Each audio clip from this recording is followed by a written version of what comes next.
Recording to the cloud, all set. Thank you. Good morning, everyone. Welcome to today's remote New York City Council fiscal 2023 preliminary budget hearing of the Committee on Education. At this time, would all panelists please turn on your videos? To minimize disruption, please place electronic devices to vibrate or silent. If you wish to submit testimony, you may send it to testimony@council.nyc.gov. Again, that's testimony@council.nyc.gov. Thank you for your cooperation. Chair Joseph, we are ready to begin.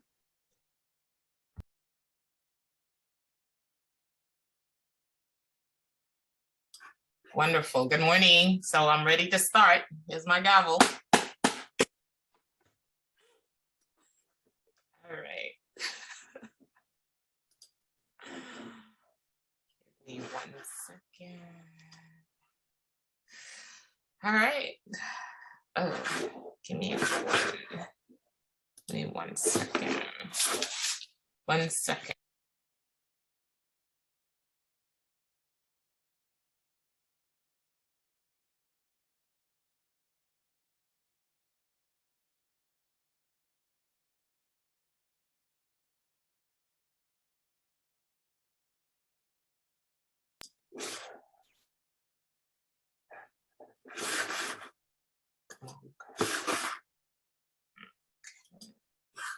All right. Good morning and welcome to Education Chair's first hearing on fiscal 2023 preliminary budget. First this morning, we'll hear from School Construction Authority President and CEO Nina Kabuta and First Deputy Chancellor David Weisberg on proposed amendment to the fiscal 2020-2025 capital plan.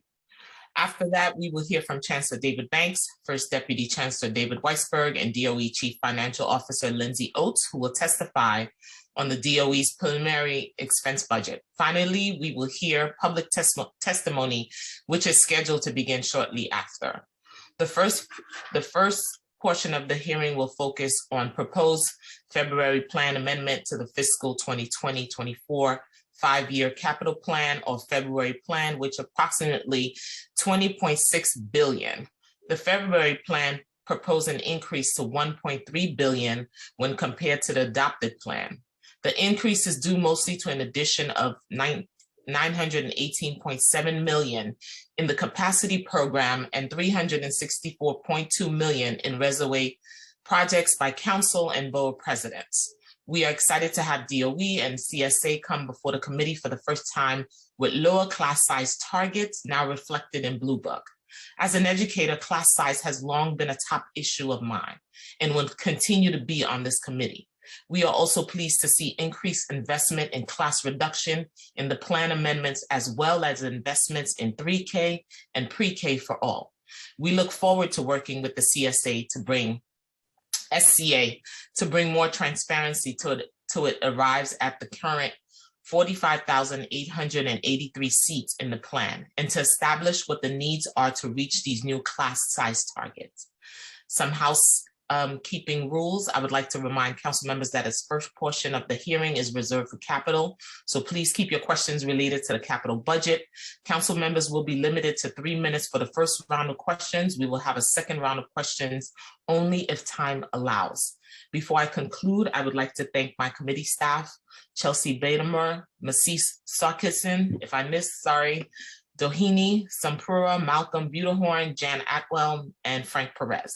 I would also like to thank my staffs, Sam Weinberger, Connor Irving, Vinori Renori, Giovanni Piquant, Joel Dezuve, and Taekwon Coleman. I would also like to introduce my colleagues who've joined us this morning, Councilmember Hanks, Councilmember Narcisse, Councilmember Hanif Stevens, Councilmember Brewer, Councilmember Sanchez, Councilmember Guterres, Councilmember Aviles, Councilmember Riley, Councilmember Salamanca, Councilmember Ung, Councilmember Shulman, Councilmember Lewis, and Councilmember Ariola. And I will continue to call council members as they arrive. And thank you. Thank you, Chair. Good morning, everyone. My name is Malcolm Butterhorn, and I am counsel to the Committee on Education. Before we begin, I want to remind everyone that you will be on mute until you are recognized to speak, at which time you'll be unmuted by someone on our team. If you mute yourself after you have been unmuted, you'll need to be unmuted again by us. Please be aware that there could be a delay in muting and unmuting, so we ask that everyone be patient. We will first have the capital portion of this preliminary budget hearing and receive testimony from the School Construction Authority. For this portion of the hearing, council members will be limited to 3 minutes for Q&A. We are on an extremely tight schedule this morning with the administration, so council members, please hear me. You'll be limited to 3 minutes for Q&A with the SCA and DOE Capitol people.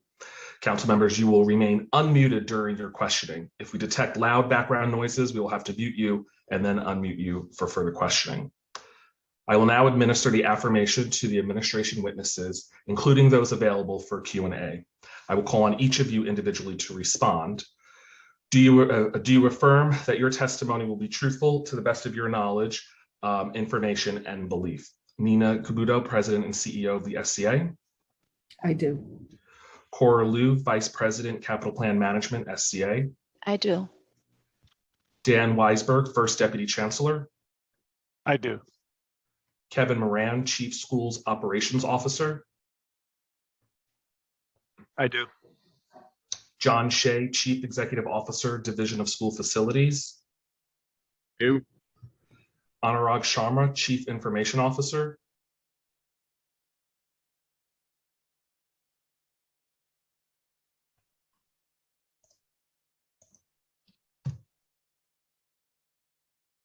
I do. Thank you. Thomas Taratko, Chief Executive Officer, Office of Space Management.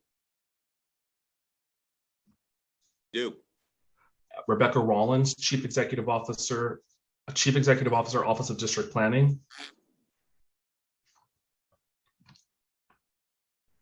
I think I heard it. I do. I heard. Oh, sorry. I heard it as my computer. Thank you. And then finally, Scott Strickland, Deputy CIO.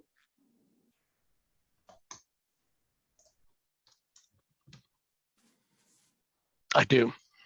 Thank you. President Cabuto, when you may begin when ready.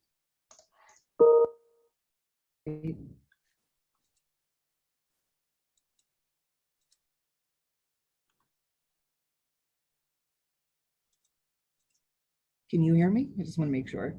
Yes, we can. Okay, sorry. No, that's right. Thank you. Good morning, Chair Joseph and members of the Education Committee. My name is Nina Kubota, and I am President and CEO of the New York City School Construction Authority.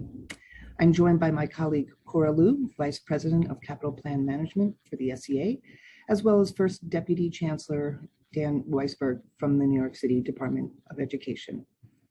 We are pleased to be here today to discuss the February 2022 proposed amendment to the current fiscal year 2020 to 2024 5-year capital plan.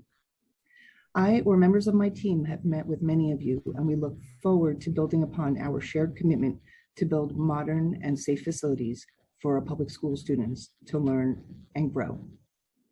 The City Council, the SCA, and the DOE have a long history of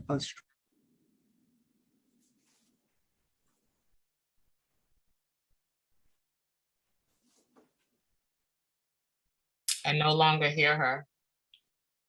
I thought it was me. Monday morning. Oh, it looks like she's off the Zoom. All right, just bear with us one moment.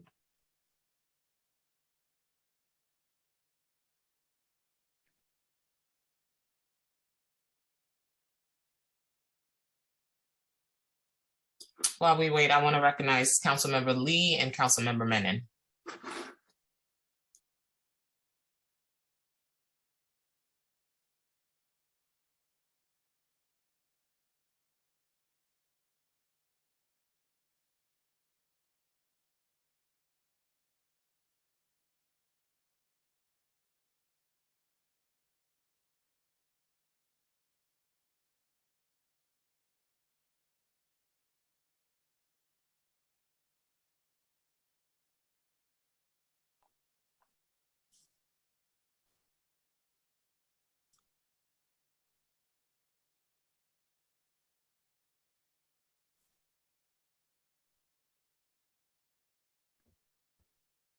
So it seems like we are experiencing technical difficulties. We're going to be working on it right now and hopefully get back soon.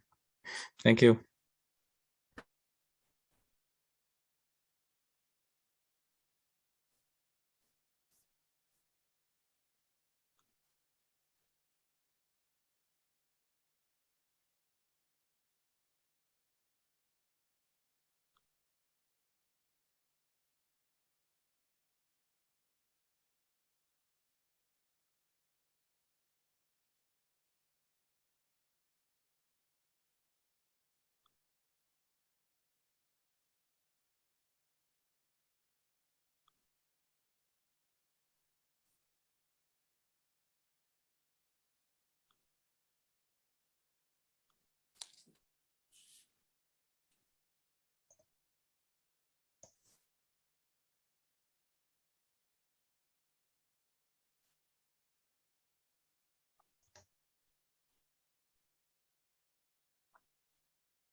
Chair, we're talking with Intergov. Just bear with us a moment. No worries, thank you.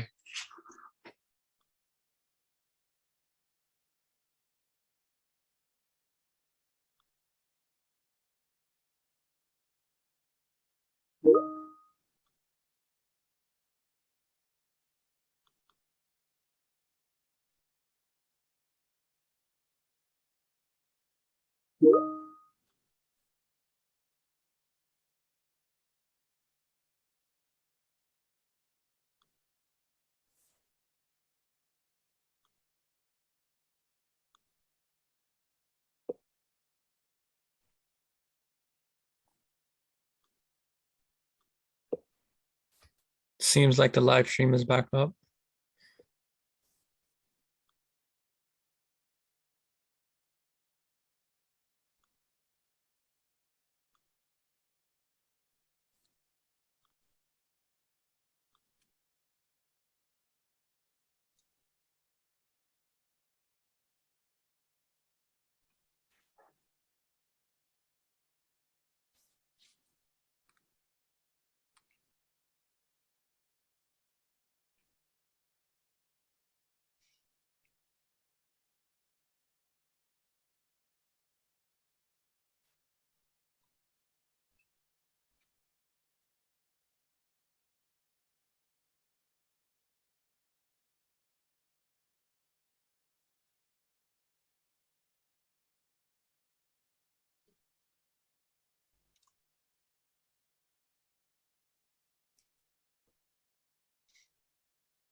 Okay, Chair, I see her name pop in. Oh, there she is. Okay.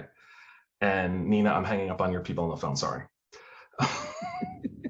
Okay, so if you just want to go ahead and thank you. Great. Good morning, Chair Joseph and members of the Education Committee. My name is Nina Kubota, and I am President and CEO of the New York City School Construction Authority. I am joined by my colleague Cora Liu, Vice President of Capital Plan Management for the SCA, as well as First Deputy Chancellor Dan Weisberg from the New York City Department of Education. We are pleased to be here today to discuss the February 2022 proposed amendment to the current fiscal year 2020 to 2024 5-year capital plan. I or members of my team have met with many of you and we look forward to building upon our shared commitment to build modern and safe facilities for our public school students to learn and grow.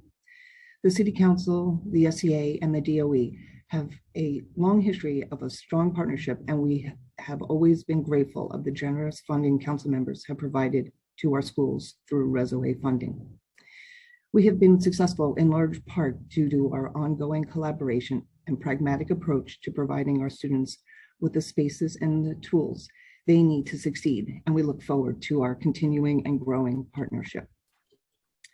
Before I get into the specifics of what is contained in the February 2022 amendment, I want to talk briefly about our 5-year capital plan, its structure, and our process. The SEA operates on a fixed 5-year capital plan as set forth in our enabling legislation. Our plan is broken out into 3 major categories: capacity, the creation of new seats; capital investments, improvements to our existing buildings; and mandated programs, which are projects that are required by code or local law. Capacity projects are created in order to address seat need that has been identified through our demographic projections, or in an effort to target overcrowding in specific schools located in districts that otherwise have no funded seat need. Additionally, capacity projects are also created with a focus to replace buildings due to a terminating lease or that otherwise might need to be replaced. Lastly, there has been a capacity program recently created and then increased to address the capacity needs of a school in order to remove transportable classroom units, also known as TCUs. For our roughly 1,500 existing buildings, a capital project is created and funded in a few ways. A capital improvement project is created predominantly as a result of our annual building condition assessment survey process. The SEA sends teams of architects and engineers to survey every school building yearly. They do an extensive review of each component of the building and then rate them on a scale of 1 to 5, with 5 being the most critical. This data directly informs which projects are created and makes up a bulk of the CIP work that we undertake. In addition to our BCAS process, we work closely with our partners at the Division of School Facilities and the DOE, and if it is determined that needed work is beyond maintenance, it may be referred to us for a larger scale capital project. Another major component of the CIP program is the funding dedicated to school enhancement projects. This funding focuses largely on interior spaces of the building and provides upgrades to bathrooms, science labs, gymnasiums, and auditoriums, to name a few. It also allows for the conversion of spaces in a school building to better meet the needs of students and staff. Beyond our steadfast focus to keep our buildings watertight and in a state of good repair, citywide initiatives such as the recent air conditioning program and physical education for all, as well as funding from elected officials, are the two other main avenues that a project could be funded through the 5-year capital plan. As I mentioned, we plan and budget in 5-year cycles with yearly amendments. The process starts in November with the publication of our proposed amendment. We then engage with each community education council to discuss the amendment to solicit feedback and input on the plan from CEC members as well as other stakeholders, including council members, other elected officials, and community groups. Public feedback is an important component of our annual capital planning process. After this collaborative process, we release an updated amendment in February. This February amendment, which is what we are discussing today, then goes to the Panel for Educational Policy for a vote and adoption in the spring. The proposed amendment then comes before the City Council to be voted on and adopted as part of the budget process in June. The February 2022 proposed amendment to the fiscal year 2020 to 2024 plan totals $20.6 billion and is the largest capital plan in history. The funding breakdown is as follows: the capacity program totaling $9.84 billion, the capital investment category with $7.26 billion, and finally our mandated programs at $3.51 billion. Here are a few highlights of our February 2022 proposed amendment to the capital plan. $8.44 billion for over 60,000 seats in fulfillment of the city's commitment to reduce overcrowding as well as advance equity. $1.4 billion in support of Early Learn, 3K, and Pre-K for All initiatives. $194 million for electrical work to support air conditioning in all classrooms. Our seat need is determined through supply and demand analysis. On the demand side, the total projected enrollment includes two components: demographic projections and projected housing development. Our demographic consultant, who has been working with us for over a decade, takes into account birth rates, past enrollment, and population shifts. We then work with other city agencies to collect comprehensive permit and planning data on the future housing development and rezoning citywide. On the supply side, we use our Blue Book as the basis to determine number of seats available in our portfolio and add on new school buildings that are in our pipeline. We then compare the demand and supply and identify areas where there is a gap. Working with our partners at the DOE, we overlay this with impacts from ongoing portfolio changes. At the end of this process, we produce our recommendation for seat need. This is repeated annually so that we can closely monitor the trend and identify any shift that may trigger a change in seat need. Over the past several years, we have seen a decline in both public school enrollment and the city's birth rate, which has led to a decreased need for new capacity.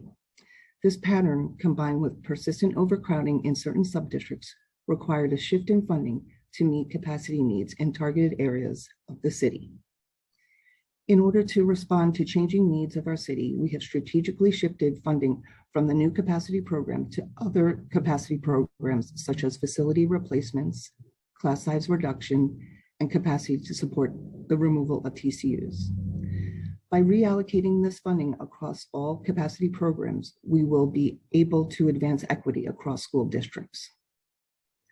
We remain committed and are well on our way to identifying locations for all new seats funded in this plan through the new capacity program. Of these 45,883 seats, there are 23,990 seats already in progress and another roughly 7,000 currently in the pipeline. This means that we are nearly 2/3 of the way toward identifying these needed seats. Last year, we received over $800 million to support the early education initiatives, which sought to expand 3K citywide, as well as upgrade certain early learn centers as part of the ACS transfer of a number of sites into the DOE's portfolio. This September, we will be opening one of the largest new pre-K center located at 47-01 111th Street in Corona, Queens. This exciting project has been a partnership with the Hall of Science, the City Council, and other elected officials and the community. Additionally, we are scheduled to open over 2,900 3K seats at 23 sites across all 5 boroughs this fall. In addition, we are opening 11 new schools this September, totaling 5,706 seats citywide. One of the 11 schools that we are proudest of is a 456-seat D75 school located on the Petrides campus in Staten Island. This state-of-the-art facility will provide specialized educational spaces and the resources for students with severe disabilities and physical needs. This building is part of our continued commitment to providing the D75 community with the facilities necessary to advance learning and educational opportunities. Our capital plan recognizes a need of over 3,000 dedicated D75 seats, and we are working steadfast to fulfill that commitment. This year, we were happy to have broken ground on the largest project in our history, a much needed 3,066-seat high school on Northern Boulevard in Queens. Last month, we were joined by Councilmember Stevens and Chancellor Banks at his first groundbreaking event at Edward L. Grant in the Bronx, which was promised in partnership with the council as part of the Jerome Avenue rezoning.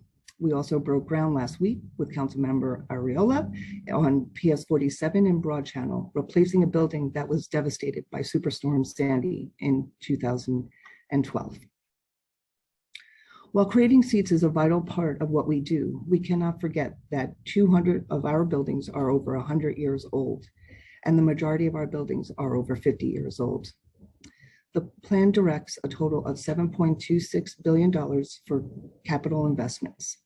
The capital investment portion of the plan includes two main categories: $3.27 billion for the capital improvement program, which includes upgrades and necessary repairs such as roof and facade work, structural repairs, and safeguarding our building against water infiltration.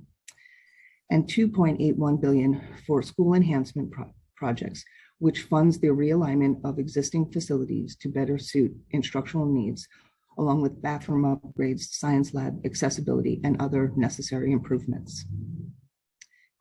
Every year, we make progress on removing TCUs. This plan dedicates $352 million for the ongoing removal of these units, with dedicated capacity funding allocated to construct needed seats to allow for the removal of TCUs. To date, we have removed 266 of the original 354 TCUs. Of the 88 remaining TCUs, we have plans in process to remove another 45, and we are developing plans to remove the last 43. Other highlights in our capital investment category include $200 million for safety and security, $142.1 million for specialty room upgrades, $100 million for athletic field upgrades, and $61.5 million for bathroom upgrades. The proposed February amendment allocates $1.02 billion for technology, which includes funding for emergency remote learning student devices, increasing bandwidth in schools buildings, and creating a disaster recovery data center. Since the start of the pandemic, ensuring that all students have access to remote learning devices has been a priority. The DOE has purchased over 500,000 LTE-enabled iPads. Prioritizing equity, the DOE started distributing centrally purchased internet-enabled devices to our most underserved students. The DOE continues to fill device requests as they are received from schools to ensure families have what they need to participate. We are grateful for the Council's long-standing and continuous investment in technology for our schools.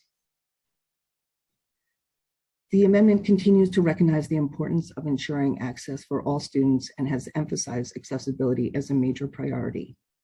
As a direct result of support from the Council and our community partners, the February amendment continues to include $750 million towards the critically important work of making our school buildings more accessible. We greatly appreciate the Council's support in this area. In recognition of this critical work, the DOE has established an Office of Accessibility Planning within the DOE's Division of Space Management and School Facilities. Working together, the DOE and SCA have planned and approved 57 new accessibility projects in our historically underserved districts. We are committed to making a third of the buildings in every district fully accessible and at least half of elementary school buildings fully or partially accessible. The mandated programs with $3.51 billion allocated includes $650 million for boiler conversions in buildings currently using number 4 oil. The remaining funds are assigned to cover other required costs, including code and local law compliance, the SCA's wrap-up insurance, and completion of projects from the prior plan. Many factors contribute to the successes we have experienced in implementing our capital plans, but one of our strongest core values is our commitment to our MWLBE contractors.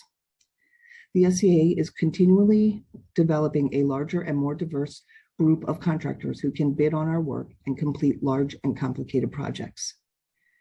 We have been incredibly successful in increasing the participation of minority-owned businesses. In this plan so far, the SCA has obligated over $919 million in prime contractor obligations and $810 million in subcontractor awards to MWLBE firms.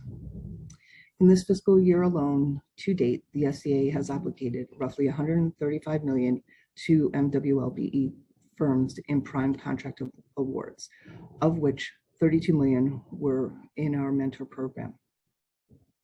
Our mentor program seeks to cultivate smaller MWLBE firms by providing them with the skills and experience needed to develop and grow within the construction industry and to establish long-term business relationships with the SCA.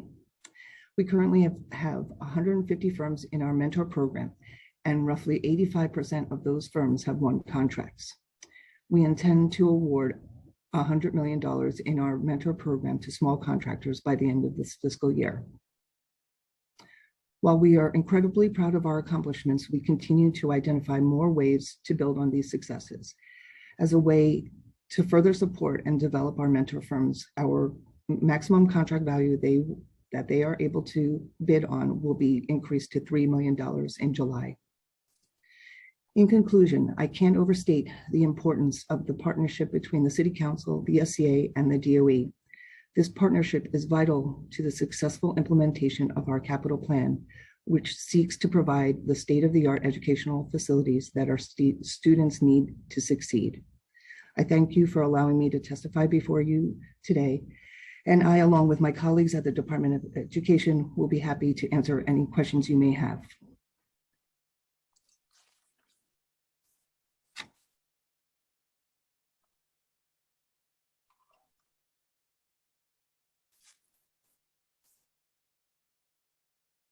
All yours, Chair. Thank you. Good morning. Thank you for your testimony. I had a few questions. I wanted to know, for example, in my district, I have a school, PS6 on Snyder, and it hasn't seen capital investment in over 25 years. So we wanted to know, how does the SCA decide which playgrounds are prioritized, investment, funding plan, and excluding TCU related work? Thank you for that question, Chair. Actually, I think you and I met a couple of weeks ago, and we were able to look into PS6 in particular. We did notice that there was a broken slide. It's been removed and a new one is on order. But that's it. I think you're pointing to a larger question, which is we have, I spoke about it briefly during my testimony, a system by which we have architects and engineers go out and look at all of our school buildings every year. And the architects and engineers rate each component on a scale of 1 to 5, 5 being the worst.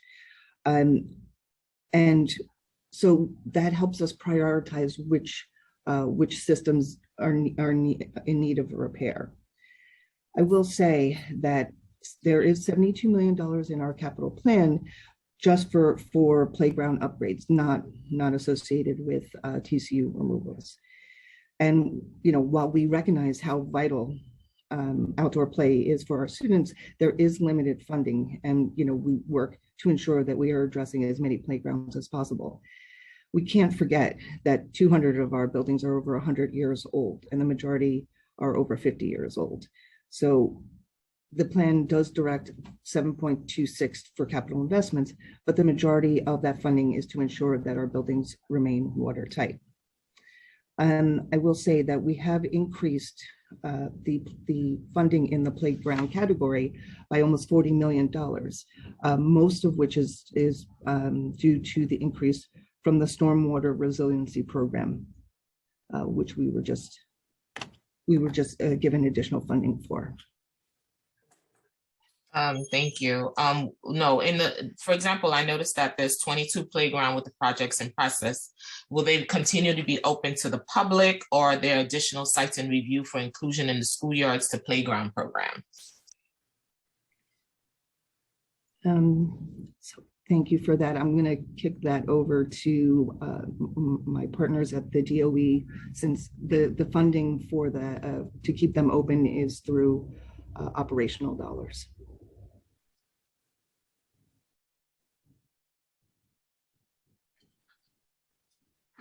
All right, if we can go ahead and unmute John Shea.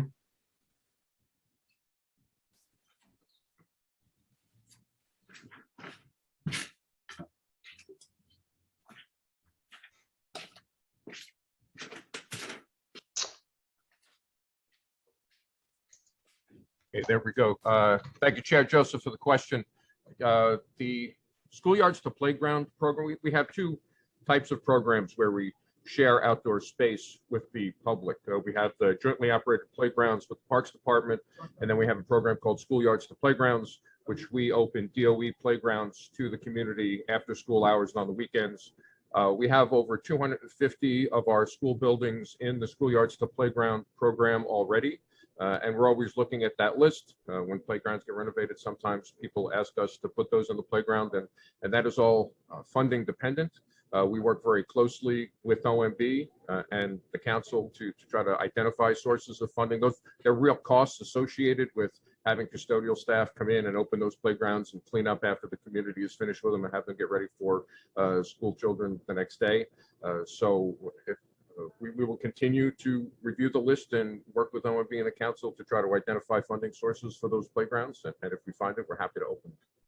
Yeah, because the open space is very important, especially in our communities where green space is not available to our New York City students. So having these playgrounds available and open for the students are very important, especially around the city. And I'm sure my colleagues could attest to that as well.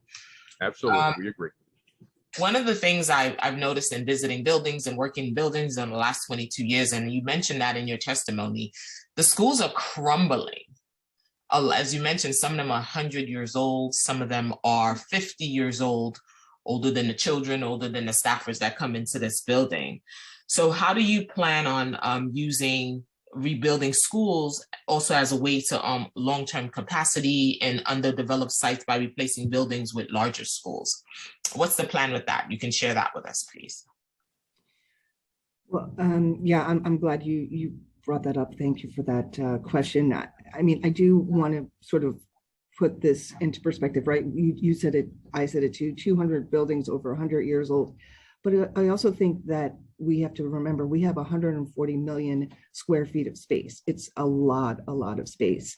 1,500 buildings, the average age is 65 years old. I know I'm not saying anything new to you.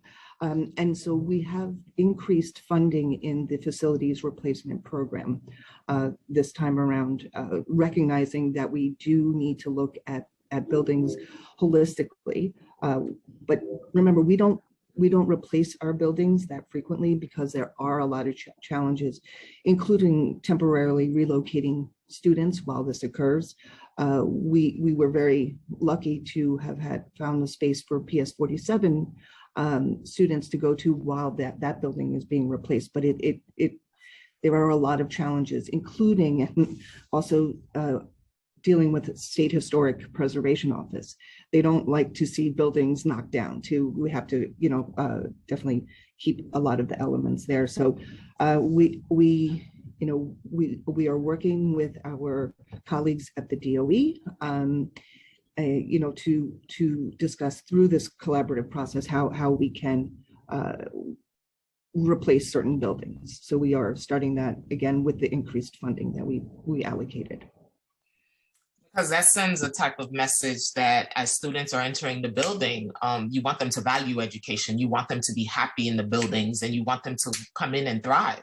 But if the building I'm sitting in is in shambles, I'm not inspired to learn.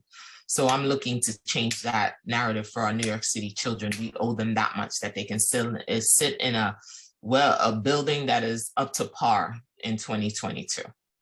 I have another question for you. LL167, I know we talked about seats. I wanted to better understand how do you come about the seat number that you gave me, 45,883 seats, what the council and the public can't see. How can you tell me exactly how do you get the number? What's the formula that made you come up with those numbers? So I spoke about it briefly. Basically, it's a demand supply analysis, right? So I'm probably At this point, I'd like to turn it over to my colleague Cora Liu to discuss a little bit more, and also some of the changes. I do want to say that we are in compliance with local law 167, but we understood that, things might not be as clear, so we have made a couple of changes in the past week or so. So is my colleague Cora? Yes, I'm here, Okay. Nina. Thank you. Thank you. And thank you, Chair, for the question. I'm happy to go through a little bit more detail about how we arrive at the CD we currently show in our plan. As Nina mentioned in the testimony, we do currently have a reduced need based on the most recent trend. That is based on a demand and supply analysis. On the demand end, our total enrollment projection is based on two components. Enrollment projection that is produced by our demographic consultant. He has been working with us for over a decade, is very familiar with the New York City trend and neighborhood. We get our information from Department of Health and Mental Hygiene. We got our information for birth data. He looks at the past enrollment. He looks at the population shifts. On top of the enrollment projection, we also work with our colleagues at other city agencies, especially this Department of City Planning, to obtain building permit information, future housing development, rezoning information. So when we combine the projection with the housing development, that gives us the total projected enrollment. On the supply end, Blue Book is our baseline. We have a formula to assess the capacity of our school, of every building we have in our system. We then look at all the other projects we currently have in the pipeline. That gives us the total supply of seats citywide. We compare the demand with the supply. Where there's a gap is where we recommend the seat need. In terms of Local Law 167, the formula that I just briefly described has been shared many times with the public, with different stakeholders and groups who are interested. We have posted a one-page description to help everyone to walk everyone through this process. And again, if there is any interest to get more understanding, we're happy to set up a meeting. Right before the pandemic, we actually had brought our consultant to meet with the city council members or some of the staffers to walk through the methodology, the detailed methodology behind the projection. We're more than happy to do that again. Thank you. Just a quick follow-up. How many of those seats came through rezoning? Whether small or large, how many of them? I don't have that number breakdown right now, but we can get back to you. Okay, thank you. In terms of class size, that's something I'm very passionate about. Is this funding current 5-year plan enough to reach the city's class size target? And let's say enrollment reverse, will the new capacity increase? And will you be able to maintain the current funding level for class size reduction and capacity projects? Yeah, thank you for that question, Chair. I do want to bring on Dan Weisberg, our first Deputy Chancellor, to briefly discuss class size, because as you know, funding within capacity, we have maintained that, and we've increased it for class size reduction, but that's only one small part of the puzzle to achieving lower class size. Thank you very much, Chair Joseph, and we certainly share your passion for making sure that all of our students have a good personalized experience, and our educators have the ability to develop relationships with each of our students, and that means having class sizes that are reasonable all across the city. The good news is that class size has been reduced. So we see over the last year that we have data, it's down 6.5% across the city. And that's based on a lot of hard work, including by the members of this committee. And I'm very grateful for the $18 million in funding to reduce class size, which translated into 140 additional teachers being hired across almost 50 schools. And that helps a lot. There's the capital side of it, Chair Joseph, that you referred to and President Kubota refers to, and I think we have about $740 million in our program for capital program for class size reduction, which is about creating more seats where we need to. The other piece that doesn't always get mentioned when we talk about class size reduction, that I also want to thank the members of this committee for their advocacy on, is fair student funding, which has put something like $600 million in additional funding into our school budgets.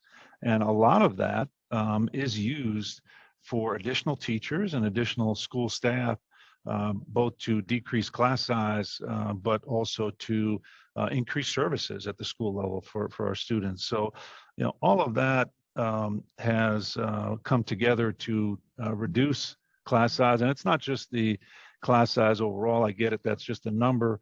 But the number of students in overutilized buildings has dropped by about 10%. The number of overutilized buildings has dropped by about 10%. So we are making progress. You mentioned something, Chair Joseph, that's really important.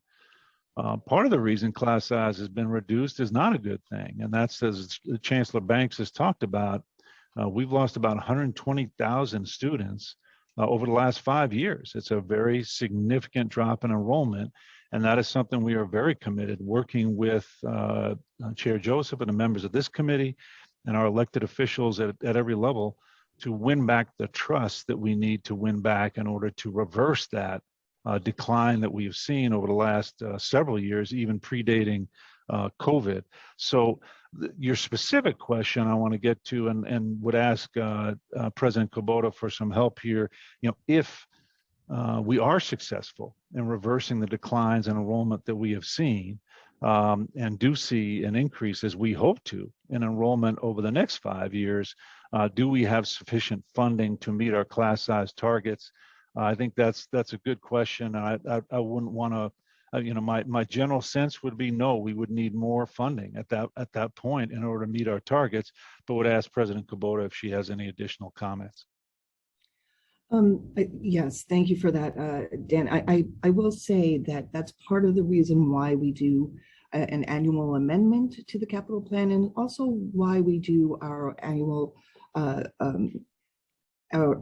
seat need analysis every year, because we do recognize that trends change. There could be a shift. We did see enrollment peak about 10 years ago, almost 15 years ago at this point. But we maintain, we constantly review it. And I actually, Cora, would you like to speak about our annual process? Sure. So, Chair, the process I explained earlier is not a one-time thing. We repeat it every year to make sure we keep on top of the latest trend, right? The birth rate, the enrollment, anything, or the impact from pandemic, we're closely monitoring anything that could change our C-need analysis. As a result of that annual analysis, we do, if there is a huge shift, we do adjust our C-need funding or program.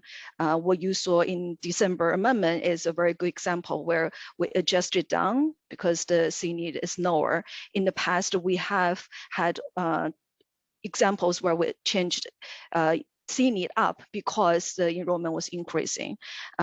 So we want to make sure our program is actively reflecting the latest trend. If the enrollment is increasing, we'll make sure our annual analysis reflect that trend, and we'll work with all our partners to make that adjustment. Thank you. I just have another follow-up. Is the class size reduction in the 5-year plan, is it enough to reach the Blue Book's target?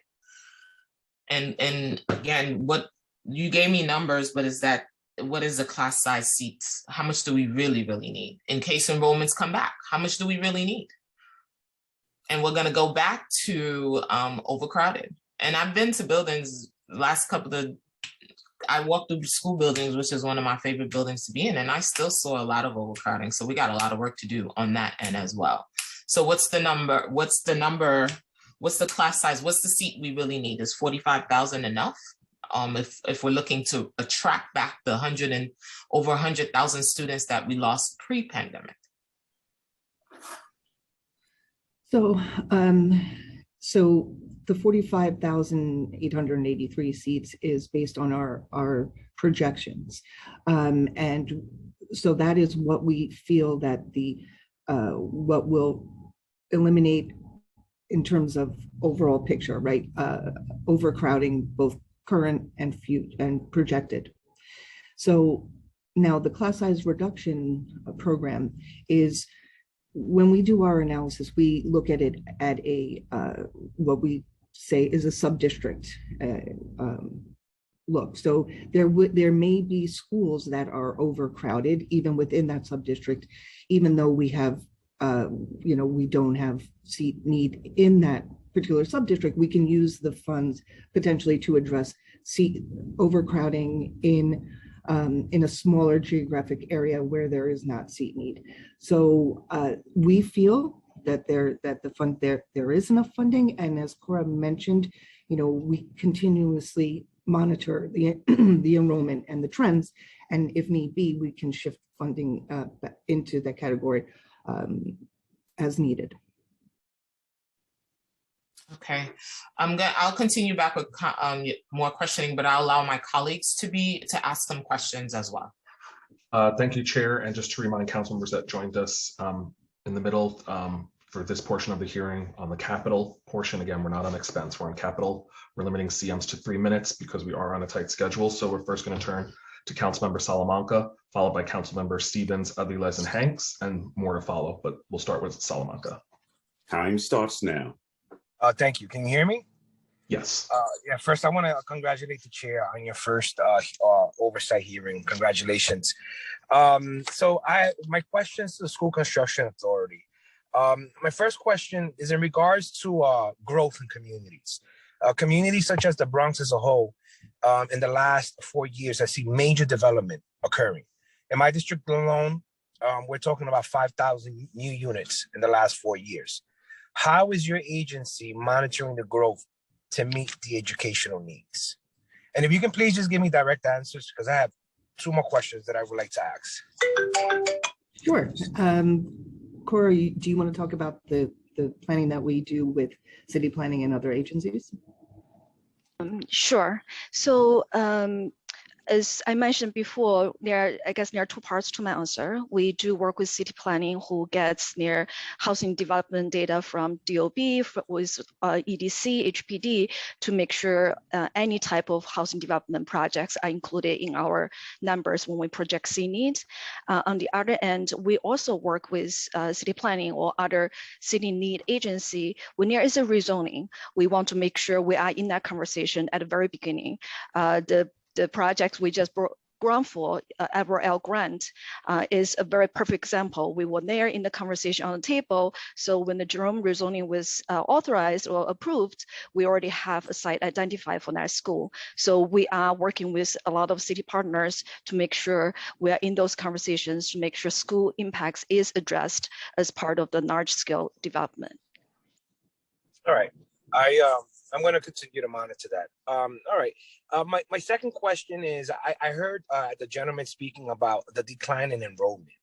I think one of the challenges in the decline in enrollment is that these new charter schools that are coming in are providing technology, they're providing resources that we are failing to provide our students. Perfect example, I have a school in Hunts Point where I allocated $500,000 for a new computer tech lab. And they purchased the equipment, but the infrastructure of the building, the electrical, did not support it. So that building, that part of the building just stood empty. And I had to allocate another $500,000 so that I can get the electrical work.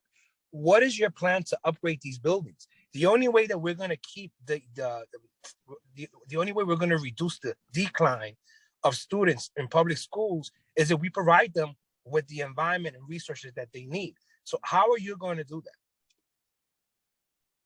Couldn't agree more. Thank you very much, council member. And by the way, we would be happy to talk to you offline about that particular school and whether there are ways we can, because I know we're doing a lot of work.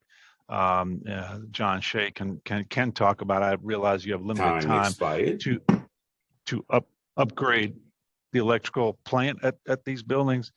One quick thing, again, council member, would be happy to talk to you offline. the decline in enrollment over the last 5 years is not mainly due to charter enrollment. So we're happy to share that data with you, but we agree 100% we cannot win families back unless we provide them with first-class facilities. And we're committed to working with you all to do that. All right. And I'm going to leave with this, Madam Chair. Councilmember Salamanca, give us 1 second. Hold on. There we go.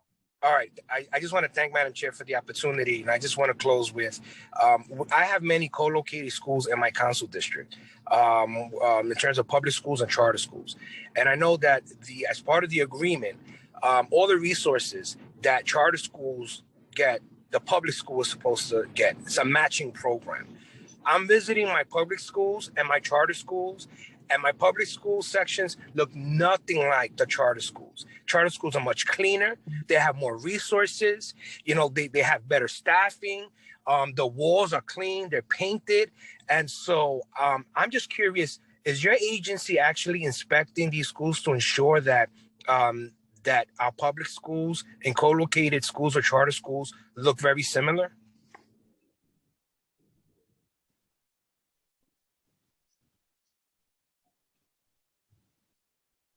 Can we unmute the First Deputy Chancellor? Thank you. And Tom Tarraco may want to weigh in on this about whether we inspect that. We do make sure that the resources are there. Exactly how the buildings look, how they were used, that's a separate question. I agree with you.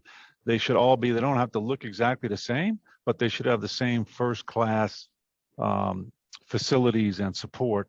And that isn't always the case, council member. I think that's right. Tom, did you want to weigh in on that? Well, in two parts. So we do make sure that for dollar, we match every dollar spent on any charter facilities upgrade with a DOE upgrade of its own. How that's elected, we work with the principals in the DOE schools for what projects they think are beneficial to their schools. As far as the maintenance, I don't want to step on John's toes, but the same school custodian maintains those spaces throughout. So if we have instances of a cleaner school in there, that's something that I think could be probably handled with field staff, but I would let John Shea chime in on that. We just submitted our, I think it's a biannual report to the city council Friday, or at least we did internally in the DOE, so it'll be coming across soon, on the spending over the last year. And it's greatly reduced because of COVID and the lack of folks that we've had in our building, but we expect that to ramp back up.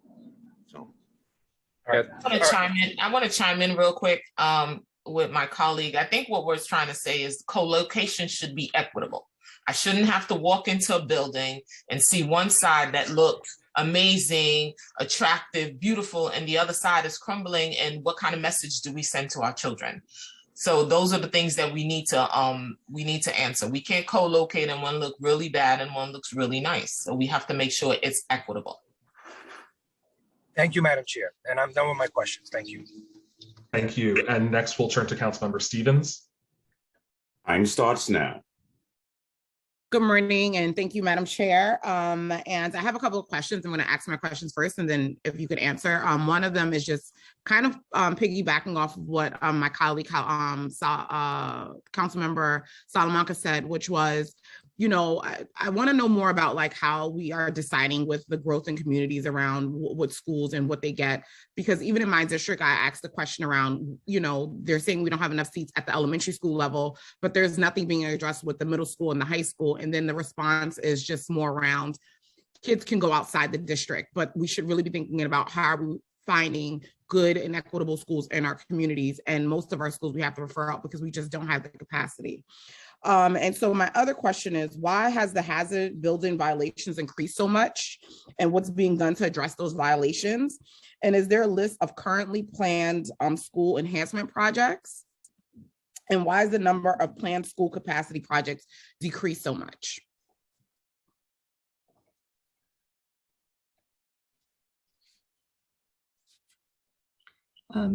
So John, Thank you for that. I didn't really get the last question, but that's fine. John, do you want to talk about? Well, the last question was just why has the number of planned school capacity projects decreased so much? Okay, thank you for that. Sure, and it's a great question, Councilmember Stevens.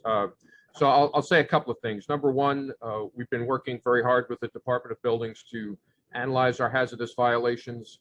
First thing I want to say is that if we get a hazardous violation, it's immediately addressed. We stabilize the condition, and whether it's something that rises to a situation where we have to refer it to the SCA for a capital project, or whether we do it in-house, we make sure that immediately the building is safe. In a lot of cases for exterior stuff, I know we've talked a lot over the years about scaffolding. That's why you see so much sidewalk bridging, is we throw that stuff up immediately to keep everybody safe right away.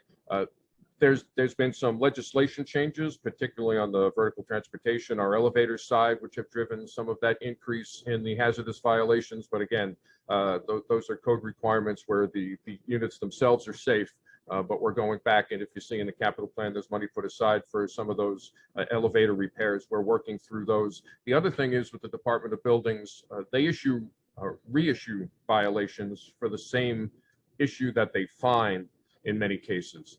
So if we've stabilized the situation and it's either subject to capital work or we are in the process of remediating the condition and the building department comes back, we might get 2, 3, 4, 5 violations for the same thing. So we're working with the building department to try to recognize that and make the numbers reflect a little bit more realistically what we actually have out there. And so the other question is there a list of currently planned school enhancement projects? Time expired. Yes, there is. They're all in the capital plan, but we'd be happy to just send you a list of those that are in your district, if that would be helpful. Yes, that would be very helpful. And just the last question, the number of planned school capacity projects, why is it decreasing? I think we're just seeing enrollment. I think the First Deputy Chancellor said it before, we are seeing enrollment decreasing. We have seen for the past 10 years, birth rates have been decreasing. So I think this is just sort of the ongoing trend for the past 10 years that we've been seeing a decrease. Okay, thank you. Thank you. And next we will call on Councilmember Aviles. Starting time. Good morning. Thank you so much, Chair, for this hearing, and thank you everyone who's participating and my colleagues. I guess I have a two-part question. Under the, I would like to know, how can we guarantee that the shift in the class size formula will not result in pushing out specialized programs such as D75 that already really struggle to find space within community schools? Thank you for that question. Cora, would you mind talking a little bit about the formula a little more? Sure. So the changes that were implemented in the Blue Book calculation this year is to reduce the classroom capacities, mainly in upper grades 4 to 12. That change does not really mean that we need to move or relocate any of the D75 programs out of the existing co-located space. As a matter of fact, in the capacity program, we have increased the funding for D75 seats. We increased it from 2344 to over 3,000 seats. And we have a cross-departmental committee that is working and looking at all the data we have, whether it is number of kids, the average distance they travel, or the number of kids served within their home district, to really identify more opportunities where we can create more seats in a faster way to serve the increasing need of D75 space programs. And in terms of like the overall target, where are you in meeting the full need of the D75 seats that we need citywide? I will probably pivot this back to the Department of Education. We have made great progress to create D75 new seats as part of the new capacity program. I think out of the 3,000 seats, we have already either brought online or in the process of bringing online more than half of them. And as I mentioned, we're looking for creative ways and or other projects to increase that opportunity. But at the same time, there is another effort at the Department of Education where they look at existing buildings to create more spaces to support the D75 program expansion. Well, thank you so much. I represent District 38 in South Brooklyn and covering school districts 15 and 20. And we have situations where new school buildings are going up or school buildings that have already been built are being changed and D75 programs being zeroed out and pushed much further away from our community. And Time expired. a real dearth of D75 seats here available to our children in our district. So I'd love to talk more about that specifically. Thank you. I have more questions, but we'll get you on the second round. Thank you. We would love to sit down with you, council member, and talk to you about the need for D75 seats closer to home in districts 15 and 20. So we would love to have that conversation. I would ask staff to make sure we follow up on that as soon as possible. Thank you for that question. Thank you. And next we'll turn to Councilmember Hanks. Starting time. Good morning. I would like to congratulate Madam Chair Joseph on her first on her first hearing. My question is very simple. Last year, the federal government passed a historic infrastructure bill. Has there been any guidance or efforts to secure funding for schools, whether it's for resiliency, replacing lead pipes in schools, or other efforts? Thank you for that question. Dan, do you want to get this question?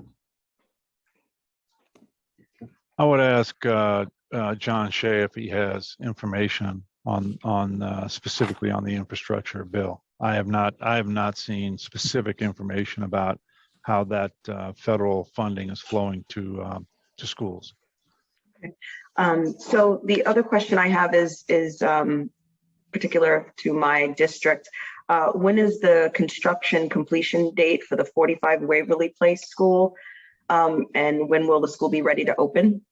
So this is on Waverly Place, off of Chargee Street in District 49.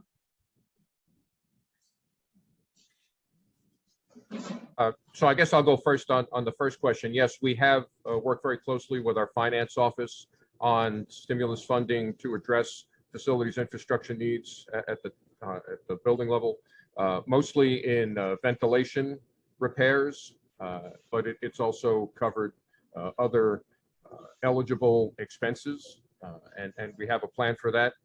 So we have gotten a significant amount of stimulus money to address some of those things, and it's been extraordinarily helpful. Very good. And my second question about the construction completion date on the 45 Waverly Place School, when will it be ready to open? So it is supposed to open this September. So it will be ready for September. So, okay, thank you very much. Thank you. Thank you. And next we will turn to Councilmember Lewis. Starting time. Thank you. Congrats, Madam Chair, on your first oversight hearing, and thank you to the SCA Dream Team for coming out today. President Kabuta, I want to thank you, and I appreciate the overview of SCA's capital commitment. And I know that the pandemic definitely put a strain on previous plans, but overall, I think some of my colleagues and I feel that the SCA is showing a decline in its capital commitment plan over the next 3 years. So I just have a few questions, and then you and your team could jump in and answer. Council District 45 has a need for retrofits and upgrades. And I wanted to know how SCA is going to address the next capital commitment going forward. For example, we have a limited amount of schools in our district, and some of the capital plans that we've addressed over time I would say in my last 2.5 years that I've been here, but even before that, IS 285 Meyer Levin Junior High School for the last 5 years has begged SCA for assistance with upgrades for the school track, floors, the windows to the gym are falling apart. Some of them don't even open. And the very ancient, I would say, was probably created around the time Brady Bunch aired. The locker room has been falling apart and has hurt staff members and students. And we've never gotten an update on that. Tilden High School needed an upgrade to their field, never got an update on that. PS 208 have bathrooms that are from the 50s or 60s, and a hydroponic lab that had materials and technical things that were ordered and abandoned. They were never, ever, ever installed in the school. IS 240 never got an upgrade on STEM labs, and Midwood High School has $700,000 in its coffer for air conditioning, never got an update. And last but not least, 1833 Nostrand Avenue, a developer decided to put a school there and wanted to give it over to the DOE. SCA did get back to us and told us that it was not viable, but we still don't have any information in regards to can we have a school at 1833 Nostrand Avenue. So if I could get an update on those, I would appreciate it. Thank you. Thank you for those questions, Councilmember. I don't have the specifics of the schools and some of the things that you raised, but we certainly will get back to your office as soon as possible. And I just do want to say that if there's any, DSF is a really great partner to us, and if there are any hazardous conditions, the custodial staff there really good at making sure that anything is taken care of immediately. So again, I would just urge, if there is something, please bring it to the custodial staff immediately, so that, if need be, John's team and our team work together to make sure that there are no hazardous conditions. So sorry about that. And as far as we'll also have to get back to you on the 1833 Nostrand Avenue. I do believe that it was not viable because there are no windows along either side of the building. Cora, do you have any more information on that? No, I think basically is what you just said. There's no windows can be provided to the classroom, and as for 3K centers, day night is absolutely required. So those space cannot be used. Okay, there's windows now, so I'm hoping that we could have that conversation because they do have windows now. So I think they did some retrofitting and made it available according to criteria. But would love to have further conversation about how we can help the falling infrastructure in schools in Council District 45. Thank you so much, Chairwoman. Thank you, SCA. Thank you. Thank you. And next we'll turn to Councilmember Riley. Starting time. Thank you, Council, and congratulations to my sister, Chair Joseph, on your first hearing. I believe many of my colleagues asked questions and the administration answered some of those questions. I'm just going to speak about district-specific issues. Does the SCA have any more plans on how they can improve our schools' infrastructure as in the designs of our schools? I walked through a few schools last week and they kind of look prison-like. It's no color, there's no art in there. Kids don't feel excited to come to school. Actually, I walked to one school and kids were kind of running out of the school to kind of leave. And I think to share the same sentiments as Councilmember Salamanca, we really want to make sure, and Chair Joseph, we really want to make sure kids are excited to learn, but the infrastructure in these schools aren't changing. When we went to these schools, which were many moons ago, is different from how our kids are learning now. And they still are learning in the same atmosphere. So is there any plan to kind of change that? My second question is, does the administration have any plans? I believe you guys answered this, but if you could just be more specific, does the administration have any plans on opening any new schools or building any new schools in any districts? And if so, how many new schools are we expecting to build within the next 5 years? And lastly, I don't know if I should ask this to you guys or DOE, but Imagine NYC. That was something that we really focused on prior to the pandemic. Is there any conversations on actually bringing that program back? Thank you, council member, for those questions.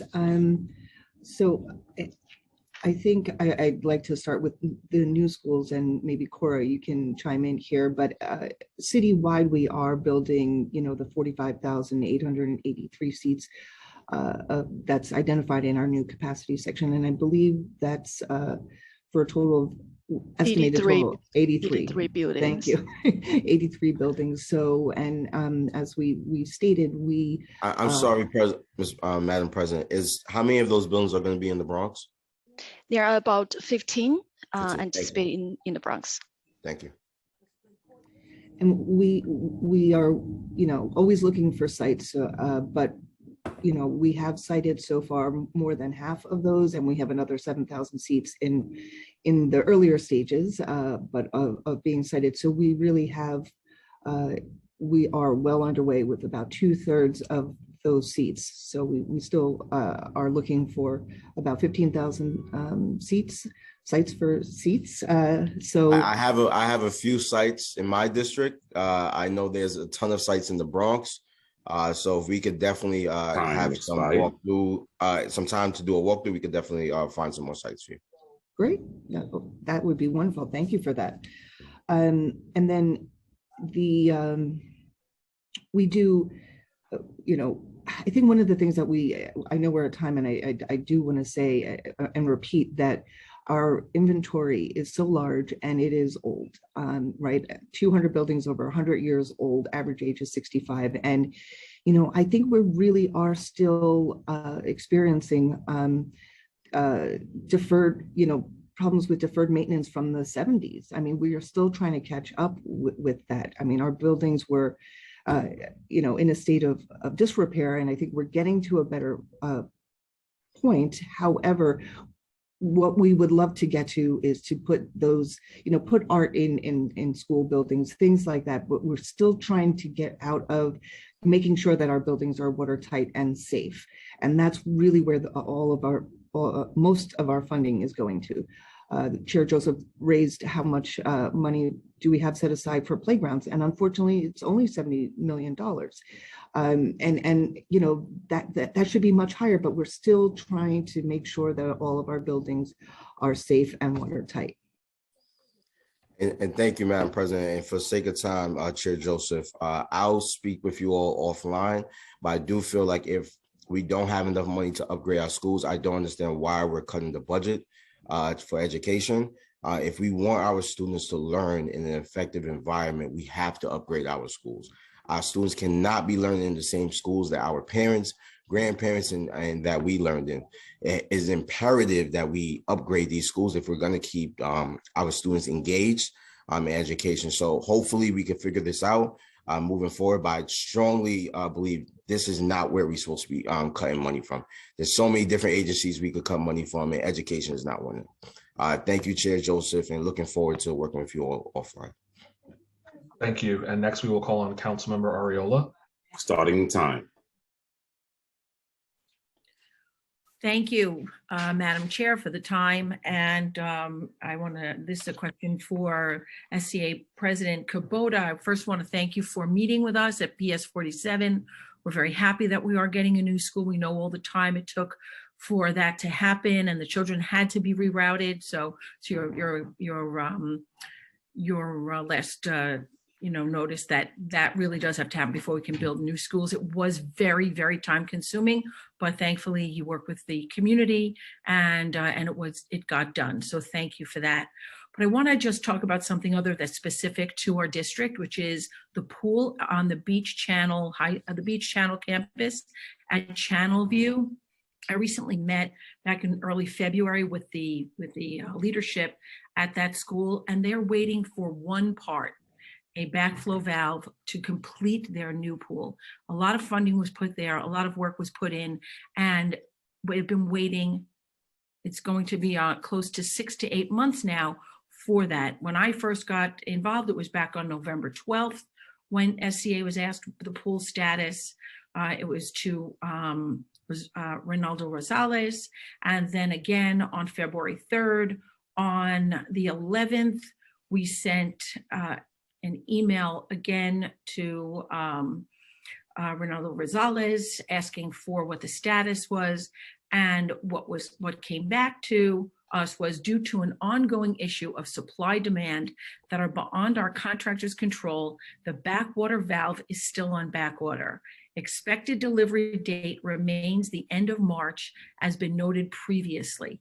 So my question is that still the timeline for this valve to become available? We have, this portion of my district is on the Rockaway Peninsula. I share it with Councilmember Brooks Powers, and we have a very high incidences of drowning on the Rockaway Peninsula, because a lot of the community members, although it is a beachfront community, do not know how to swim. We fund swim safe programs, and yet there is not enough pools for children and adults to learn how to swim. We also have a lot of teams, school teams, that are not able to utilize this space. So I don't know if you have the answer today, but I wanted to put it on your radar, President Kubota. So this way, maybe we can have conversations offline to see how we can get this piece. If you do have an answer, I would love to hear it. Yeah, thank you, council member. It's been extremely frustrating, I think, for all of us. I have heard about it, and I believe it's still, I would have to check on the timing, but I know that, our offices have been in touch. So once we get that valve, we will of course install, and then we have to go for inspections, because as you know, swimming pools require Department of Health sign off. And we apologize, and we understand the hardship of not having the pool in operation for both the school and the community, and we'll continue to monitor the delivery, and we'll alert you to any changes. I do appreciate that. Thank you. Of course, thank you. Oh, sorry, I was talking while muted. Thank you, Councilmember. Next, we'll call on Councilmember Dinowitz. Starting time. Thank you very much. Thank you, Chair Joseph. A number of Councilmember Riley and Salamanca addressed a number of issues here in the Bronx that we have. It's funny. Councilmember Riley, when he said he's dealing with schools that our parents and grandparents went to. I actually went to the same school my dad did, and I taught in the same building where my mother went to school. And one of the things, it's an old building. It's the Walton campus.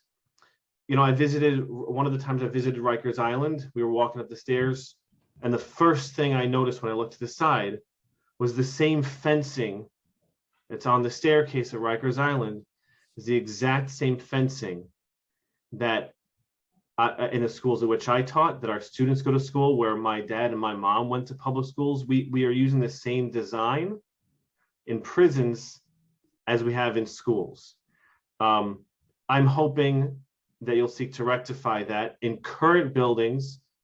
I am obviously going to assume that future buildings will seek to rectify that, but that's not my question. I'm going to ask a few questions. Hopefully you can answer them all after I ask them.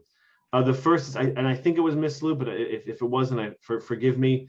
You had said that if SCA is involved in rezonings. If that is the case, they are not communicating with community boards. SCA is not communicating with community boards, and they're not communicating with local elected officials about your role in rezoning. And my question is, why? My second question is, a lot of development in my district, in District 11, is as of right developments. They constitute most of the development in my district. So do you meet with developers creating as of right buildings to address what's going to be crowding needs?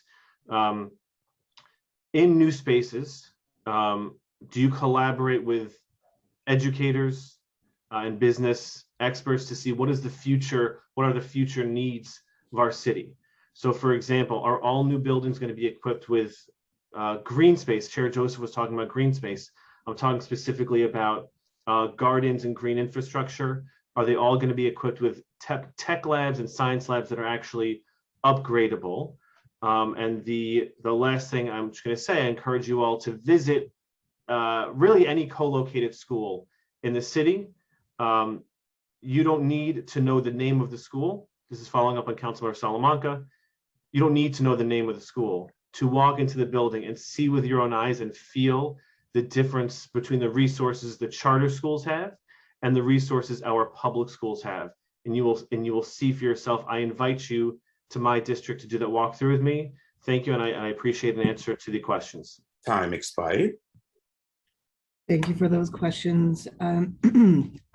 So first, I'd like to probably, I think the biggest part of your question was about the rezonings, and Cora Liu was the one who spoke before on it, and like to let her clarify anything that may have not been addressed. So, and the as of right, I think also if you could discuss Cora.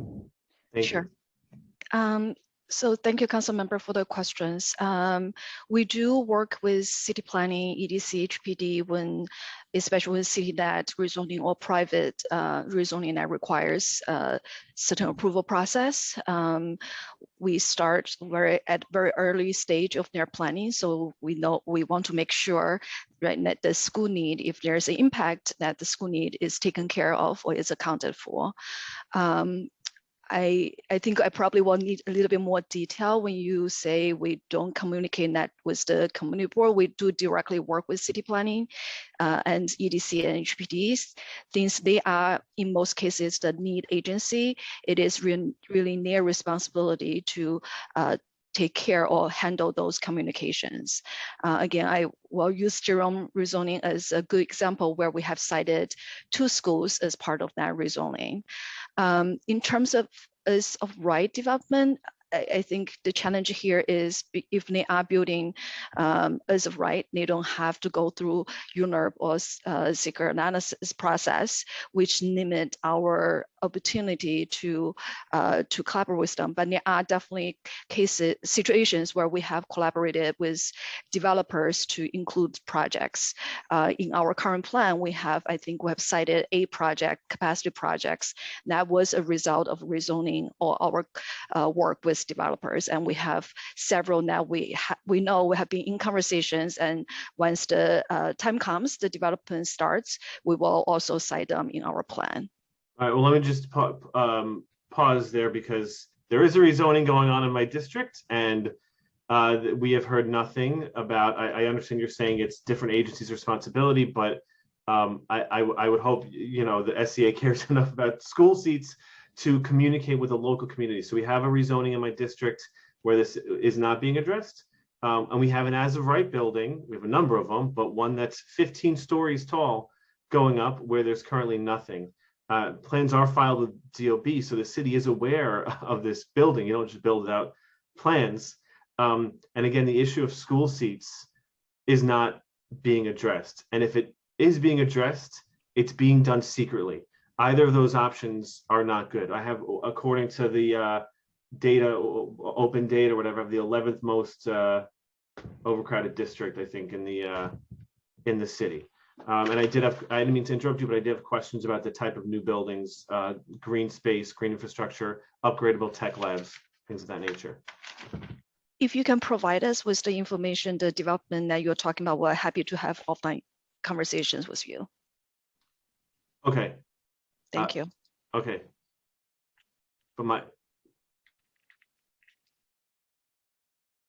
And then the other question I had? So you're talking about the tech labs and all of that. Sorry, yes. Right, our future development, future construction, actually meeting the needs. We're talking, Councilmember Lewis, we're all talking about tech labs needing upgrading, comparing it to what's in the charter schools. How is that being addressed in future development? So you're talking about new schools? Because yes. Okay. So I mean, I think we are always looking for, trying to keep up with the most innovative designs out there. We do work with our counterparts at the DOE to make sure that that a school is, if a school is equipped with all the spaces it may need, whether they're flexible learning spaces that could be used in several ways. We also do comply with local law 94, which does mean that our, the roofs will have PVs. So a lot of the, whereas in the past we could do some play space on the roof potentially, or some green spaces, we do install PVs instead.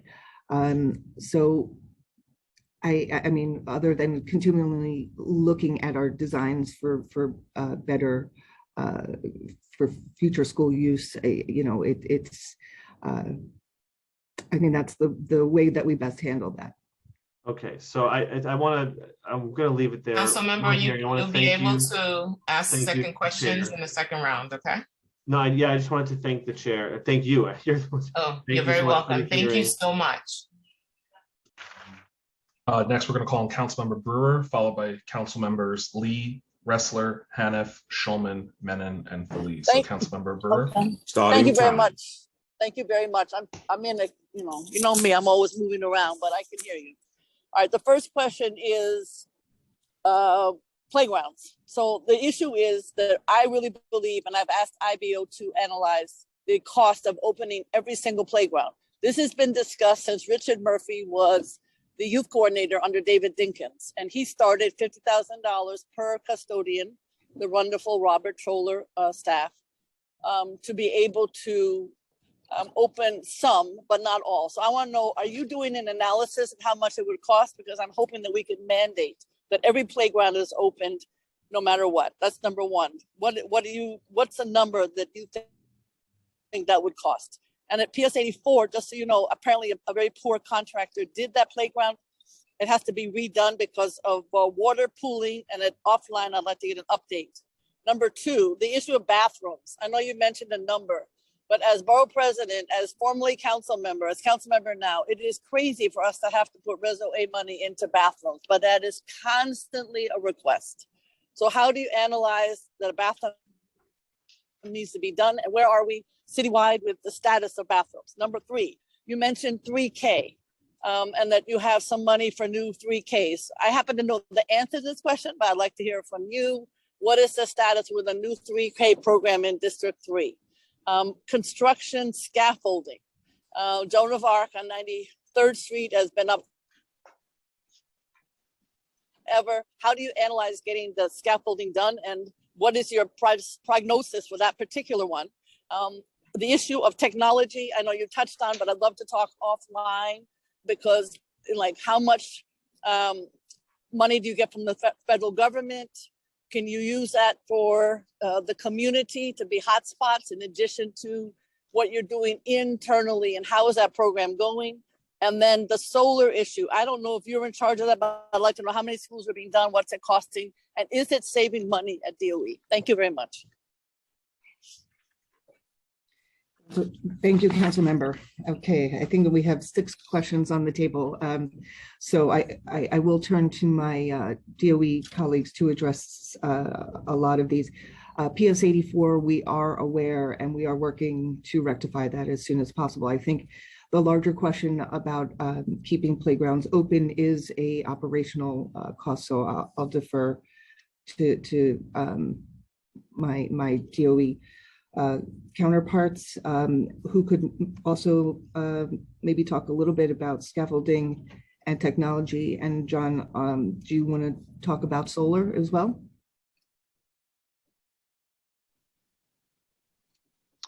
Yes, John Shea, if we can have John Shea unmuted, please. Thank you. Thank you. Great questions. Time expired. Councilmember Brewer, welcome back to the council. You always have great questions. Thank you. Thank you, John. I can go through another hour. Go ahead. I know. So a couple of things that I'll touch on. First, we'll go with the playgrounds. We always look at yes, you were correct that the original number for the schoolyards to playgrounds program was $50,000 per site. That obviously has gone up over the years for wage rate increases and those kinds of things. So what is it now, John? What is it now? So we have to look at it based on the wage rates that start in July 1st. I want to say last year was about $62,000 per site. It's probably going to be a little bit more starting after that. And we have over Okay. 1,000 playgrounds in the system. So we can get you a detailed analysis of that to show you some real numbers. Thank you. Bathrooms, we definitely are excited about our bathroom programs. There's $50 million again, and thank you to the council for your support on that for the capital plan. We take solicitations from schools, principals. We work very closely with Mr. Taratko and his office on ADA compliance. We also, for equity, look at the economic needs index when we have more bathroom projects than we can handle right now, but we have the $50 million in the capital plan, which is the 4th or 5th year, I think, that we've done that. So we continue with that program. It's been great. It's making a real impact, and we're happy that we're going to have that money for those projects going forward in this plan. I think the last thing for me is the solar projects. And that's a program that's run through DCAS. We, as the DOE, the largest city agency, have the largest number of solar panel installations, but we partner on that with DCAS. We have 60 projects completed already, and we have another 180 that are in the pipeline. So again, we have more projects right now than we can manage in 1 year, but we're excited that we have 180 more that meet the criteria for a solar project, and we will be proceeding with those over the next couple of years. Do you save money?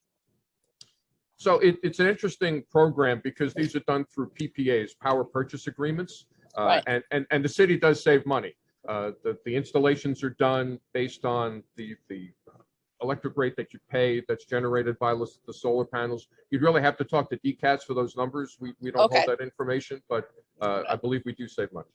Thank you.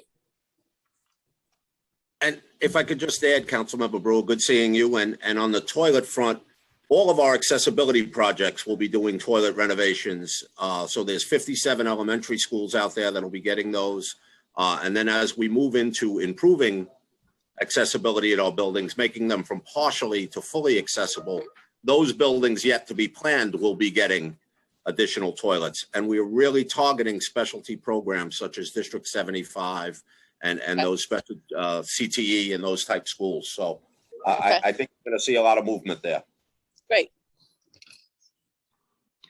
At 3K, what's going on my damn 3K? Excuse my French. Go ahead.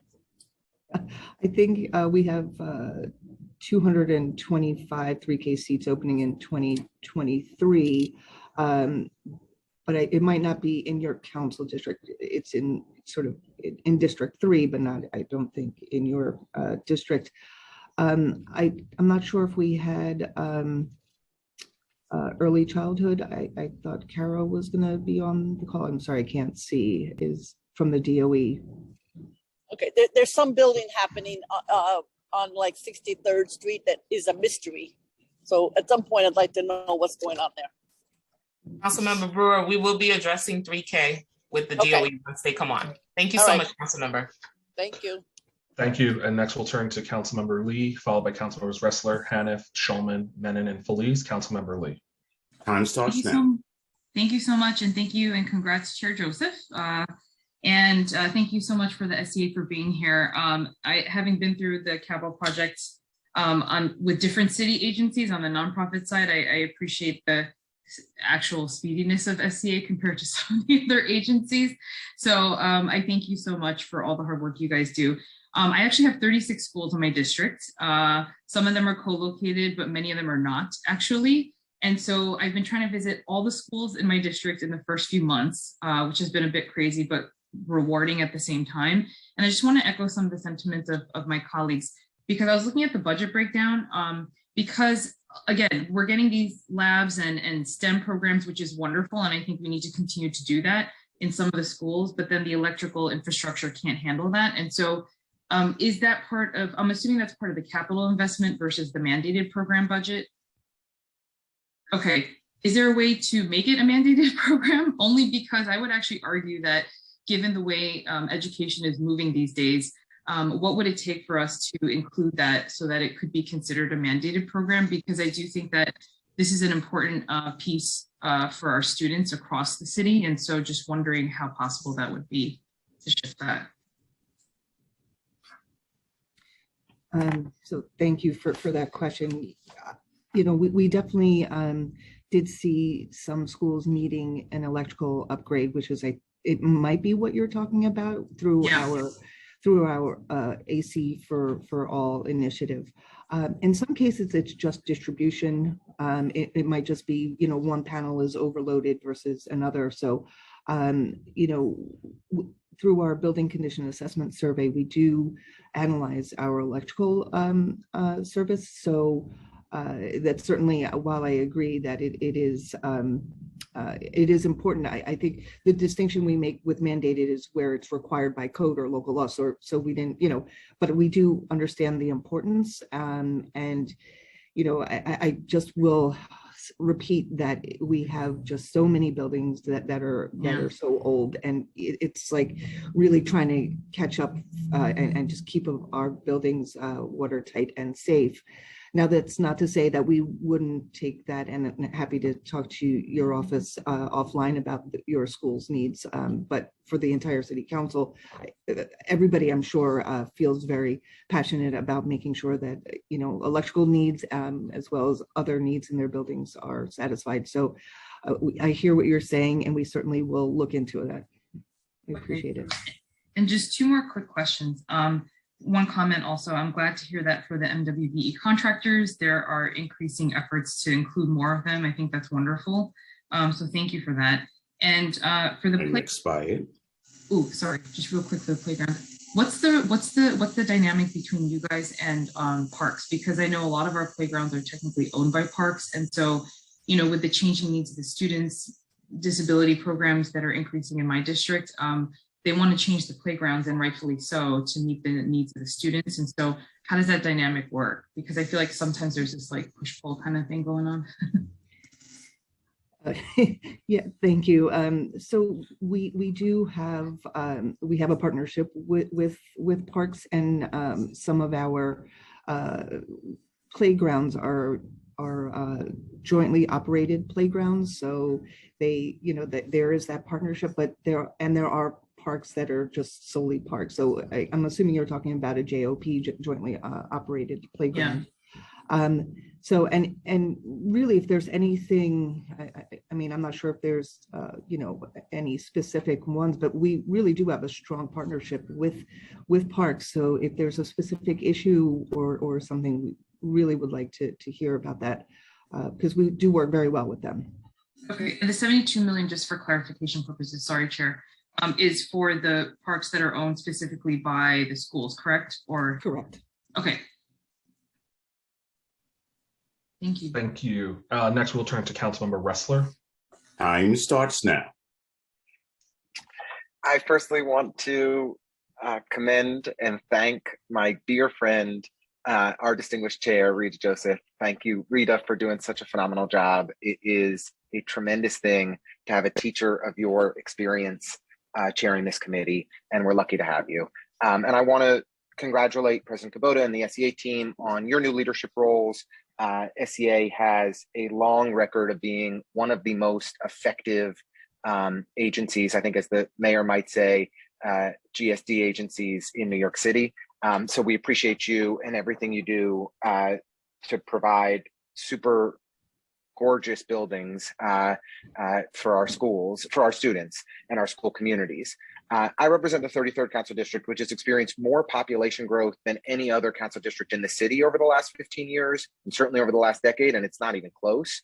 And yet we still don't have one new school that has actually opened since the multiple neighborhood-wide rezonings in our area. We have a new elementary school opening in downtown Brooklyn next year, which we're looking forward to. But the area of greatest concern to me is up in Greenpoint, where we have three public schools, three elementary schools that are full, even as popular as we've seen declines in enrollment citywide. Our three elementary schools in Greenpoint are very full, and we really badly need a new elementary school in northern Greenpoint. If you live in the new towers on the waterfront, you have a 25-minute walk to the nearest elementary school in a dense residential community. It doesn't make any sense. And the only school that the SEA has, only school site the SEA has considered is one of the most toxic and polluted, contaminated sites in all of New York City, a state Superfund site where it is known that the contaminants underground have significant developmental impacts on the young people who may who spend time around them. So is SCA prepared to consider alternatives to the long considered Greenpoint Landing site? And what is the status of our urgent need for a new elementary school in Greenpoint? And thank you. I hope I'm not being too obnoxious, but we need a school. It's real. Thank you for that question, council member. So, we are willing to look at any alternate sites that, if you have any. I just do want to clarify, though, that we wouldn't never jeopardize our students, and we would obviously make sure that there's nothing toxic after we remediate before we would build a school. But again, we've looked at and we've looked at other alternatives as well. And just remember, I mean, you know this very well. We really look for a 20,000 square foot plot of land, and which is nearly impossible to find these days. Time expired. Looking forward. I'll just say we have real options. I'd love to bring you and your team out to Northern Greenpoint. Let's look at the options that we can identify together. I recognize that you would make best efforts to remediate the site, but I don't think we will ever assuage the very real concerns that my neighbors have about the safety of our young people at this location. So I'd love for your active involvement, President, in actually considering alternatives so that we can get a school built as quickly as possible. Absolutely. Cool. I'm going to follow up to see if we can get you to Greenpoint. It's a nice neighborhood. Sounds great. Thank you. And thank you, Chair. Thank you. Thank you. And next we'll call on Councilmember Haniff. Starting time. Good morning. Thank you so much. And congratulations to Chair Joseph. I echo the words so beautifully articulated by my colleague, Councilmember Ressler. I have two questions. I want to go back to the bathrooms for a bit. I am sick and tired of using participatory budgeting dollars for bathroom renovations. And why I lift up participatory budgeting is because it is one of the quickest ways. It is one of the urgent ways that parents in our school communities have addressed to renovating decrepit bathrooms that are dangerous for students. I've heard just horror stories. I heard the bit about the 57 elementary schools. Is there a public list somewhere? Why are these upgrades taking so long?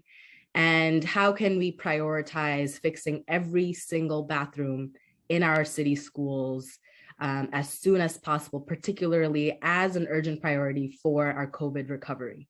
And then the second question, could you speak to the increasing costs of capital projects? How will SCA maintain transparency in costs and timelines of capital projects? Again, another participatory budgeting example is that bleachers at one of my schools, BNS, BCS, cost $100,000. That was an estimate 1 year, $100,000. The second year, it jumped up to $300,000. And we did not receive a line by line, breakdown of why in the second year it rose up to that much, but would love more transparency because it's just absolutely necessary. And then if you could add to the sort of community engagement that you're doing around playground renovations and yard access, families in my district, the students want to be involved. And I think it's crucial for the SCA to have a process to engage our communities more thoughtfully. Thank you so much. Thank you for those questions, Councilmember. So all of our bathroom projects actually can be found in the capital plan. I think John Shea went over, how many they're doing over time. They are selected collaboratively. We check for condition for the need for ADA compliance. We use economic need index, and there is a public engagement process by the CEC and the City Council when we send out the request for capital projects. So that is one way that we can help, or a community can help prioritize what bathrooms get done. And so I would encourage your your communities to reach out to us that way. Time expired. As well.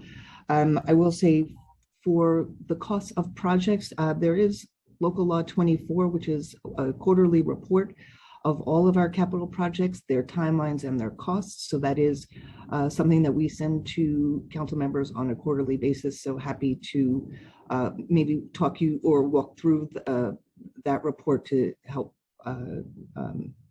go through some of those details. I mean, that would be great, but I guess I wanted to get at like why projects cost so much year to year. Does the report identify or delineate the causes or the challenges? So I think costs have been increasing just generally for construction. I thought you were, trying to get at, project specific ones like, but in any case, I mean, we know that costs have been increasing. The raw materials alone have been increasing significantly. So, but we do track, and that's actually why we have a capital plan amendment process, so that we can make sure that we update our costs continuously. So what you see reflects the latest cost available. I'm happy to talk to you and your office offline if there are some specific ones, and can go through some of the detail of where we've seen costs increase. Thank you. Thank you. Thank you. And next we will call on Councilmember Schulman. Starting time. Thank you very much. I want to thank everyone here. I want to thank the chair, Rita Joseph, for this amazing hearing and for doing such an amazing job. I want to thank all my colleagues. School capacity seems to be an ongoing trend in this hearing. And so it's really important to me. I represent District 29 in Central Queens, and there are a number of significant developments that are going up, and I haven't heard one thing about the school capacity, because our schools are at 170% capacity. Forest Hills High School is at 196% capacity. We have, I've been involved I sit on the Zoning and Franchise Committee. I actually am testifying today on a development that's going to be going up very soon, and it's going to be done in the next couple of years. And it's very significant, especially after COVID. All of these developments are coming up. So I want to know what the plans are for the capacity. I know you're working with city planning, but I haven't heard anything from the community board, and the community board keeps complaining to me about the school capacity issue. Also, there's at 64th Street and Queens Boulevard, there's a huge development going up where apparently there was an agreement made, although nobody can go back and find anything written about a school the developer making a deal for a school in that place. So I want to know what you guys are going to do moving forward about this school capacity issue, because it seems to be citywide. Thank you. Thank you for those questions. Actually, I think we do want to get together with your office to talk about what we're doing specifically. I think we have projects. We have a meeting set up. Great. So we could talk more of the specifics. I think Q174, Q196, 206, all three of those have additions that are coming online. So, I mean, like you said, we do work with city planning, and that's actually why we have our annual amendment, just to make sure that we process, because we want to make sure that everything is up to date, so that we track any new buildings coming online, our building permits, if they're not in like a rezoning or something like that, we're just making sure that we keep up with it. We do have a school in process at 6902 Queens Boulevard. Is that the one that maybe? I don't know. We can talk about that offline. What I'd like to know is that if you get involved on the community board level, which I know Councilmember Dinowitz kind of alluded to earlier, when they meet about schools, development coming into the district and how that affects the school capacity. Right, and we do. And Cora, do you want to talk about our engagement? Sure. So when we have sites that we are considering, we would normally bring it to the community board to discuss those plans before we proceed. There are also times where community board has sent us requests through their process, and we will review every single one of them and provide responses. But as always, we're always happy to have more conversation if that's helpful. Okay, thank you. Thank you. And Councilmember Menon had her hand up. Did you still have a question, Councilmember? Okay, we'll go ahead and unmute you. Hi, would that be me, Councilmember Feliz? No, Councilmember Menon was actually before you. I keep track of all the hands there. Okay, I was just asked to unmute. Okay. So I just wanted, all right, so Councilmember, go ahead and then we'll go to Councilmember Feliz. Great, thank you so much. And I really want to reiterate my colleague's sentiments about Chair Joseph. Thank you so much for this important hearing. So I have two questions. Does the SCA have a dedicated funding stream to meet New York State's requirement for phys ed? Because as you know, in my district with PS 290, that is one of 8 schools in Manhattan that have no gym. I think every school throughout the city is entitled to a gym. Our kids need to have phys ed and a dedicated phys ed space. So that's my first question. And then my second question goes to something that Councilmember Riley, Councilmember Dinowitz, and Councilmember Shulman all touched upon, which is land use. I am really concerned that the city of New York continues to approve projects through ULURP, and yet there's no nexus to building new school seats. So it's done in a completely piecemeal process. Cities across the country have mandated set-asides for new school seats when new development is being approved in a community. I know legislatively, we as the city council can't fix it because it requires a charter revision to ULURP. What can SCA do to make a better, more comprehensive process so when there is new development that is adding new families to our respective districts, we make sure that new school seats are part of the equation? Thank you for those questions, Councilmember. We do have some funding set aside for physical education. It won't make all of our buildings have dedicated physical education space. I know the particular case of 290, we did look at them at the school. I think at one point we were even looking on the roof, so that we have a long history with 290, and happy to connect with you offline to see what we can do with that. And in terms of land use, I will again turn it over to my colleague Cora Liu, who can address this issue a little bit more. Sure, thank you. We do, and Councilmember, we do hear you, and we agree with you that having the need addressed and taken into account of for any of the development is extremely important. In a very tight real estate market, especially in New York City, we always have challenges like projects, which is why we partner with with other city agencies to advocate for school seats. But also, as you mentioned, it's not an easy process, especially for some of the as-built development. They're not required to work with us, even though we do promote and really want to encourage the partnership with private developers. Again, if we can have further conversations where we can help each other to get us more in the door and to grab more opportunities to build school seats, we are more than happy to have that conversation. Time expired. Okay, thank you. Thank you. And Councilmember Feliz, will now unmute you. Time starts now. Good morning. Thank you, Chair Joseph, for this very important hearing, and also congratulations, your very first hearing, major congratulations. I want to start, and I'll be super brief, I know time is limited. I want to start by echoing what my colleagues mentioned, which is that, schools are supposed to be suitable for learning, suitable in every way, small class sizes, but also they should look like schools. Last Friday, I attended an elementary school, and the very first thing that was uttered to me was that the school looks like a prison. The colors, gray and red, the same exact colors that the school had when I was a middle school student, elementary school student. And I think I speak for all of my colleagues. I think we would all be grateful if the SCA would just invest and also make it a priority in investing in something as simple as painting in a vibrant color our schools and our classrooms. Last Friday, I also attended CS300, the TCU, the temporary classroom unit in CS300 on Prospect Avenue. And I cannot describe the horrible condition that TCU was in.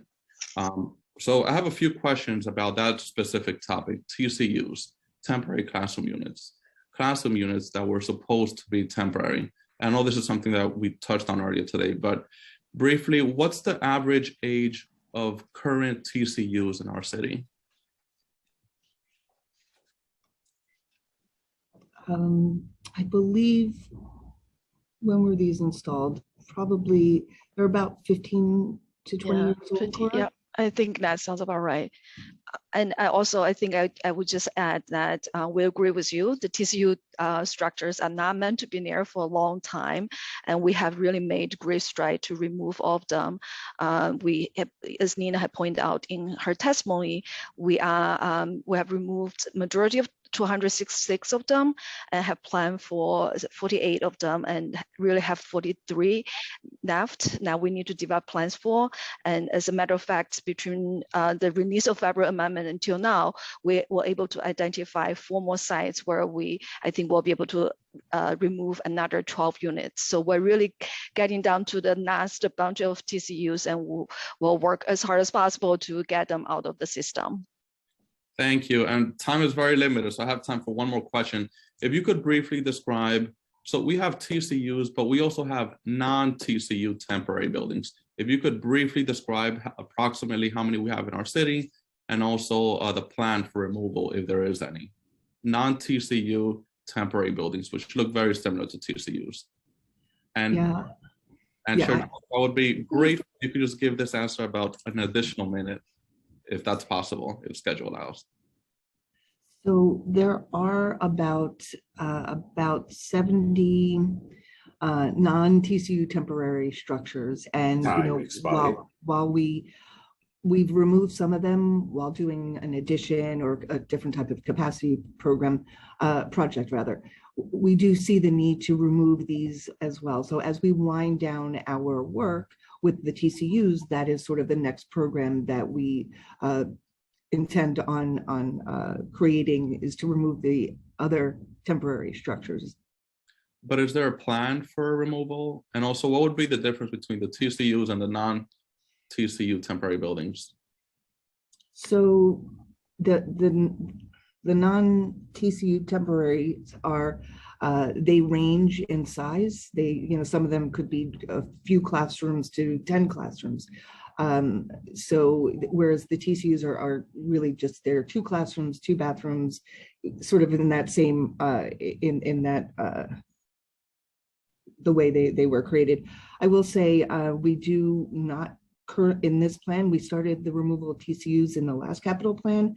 And as Cora mentioned, our work, and we're really winding it down. Our intent is to look at non-TCU temporary structure removals as our next, as our next plan develops, to provide funding for that. Thank you so much for the information. Thank you. Thank you, council member. And next we'll call on council member Sanchez. Time starts now. Great. Good morning, everyone, and congratulations, Madam Chair, on this budget hearing. So my question is, I think my colleagues have done an incredible job. So I just have one short question for you today, which is about the costs of construction and the bid price for school capacity projects. So I noticed in the mayor's management report that there was a sharp increase in fiscal year 2020 to $817 per square foot, down from, or up from $792 in 2019. And then there was again a decrease in 2021.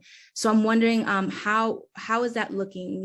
When you identify sites and you go into bidding, how are we doing in terms of market prices that we are paying?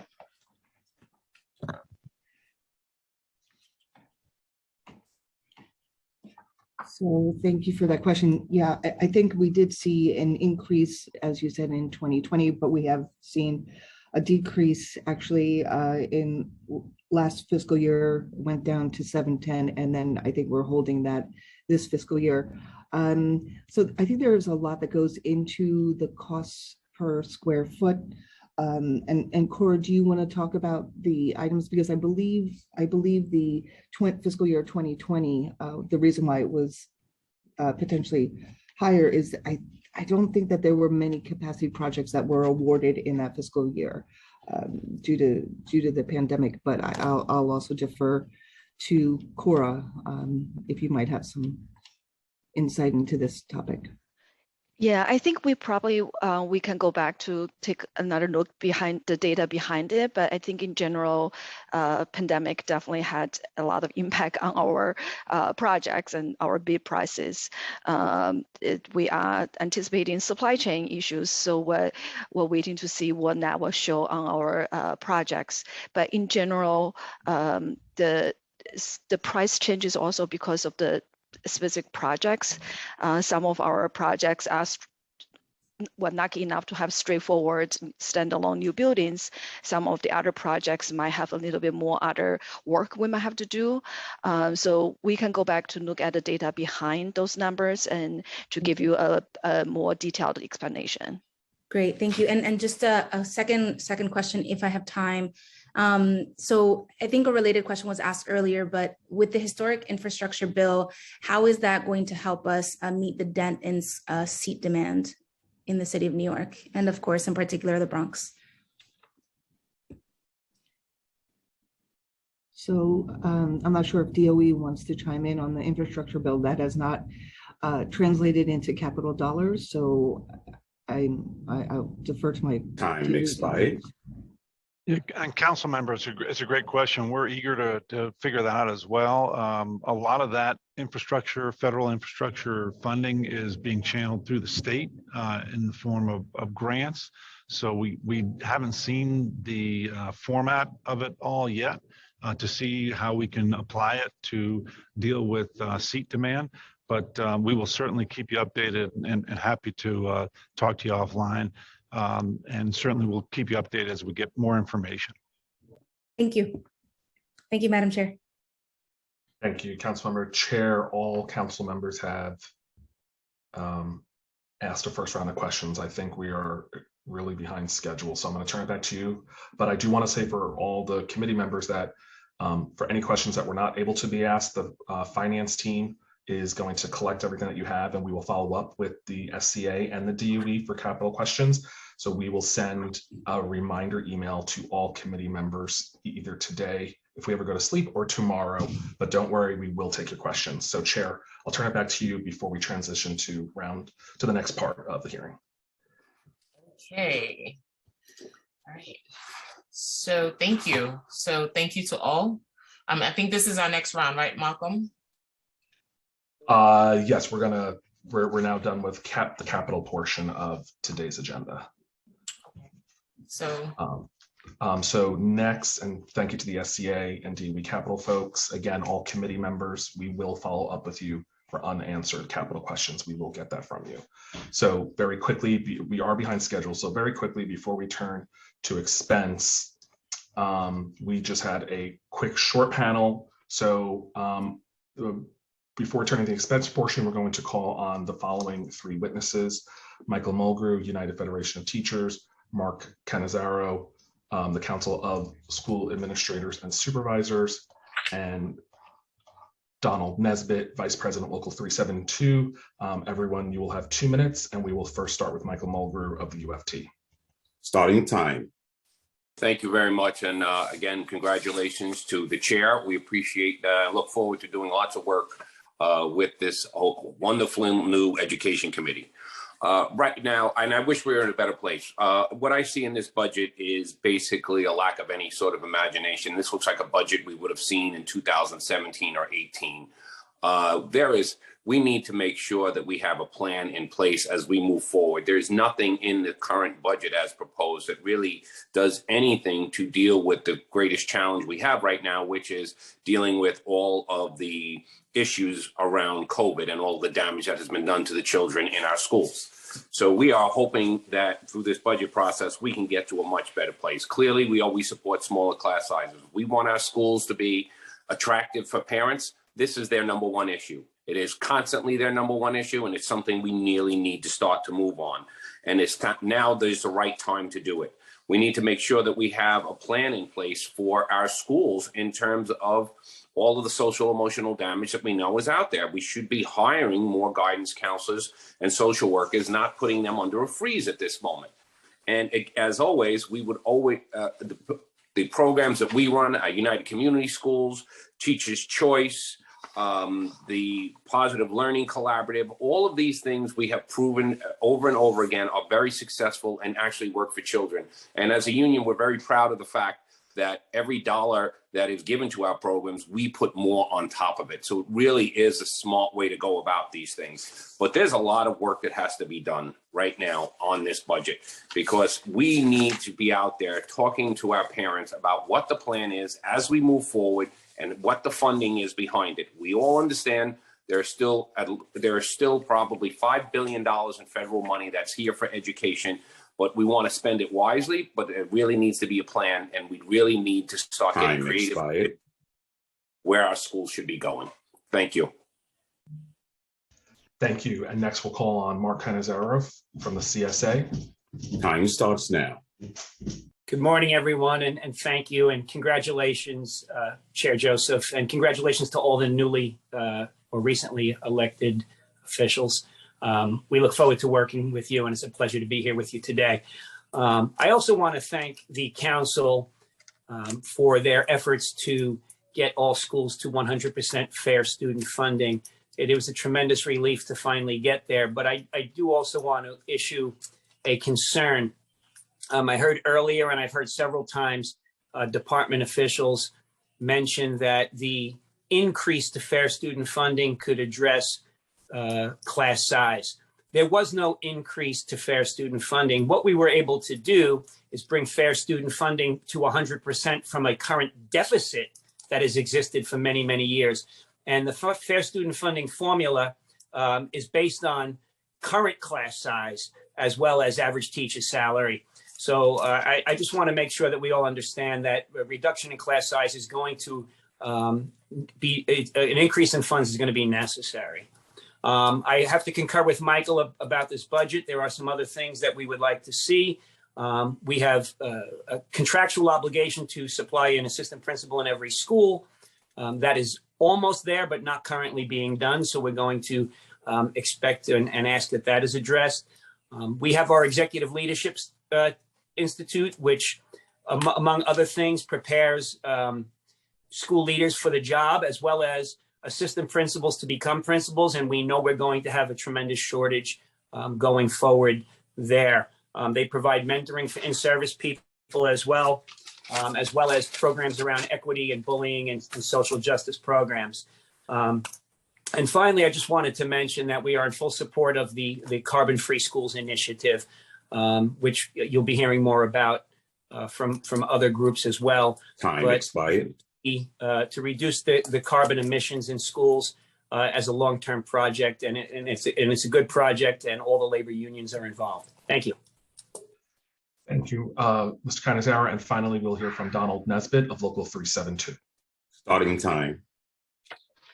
Thank you, members of the council. Thank you, Chair, Madam Chair, Rita Joseph, for this budget hearing. Today, Local 372 represents school crossing guards, family workers, community titles, school aides, school lunch employees, and SAPIS members who service our 1.2 million students. Our members live in the communities that they work and are vital to the development of our students. During the pandemic, school lunch employees and school crossing guards were the everyday vital workers that they have always been. School crossing guards face violent encounters while they perform their duties, which is currently a felony. Local 372 requests and wants the council to help us in promoting this publicly, that it is a felony to assault a school crossing guard. School lunch employees face inadequate staffing levels that put a strain on their everyday life and the job that they do. They also face extremely hot conditions during the summer months that reach temperatures of 130 degrees plus in the cafeterias. Local 372 requests money in the capital budget for ACs and cooling units in spaces where school lunch employees are performing their duties. We also requested the council add money to continue enhancing the cafeterias for our students who eat in those spaces. COVID-19 recovery has been a part of the conversation, but we think that we have a solution that's already there. Our SAPs are in schools. SAPs are substance abuse prevention and intervention specialists, and they already are trained with the social and emotional training that is needed for students to recover from COVID. We ask that the council continue to match the money that the New York State Assembly has put into it, and we thank the past council for doing that. We ask that that continues. And lastly, our community titles and family workers were vital also during the pandemic, and we ask that funding for those titles continue. And lastly, I just want to thank the members of the council. And again, as my labor brothers said prior to me, thank you all. And congratulations on being newly elected. Congratulations, Chair, for this hearing. Thank you so much. All right, thank you, Chair. And there are no council members with hands, so we thank that panel. We are now going to move on to the second round for today. So for those just joining us, we have already concluded the capital portion of our preliminary budget hearing for the Committee on Education. We are now going to turn to the expense portion of our program today, but I'll first turn to Chair Joseph for her opening statement for this portion of the hearing. Thank you, Malcolm.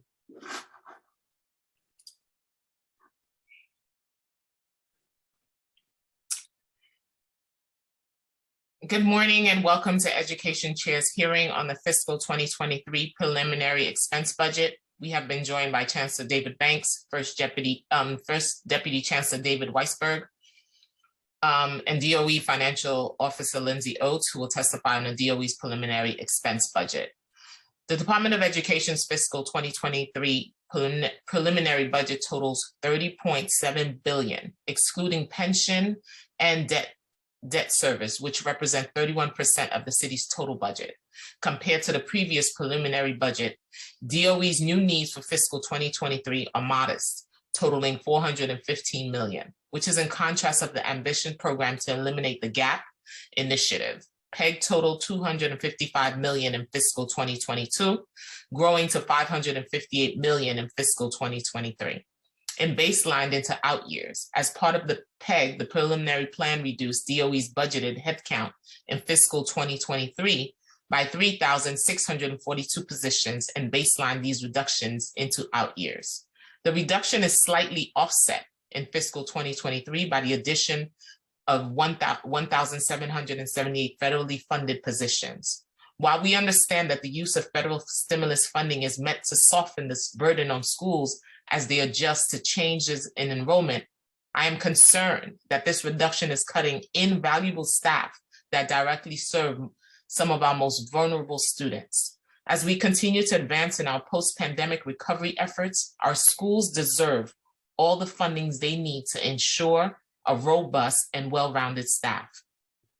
The council is glad to see the preliminary plan adding funding to the right-sized DOE's transportation and charter school budget in line with actual spending.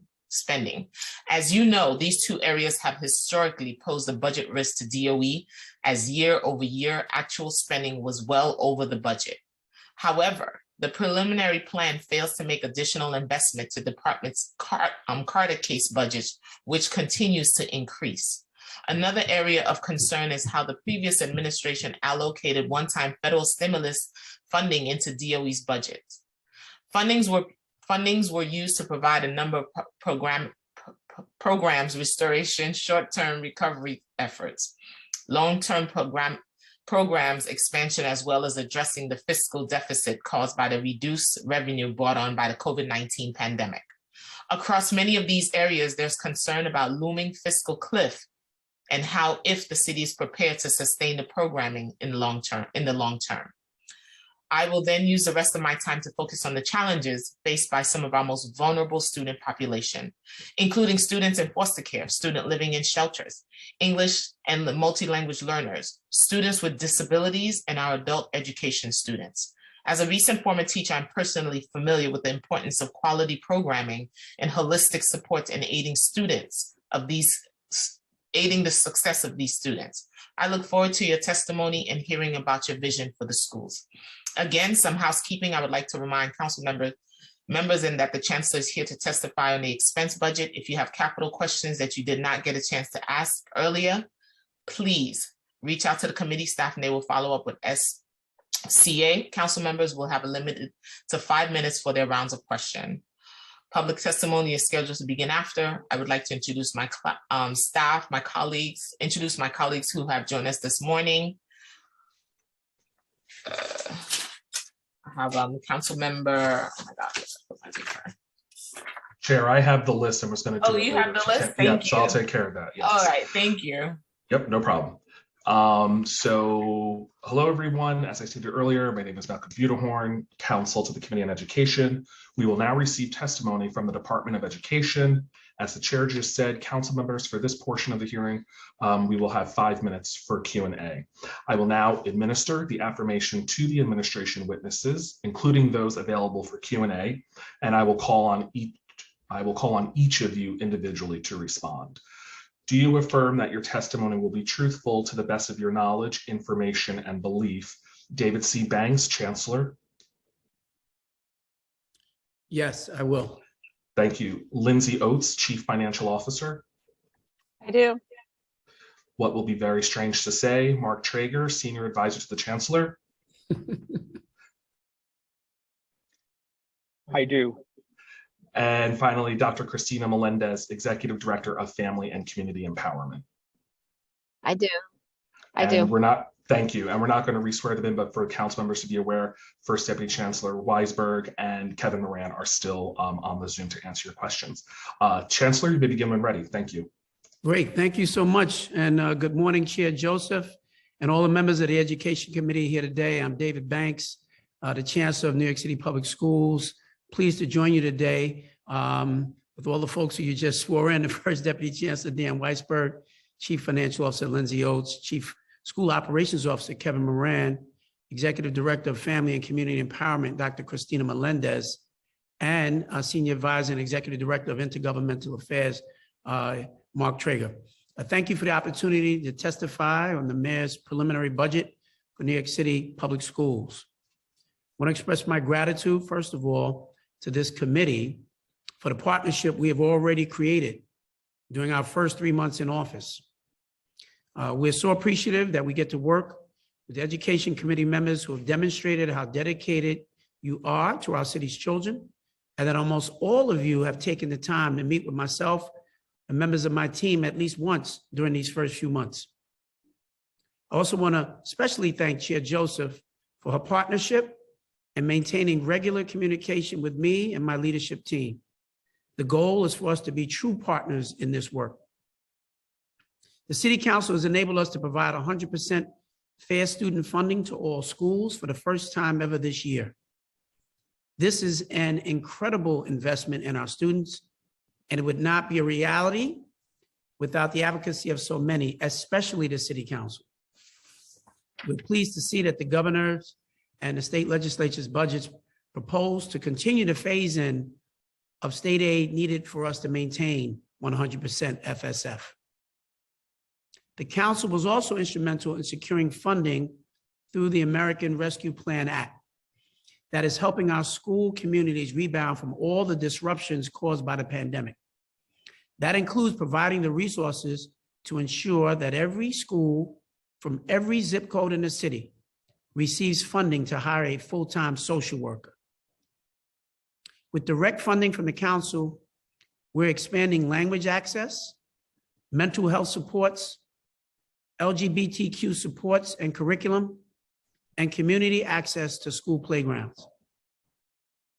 Now we will undertake a transformation of our schools to rebuild trust with our families.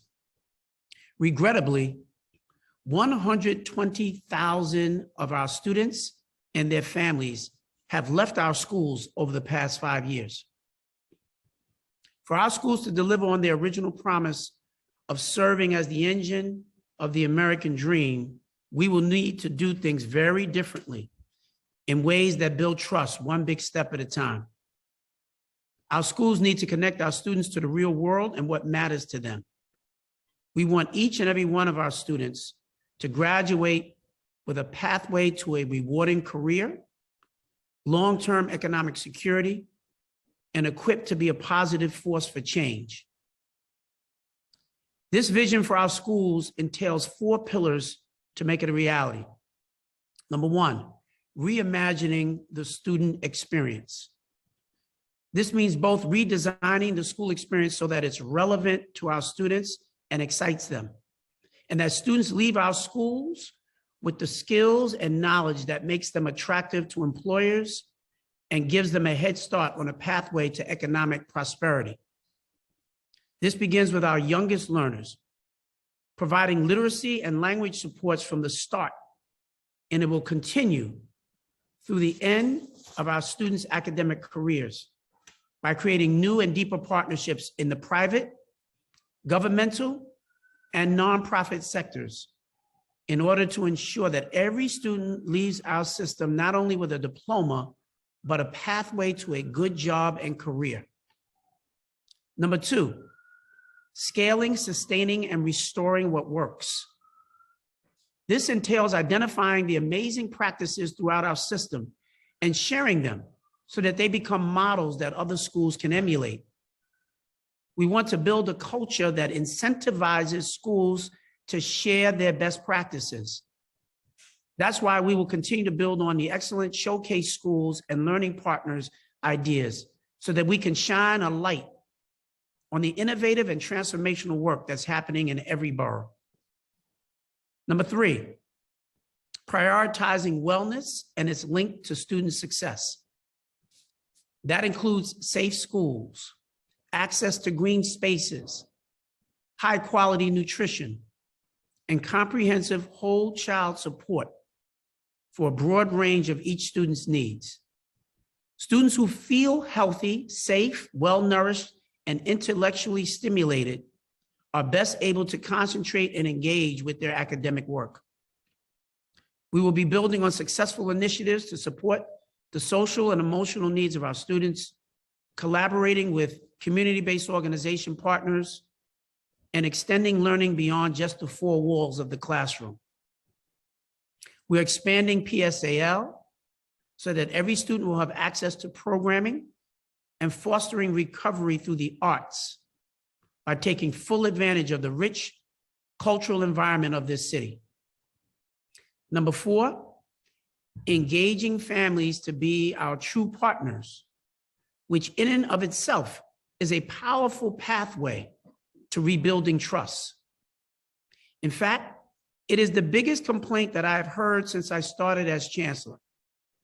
Parents have felt unheard and disrespected, and that must change, and it will change. We will be making sure that we are in close communication with our families, surfacing their expertise to enable all of us to more effectively educate and support our children. Research shows that of all the factors that determine positive student outcomes, family engagement is at the top of that list. This work has already begun through significant engagement around our recently announced Summer Rising program, which is going to provide holistic educational experiences to a record number of students across the city. But engaging families is not stopping there. And this work is going to continue in earnest with the major decisions of this department going forward. Our families are essential to this work, and our efforts will reflect that. In addition, I recently announced steps for reorganizing our central offices to make sure we're using taxpayer dollars productively while ensuring that all of us are working in service of schools and the people working directly with our students and families. That includes eliminating the executive superintendent position because it adds a level of bureaucracy without adding enough value to schools and students. And we have asked each superintendent to reapply for their job so we can assess whether they are in fact the best individuals to support innovative schools and school leaders, as well as our new commitments related to long-term economic security. The community will be involved in the selection of its superintendents. In partnership with you and other stakeholders, this is the work we need to do in order to give the students of this city the educational experience that they truly deserve. Now, finally, let me turn to the mayor's budget, turn to the details of the mayor's preliminary budget. The FY 2023 preliminary budget totals approximately $37.2 billion, including $30.7 billion in operating resources and another $6.5 billion of education-related pension and debt service funds. Our funding is a combination of city, state, and federal resources, with city tax levy money making up the largest share at 54%, state funds 35%, and federal dollars 11%. Acknowledging the realities of declining enrollment and short-term stimulus funding, the mayor's budget does two things. First, it cuts central resources by approximately $60 million, which is a little under 10%, in order to meet the citywide PEG target. Secondly, it adjusts school budgets to be in line with current enrollment predictions and trends. That was not done the past couple of years in order to provide schools with stability during the pandemic. During that time, many schools experienced big changes in their enrollment that were not reflected in their school budgets. We don't expect schools to make these shifts right away. The DOE will again use stimulus funding to help schools facing pandemic-related enrollment fluctuations to restore a percentage of the impact of enrollment losses over the next 2 years. Specifically, $160 million and $80 million in stimulus funding will be allocated to schools to buffer those impacts in school years 2022 to 23 and 23-24 respectively. Perhaps most importantly, the actions I have described will allow us to meet the mayor's commitment to fiscal responsibility while continuing to provide schools with 100% of their fair student funding. It is imperative that we continue to meet that benchmark for all of our schools. So I want to thank the council for your continued advocacy on this topic in recent years and assure you that it remains a high priority. This being a preliminary budget hearing, I want to express to you all that we understand and appreciate the vital role that the council plays in working with the mayor, OMB, DOE, and the various stakeholders in shaping the final budget in the coming months. Together, we'll create a budget that advances the needs and priorities of our students and families. So thank you, and we're here to answer your questions at this time. I have a number of people from my team. We work very closely as a team, and I will certainly engage them throughout this process in today's hearing. Thank you. Thank you, Chancellor Banks, for your testimony. My first question will be around federal funding restorations in the budget. In fiscal 2021, the budget intact a series of baseline cuts to address fiscal crisis at the start of the pandemic.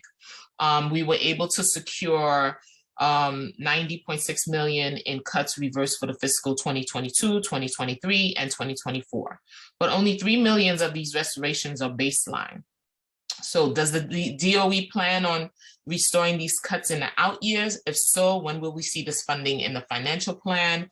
And which funding streams will DOE use to restore the fundings in the out years? It's a great question, and thank you. Hello? Okay, a great question. I'm gonna let CFO Lindsay Oates lean in on that first. Thank you, Chair Joseph, for the question. This is something that we're all concerned about. We are grateful for. I am muted. Is everybody else muted? I think we got a little echo going in here. I'm not sure. Well, Lindsay, you'll be all right because we just muted the chancellor, and so you should be okay. And then Chancellor will just unmute you as we go forward when we need to. Thank you. No worries. Let me start over. Thank you so much for the question, Chair Joseph. I think that we are grateful that we've received this infusion of federal stimulus funding. We're grateful that it lasts for several years.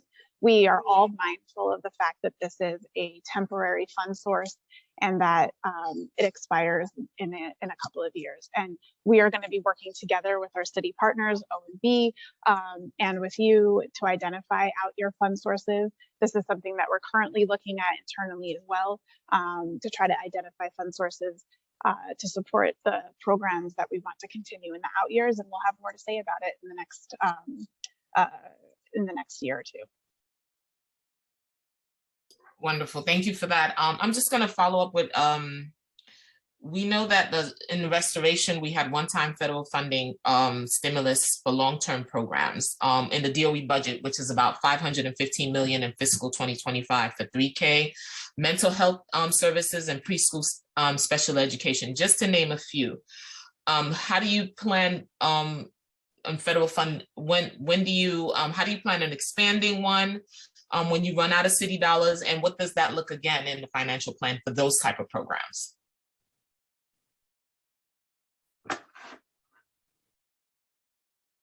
Anybody?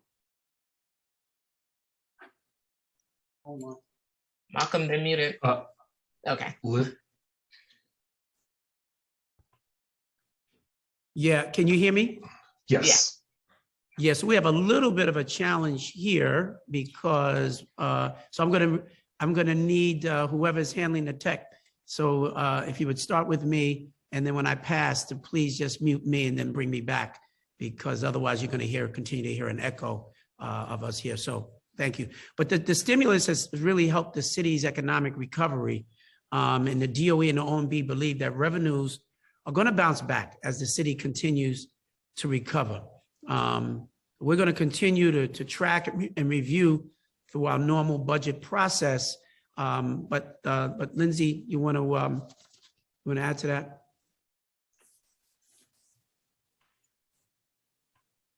Just give us a moment as we do the mutes and unmutes. So we'll know. There we go. Great. So I would say the response is very similar to the question about restorations. Building off of what the chancellor said, we are looking at these important investments that we've been privileged enough to make with the federal resources. We're aware that there are temporary resources, but we're grateful that we have that funding now and that it lasts for the next 2 years. And we're going to be looking at whether the investments that we've made with stimulus dollars are making the impact that we want. And we'll be evaluating the outcomes as one of the things that we'll be looking at when making funding decisions about how to support them in the out years with our city partners and along with you and other stakeholders. And what does that timeline look like? I think that timeline is over the next couple of years as we're evaluating the investments. Obviously, we have a new great chancellor and leadership team and mayor that need to spend time becoming familiar with these investments and whether they're supporting their priorities and the outcomes that they want to see from these investments. And so I think that process has started. It started on day one with this administration, and we're going to continue to build off of that review. Okay. I had another question. I know that you have hiring freezes. For the records, can you tell us what some of the vacancies are being cut by title? Are these vacancies due to citywide hiring freeze, or does the department not have a need for these positions? What's the decision behind those hiring freezes? And is there not a need for those positions?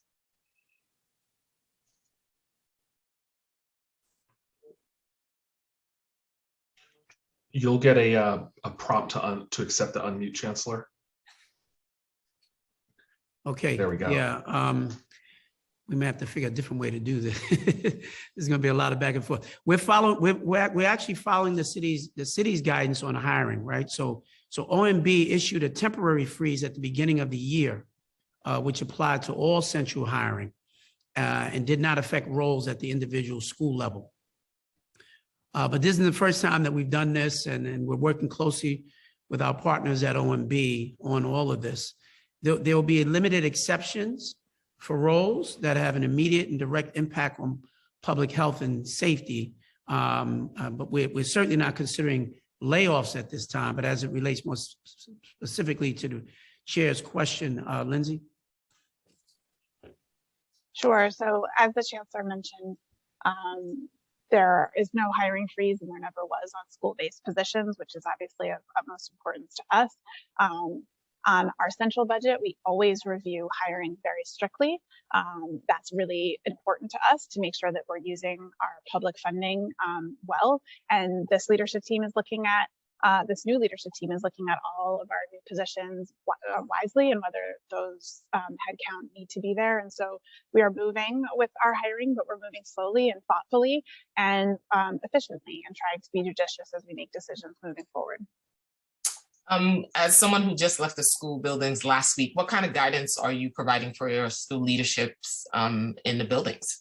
What kind of guidance are you allowing them and what they're saying? Because around May, June, that's when they start looking to hire and budgeting out for the new school year. So what are you telling principals on the ground? Yep. So no, we're in communication and we're lining everything up now. So, we just brought on our new deputy chancellor for leadership, who is directly responsible for communicating with all of our, not only our superintendents, our principals as well. And so principals, as we've been going through this process, principals are just now really beginning to get more information about what's happening. We're not late in the process yet. So I think we're still in a good place. I know you were somebody who just came out of schools. I led schools for 11 years, and I understand how important it is for school leaders to be able to plan appropriately, but we're still in a good space now. And as we have these conversations with all of you as well, it's going to be very important that we'll be communicating in a very timely fashion. And we believe we're still within that time frame. Great. We talked about earlier how enrollment had dropped significantly. Let's say enrollment picks up again. How do we fund those areas that we're having cuts in or we're freezing? How does that look like? What does that look like? But listen, that's certainly our hope and our expectation, right? If our schools begin to pick up enrollment, and that is certainly the reason that I'm here, is to plan programming that will get parents and families throughout the city to come back to our schools. That's like my number one priority. And in doing that, we certainly expect that we will be in a much better place. But we've got to plan. Sometimes, as you know, you hope for the best, but you have to plan for a worst case scenario. And that's what some of this initial, budget negotiation is really all about. What we do know as a reality is that we've lost 120,000 families. That we know. How many more will come back? We don't know. So we have to kind of hope for the best, but plan for the worst. And that's essentially what our position has been. What's the game plan to bring those families back? What's the game plan for that? What does that look like? If I'm a parent that left the DOE, how do you plan on bringing our family back to your school? It's about the new narrative. First of all, I have to serve as a champion for the system. And I'm trying to be out and about as much as I possibly can. Speaking at faith-based, I spoke at a church yesterday. I'll be speaking community groups and parent groups all over the city. But I also, in being here today, I want to share the message with all of you. This is not a job that rests on one person. We are all, we're partners in this work. If there's one thing I would say to every city council member that's here today is we need you to also be a part of the process of rebuilding this narrative and a reimagined school experience for all of our kids. We've come off a tough 2 years. Everybody has taken a hit. Our children, our families, it has been rough. But it is up to us as leaders in this city to say that the best is yet to come. And that as New Yorkers, we are going to be resilient and we're going to have an even stronger school system going forward. That doesn't just rest on the chancellor or even the chancellor's office. That rests on all of us as leaders throughout this system. And I believe very deeply that we are going to have an even stronger system than we had before. So these initial comments around where we stand with a preliminary budget are one thing, but the larger issue for me is about the vision for where we're going and what we're going to be. And that vision, these pillars that I have shared, they're not my ideas. These are the ideas and that I've heard from parents, that I've heard from principals, that I've heard from families, from the students themselves. When we talk about a reimagined school experience, where kids are learning financial literacy in school, when kids are getting engaged in civic education, when we're creating career pathways so that young people have a better idea about what future career prospects and economic prospects there are for them, when we're making the investment so that every child can read no later than the 3rd grade, those are the things that say to parents and families, we've heard you, and we're going to do better as a system. And so everything that I've shared as part of my vision is the platform that we are championing.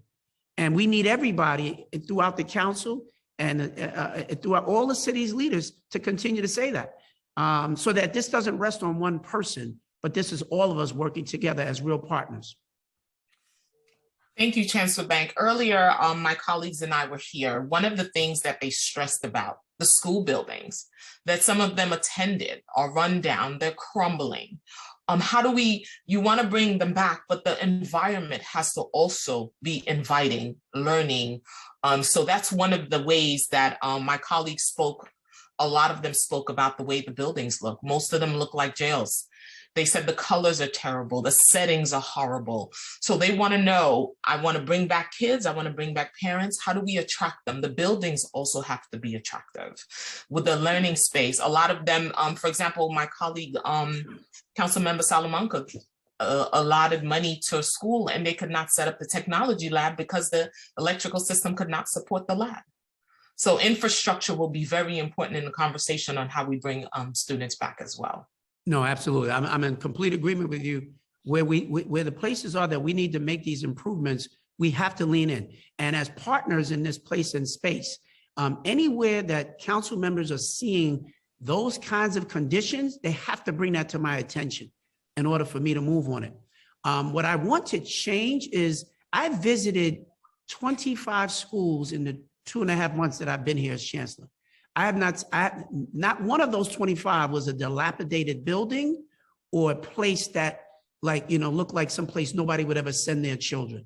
I'm sure there are some buildings that actually have those kinds of issues and conditions. And that's why I need to know that. But that's not the majority of our buildings. Majority of our buildings are not falling apart.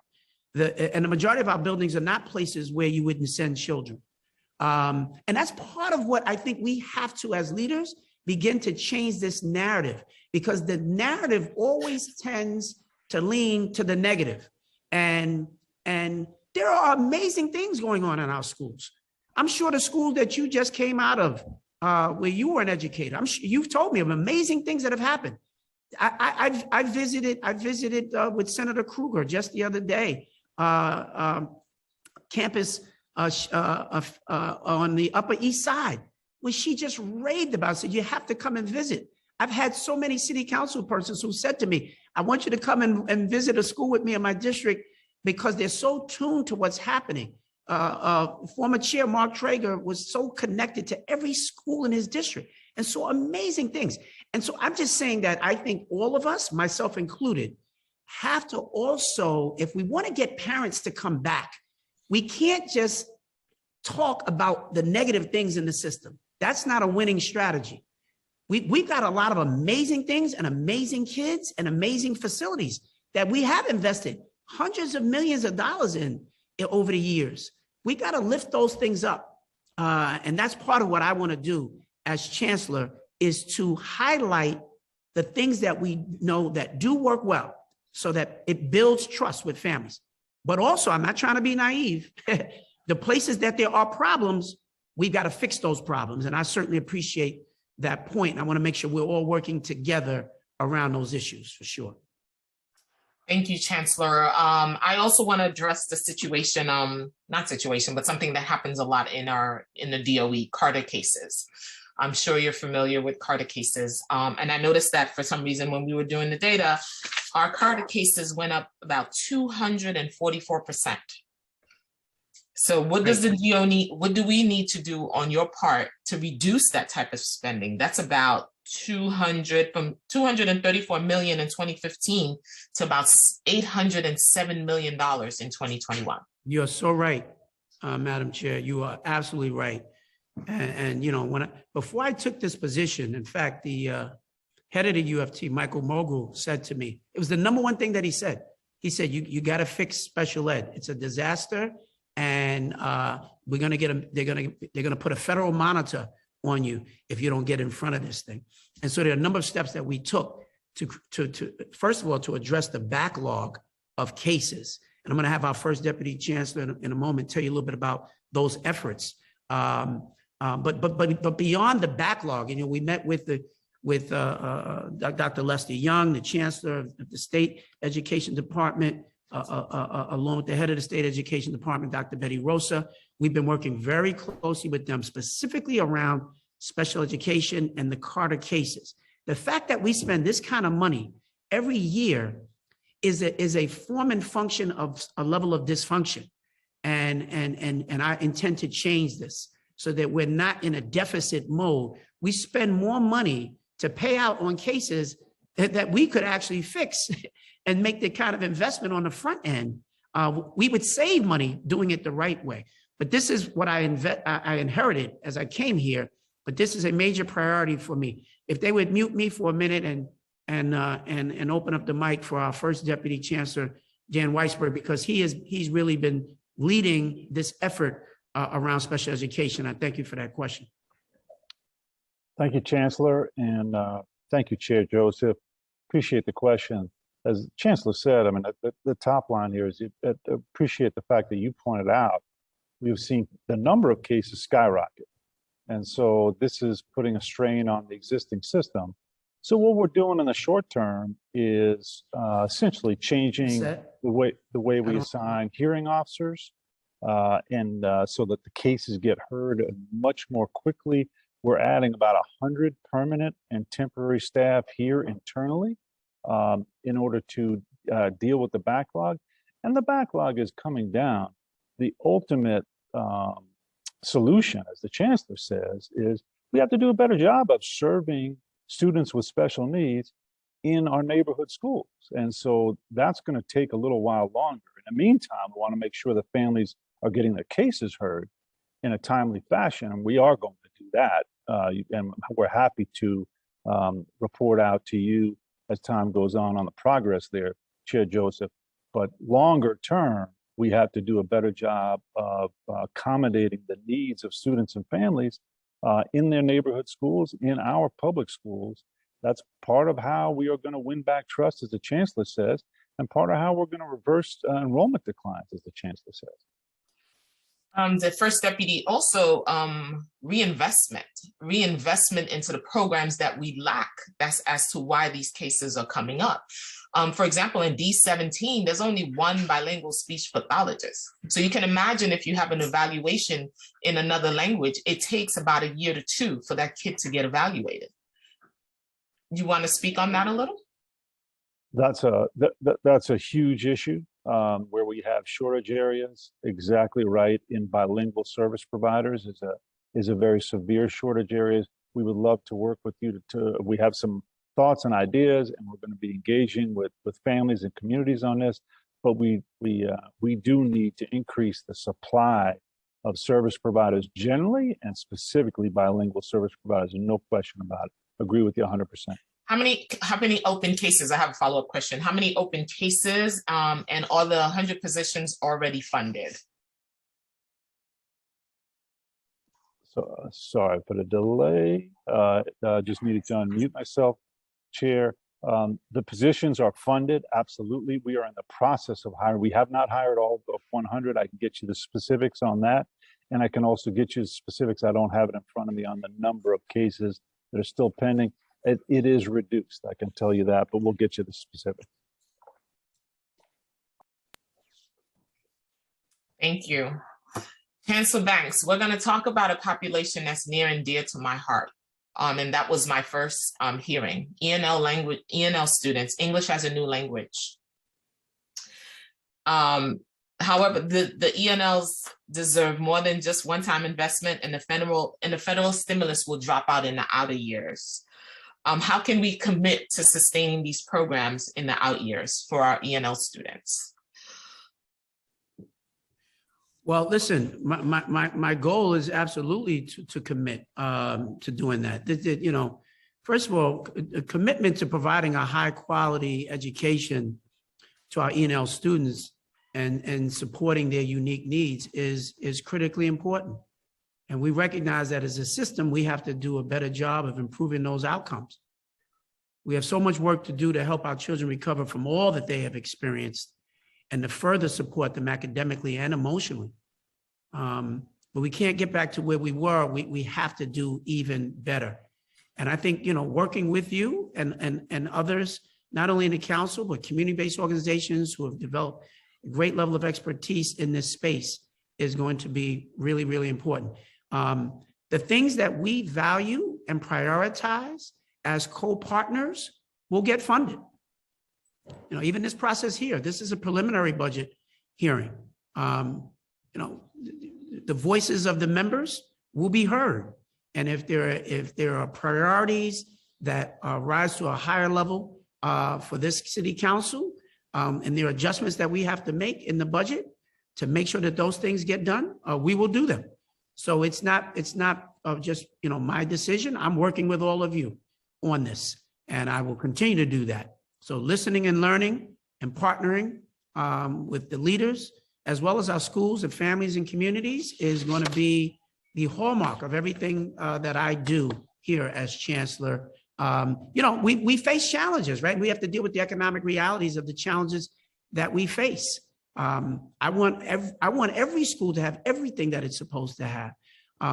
But as partners and as leaders in this system, we're going to have to make some tough decisions, right? And those things that are priorities for us, we will ensure that they get funded. But that's why I think it's important that we continue to send a different message to parents and families that there are better days ahead. Because if we don't send that message collectively, we will continue to hemorrhage families. And if more families leave, dollars leave with them.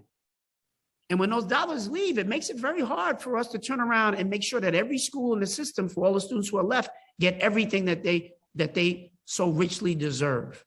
We have to build a greater level of trust across our system with our families. That's why that sits at the top, because if we do that, I think we're in a much better position to ensure families that we're going to be able to support all of these issues, including the resources that are needed in the out years for our ENL students. Thank you, Chancellor. Our ENLs and a lot of my colleagues have also echoed, along with families and advocates, about transfer schools for older ENLs. There's only 5 and they all exist in Manhattan, and there's none in the outer boroughs. Right. So we need to build and create the ones in the outer boroughs. So we're looking to see where are we on that, and how long will it take, and what's the timeline?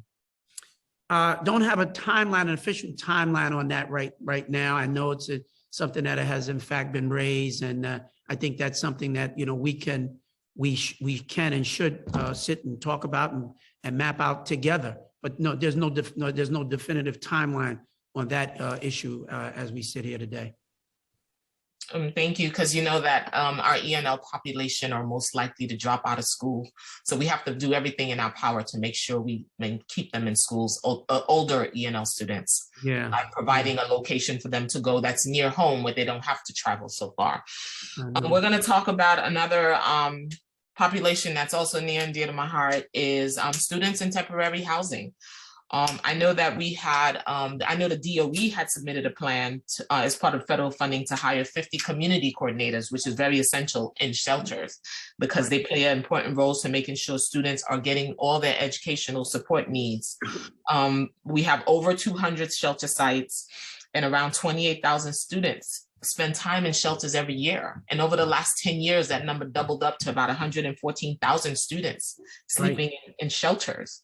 There's 117 DOE shelter-based family positions, but they're only paid $28,000. So it makes it difficult for you to recruit and retain those staff members. So how does the administration prioritize students in alternative housing? Can we expect better investment in that coordination and the home coordinate and shelter coordinators?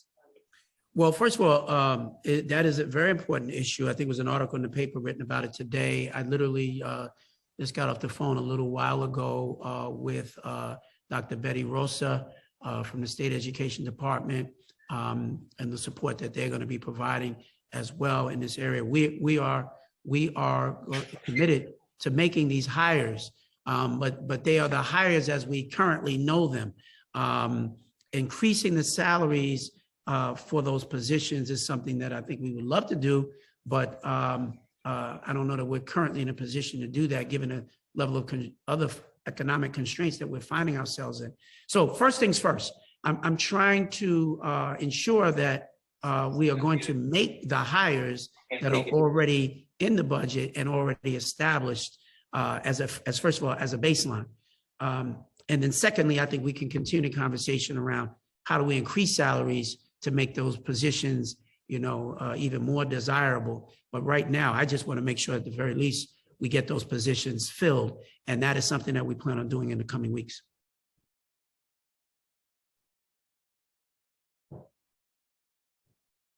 Can you hear me? Hello? Yes. Yes, I can hear you. Hello. Okay. I can hear you. I was done. Okay, we're gonna touch upon fair student funding, and then I'm gonna allow my colleagues to ask them questions as well. Sure. We know that additional headcount as a result of 100% fair student funding.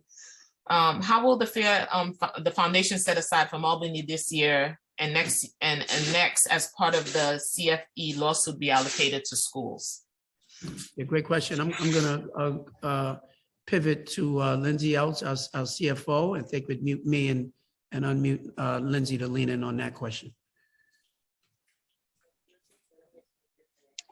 Thank you, Chair Joseph.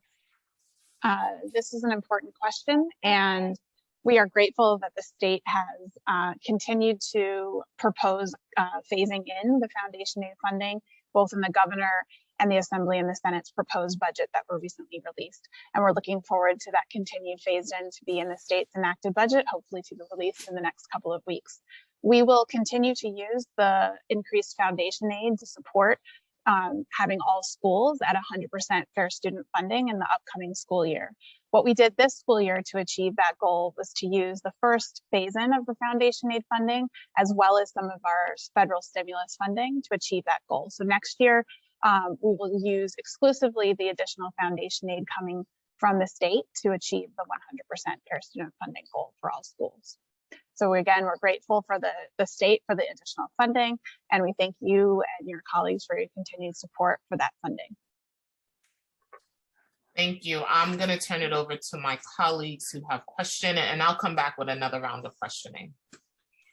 Thank you, Chair. We're first going to call on Councilmember Salamanca, followed by Councilmembers Lewis, Riley, and Stevens, and we have more after that. And I just want to remind the public that the Zoom raise hand function is strictly for the committee members to ask questions of the administration. So we'll turn to Councilmember Salamanca. Time starts now. Thank you. Can you hear me? Yes. Yes. All right. How are you, Mr. Chancellor? I will be brief with my questions. I know that the chair asked some of the questions that I had in mind, but I was wondering, do you have anyone in your team who's in charge of school facilities here?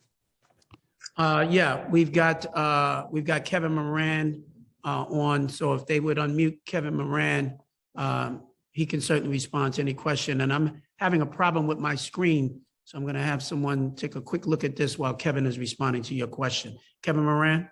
Yeah, I was just curious in terms of how often does the school facilities go out and inspect the work that superintendents are doing? The work of the school custodian is inspected weekly by our deputy directors of facilities. They visit their schools and their catchment areas weekly. And so if there's a special request, I heard earlier on the Capitol hearing that the color scheme of gray and red at the school, that wasn't preferred. We have that in our contract as an obligation every year, a percentage of the school building be repainted. We could do that. And any of the structures that folks had alluded to, that there was structural outside exterior masonry work that was crumbling, in a word that was used, there is scaffolding, as was mentioned, that goes up, sidewalk shed that goes up. I'm sorry, and let me interject because Okay, I go have a little bit of time. All right, shoot. I did a check presentation at one of my schools last week, and I was really, I don't even want to say disappointed. I was just disgusted in the condition of that school. Ceiling tiles missing, ceiling tiles falling apart. You know, the walls, just the total lack of maintenance. And I'm taking this personal because this is a school down the block from my office and in my neighborhood. I grew up in this community, and just to see the lack of disrespect that they show these students with how disgusting the school was. I myself and the borough president at the time, Ruben Diaz Jr., we funded a playground and next to the school with 2 basketball courts. One of the basketball courts, the backboard and the rim was completely gone. I went to the gym, and speaking to some of the students, one of the students asked me, when are you going to fix the rim? The rim was completely bent. And, you know, I'm here trying to do my best to allocate fundings for these schools. But I was just taken back by the way that the conditions of the school. And if you're if there's someone supervising that custodian, then he or she is not doing their job. So I am going to, on the record, request that we do an inspection with whoever's in charge of school facilities. I want to visit some of these schools. I want to show you these conditions. And if these custodians, who many of them have been there for many years, may feel complacent, are not doing their job, it's time for us to replace them as well. You know, that is one of the reasons why in terms of your capacity for students, is low. They're going to charter schools. They're going to private schools. You don't have these issues in charter schools and in private schools. They maintain their buildings. They want to ensure that their enrollment is high. You know. Well, I appreciate the feedback, and I would be more than happy to walk a building with you, council member. We recently did a project at Lehman High School in the Bronx where we replaced every bit of the ceiling with new LED lights. I'd love you to see that type of work we're doing. And if there's a specific example that you have, I'd like to walk with you as soon as your calendar permits. Definitely not acceptable if there's ceiling issues or rims broken or backboards. We can get out there and fix those. Councilmember Salamanca, 1 second. I think you muted yourself. Give us 1 moment. Well, can you hear me? We can, Chancellor. And Councilmember Salamanca, we So let me say this as well, right? Because I don't sit here as Chancellor to defend status quo and to defend nonsense and craziness in our schools. And I just want to say this to any person that's here, any council member. If you have any school in your district that you recognize is unacceptable, you ought to let me know that personally. And we don't have to wait until you get on a hearing to tell me that. If you call me personally, and I have given my number, I think, to everybody that's a member here. And if you don't have it, you can certainly have it. I don't even want you to go to somebody else that works for me. You ought to let me know that directly, and it will be absolutely responded to. I will go and do that walkthrough with you as well, because I don't like to work in the abstract. Yeah. If you tell me there's a definite problem somewhere, and so please give me that information, and I'm making a note of that now because I want to do that walk with you as well. This is personal for me. I was a school leader, and I know what kinds of experiences our kids are supposed to have and the kind of facilities that they deserve. And if the council has allocated funding to make things happen, and it's not happening, I'm sorry, I didn't mean to take up all your time, Councilman. No, listen, I wanted to focus on this. And Mr. Chancellor, immediately when I did that walkthrough, I reached out to the executive superintendent, and she immediately reached back out, says that there's going to be a corrective action plan. But I wanted to take this opportunity in this hearing to find out who's in charge of school facilities, because there are other issues. But I was just taken back by the conditions that my students, my neighbors, my family members in this, in this junior high school, the conditions that they're in. And it's a hear that the individual who supervises the custodian does an inspection once a week or once a month, just comes to show that they're not actually inspecting that school building. That's So right. my It's team is going to reach unacceptable. out to your office, and I welcome that walkthrough. And yes, I have direct contact for you, and I want to thank you for that. I appreciate that. No, absolutely. And let's make sure we do that. You can go to the executive superintendent on a host of things. But when it becomes something that becomes that kind of situation that's unacceptable, come to me directly and we'll take care of it. All right. Thank you, Mr. Chancellor. Thank you, Thank Madam you. Chair, for the opportunity. Thank you, Council Salamanca. Next, we'll turn to Councilmember Lewis. Starting time. Councilmember Lewis, do you just have to accept the unmute? There we go. Now we can hear you. Got it. Thank you, Malcolm. Congrats Yep. again here on the oversight hearing. Glad to see you, Chancellor Banks, and your whole team. Thank you for sharing the DOE's 4-point plan, especially on reimagining the school experience. I wanted to ask you what your vision was to help our students and scholars that are going into college. What is the plans for career pathways?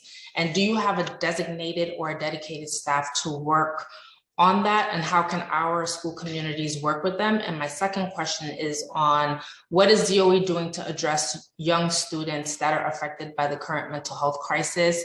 I wanted to know if DOE is expanding the number of school-based mental health clinics, restorative justice practice programs, as well as expansion of inclusive school programs. Thank you, Chair. Great questions. No, I appreciate you, Council Member. Thank you so much.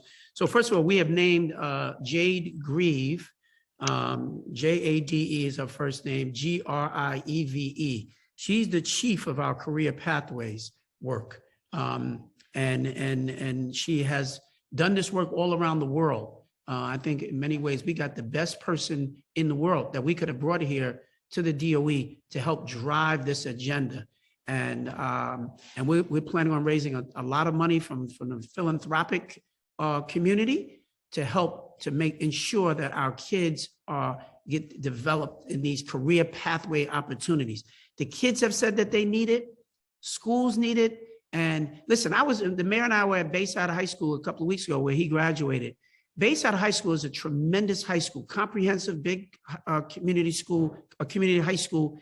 It's not a career and technical education school, but every student in the school takes career and technical education classes, which I think is a phenomenal model. Everybody gets exposed to like the real world. And that's what we want to do for the entire system. And so Jay Grieve is the person, and I'm folks on my team who are watching this will ensure that you get, in fact, we should send it to every council person. Yes. Jay Grieve, send her contact information, because that is going to be the North Star for this body of work that we're doing. Trust me, if there's going to be a legacy that I would leave as chancellor, it is going to be around helping to open up the power of possibilities for all of our kids so that they're not just going to school to go to school. And we're trying to improve math and reading by a couple of points. I want them to understand why they go to school. And I want them to understand that they can go into the fintech industry. They can go into biotech. They can be investment bankers. They can be architects. But it's hard to imagine how to position yourself for those things if you've never had any exposure to it. That's where we're going. And the business community is saying they need us to produce students from the DOE who can do some stuff, who have credentials. They can go to college if they want to go to college. If they don't want to go to college, they can go right into the world of work and get good paying jobs that put them on the path to economic prosperity. That's what I care deeply about. And there are a lot of other things that we have to do to help get our kids to that place in space, council member. But one of the things that we're doing, we've made a number of investments. I'm going to ask that Lindsay also lean in, our CFO, around some of the investments that we've made and things that we're doing in the mental health areas to provide levels of support for our schools. Thank you. And in fact, wait a minute, not Lindsay, I want to go to Mark Traeger, rather. I meant Mark, because Mark has spent a lot of time, effort, and energy in this space, and it's personal for him. And so Mark Traeger, if you would, I'd love for you to just kind of lean in a little bit and talk about some of the things we're doing there. Thank you, Mr. Chancellor, and it's great to be with you, council member and chair, and this wonderful committee and the staff and the People's House. And as the Chancellor noted, this work is deeply personal. I also want to just flag, Councilmember Lewis, thank you for your excellent question also on career pathways. This chancellor has really built a strong, very big, strong, robust team on making sure that every child from every zip code has a plan, has an access point for resources, for information, for every school community. That's always been a challenge historically. And there's a strong team in place. And also I will make sure, Councilmember Lewis, that you actually have a follow-up with me personally right after this hearing, and also to all members of this education committee, to this wonderful outreach team. But again, I'm happy to follow up with you further right after this hearing as well. Thank you. Okay, was that it, Councilmember Lewis?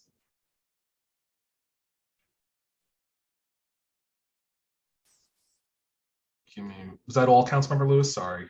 Yeah, and regarding the expansion of the school-based mental health related clinics on risk, I think they answered the question. They would follow up afterwards regarding restorative justice practices and all that. Thank you, Malcolm. Oh, Councilmember, forgive me. That piece got cut off from my sound. I want to thank the council. I want to thank you as well for being big supporters of the school-based mental health continuum. Also, in addition to making sure that every school now has resources to hire a full-time social worker.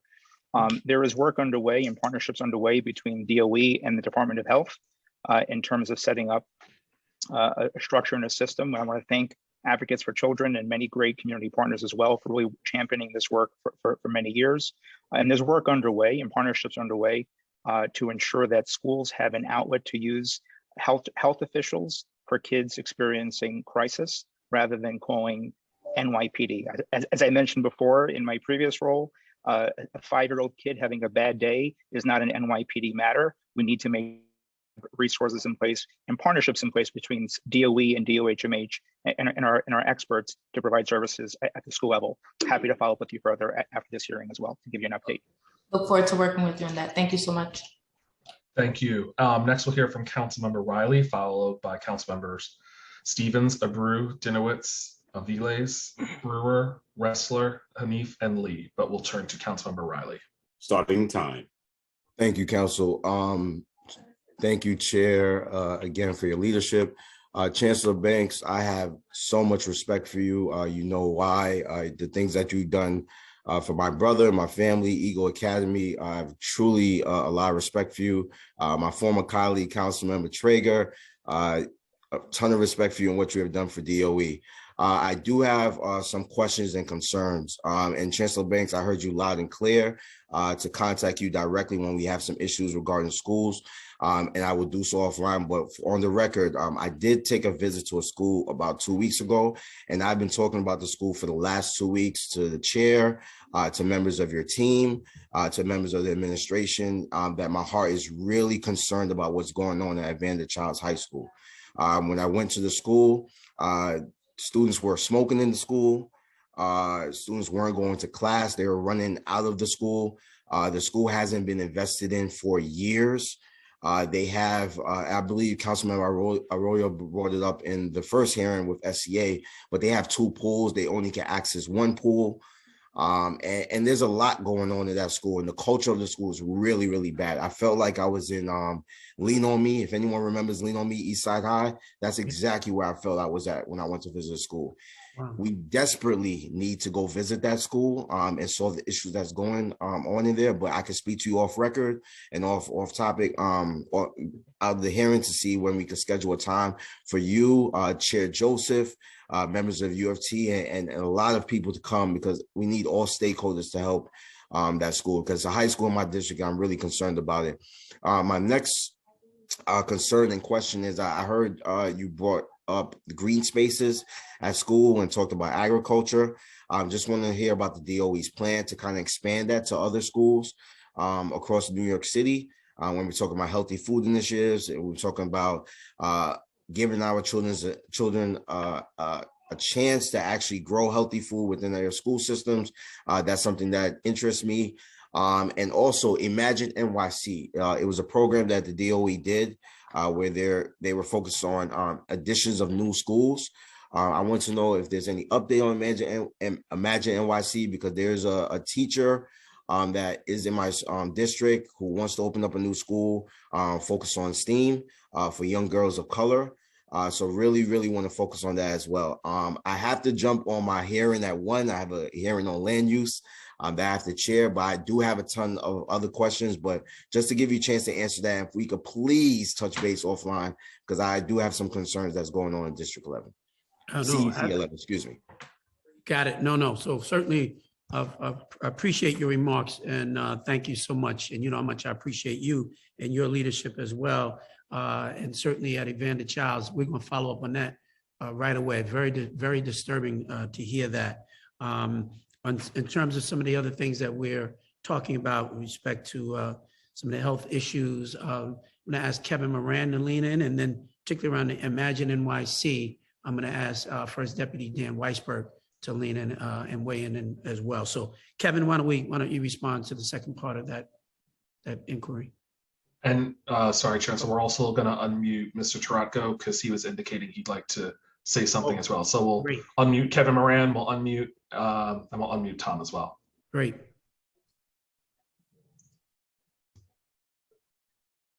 Kevin, I don't think we hear Kevin. There, you're both unmuted now. Okay, Tom, I don't know which portion you want to. I was going to speak to Evander Childs quickly because we have reinstated our facilities teams, which is exactly what the council member was talking about. Whatever the issues are, we can talk to the council member and school leadership and bring the exact people that can solve those problems, whether it be school safety, the instructional side, facilities, capital side, whatever, and space management will be there. And we also have programs that I spoke to the Chancellor a couple of weeks ago about a campus enhancement program. So if we can work with the leadership in the school to say, this is the vision, this is what we want to do here, we can work to get there. And then definitely bringing the local electeds in on it is just, it just adds the priority, and it adds the high visibility to the project, and things will really get done. And you can turn that, what you've just described, around fairly quickly. I know you don't think so because you've seen it this way, but we're real confident we could jump on that and make some positive impacts quickly there. So we're happy to work with you, council member. Thank you, Tom. Time expired. Yeah, and so council member, thank you for the question. I visited Evander very recently, and I'm having a visit scheduled already with the principals and the custodian. We walked the space and saw some of the showcase projects that they have in the building in their student library. Students are very proud of the space, as is the staff and the custodial team. Even went down to the second pool that you referenced. I know there's some talk about getting that second pool back online. And the custodians in-house redid the locker room down there. It's really, I'd love to show you the work going on there. That's exciting work for us. As it relates to the green and sustainability initiatives, we have an Office of Sustainability. We'd love to partner up on more opportunities to grow healthy options in foods and hydroponics and different raised planting beds around the campus and space. So as soon as we can get this on the calendar, Councilmember Riley, I'd love to get out there with you. I think you'll find an excited team, and where there's opportunities to do more, we certainly will. Thank you, Kevin. Thank you, Chancellor. And Chancellor, one more thing before I leave. Last year, Public Advocate Jamani Williams and myself put together a Healing Center School initiative that we sent to the DOE. We still haven't got any update on a lot of those initiatives. So if there's a conversation that your team can have with the Healing Center School initiative to how we could kind of implement a lot of those initiatives within the DOE, I will truly appreciate that as well. Thank you, Chair. I'm sorry to take up a little bit more time. Have a good one. Thank you. I got the report as well. I'm still looking through it, and I want to make sure that my team puts this down. We have a number of things that we can follow up with you on. We should get up. We'll get up to the Bronx and sit with you. Thank you. Thank you. Thank you. And next we'll turn to Councilmember Stevens. Time starts now. Good afternoon, everyone. Good afternoon, Chancellor Banks. Very excited to see you today. And you know, we're always in partnership because I'm all about these young people. So I'll get right to it though.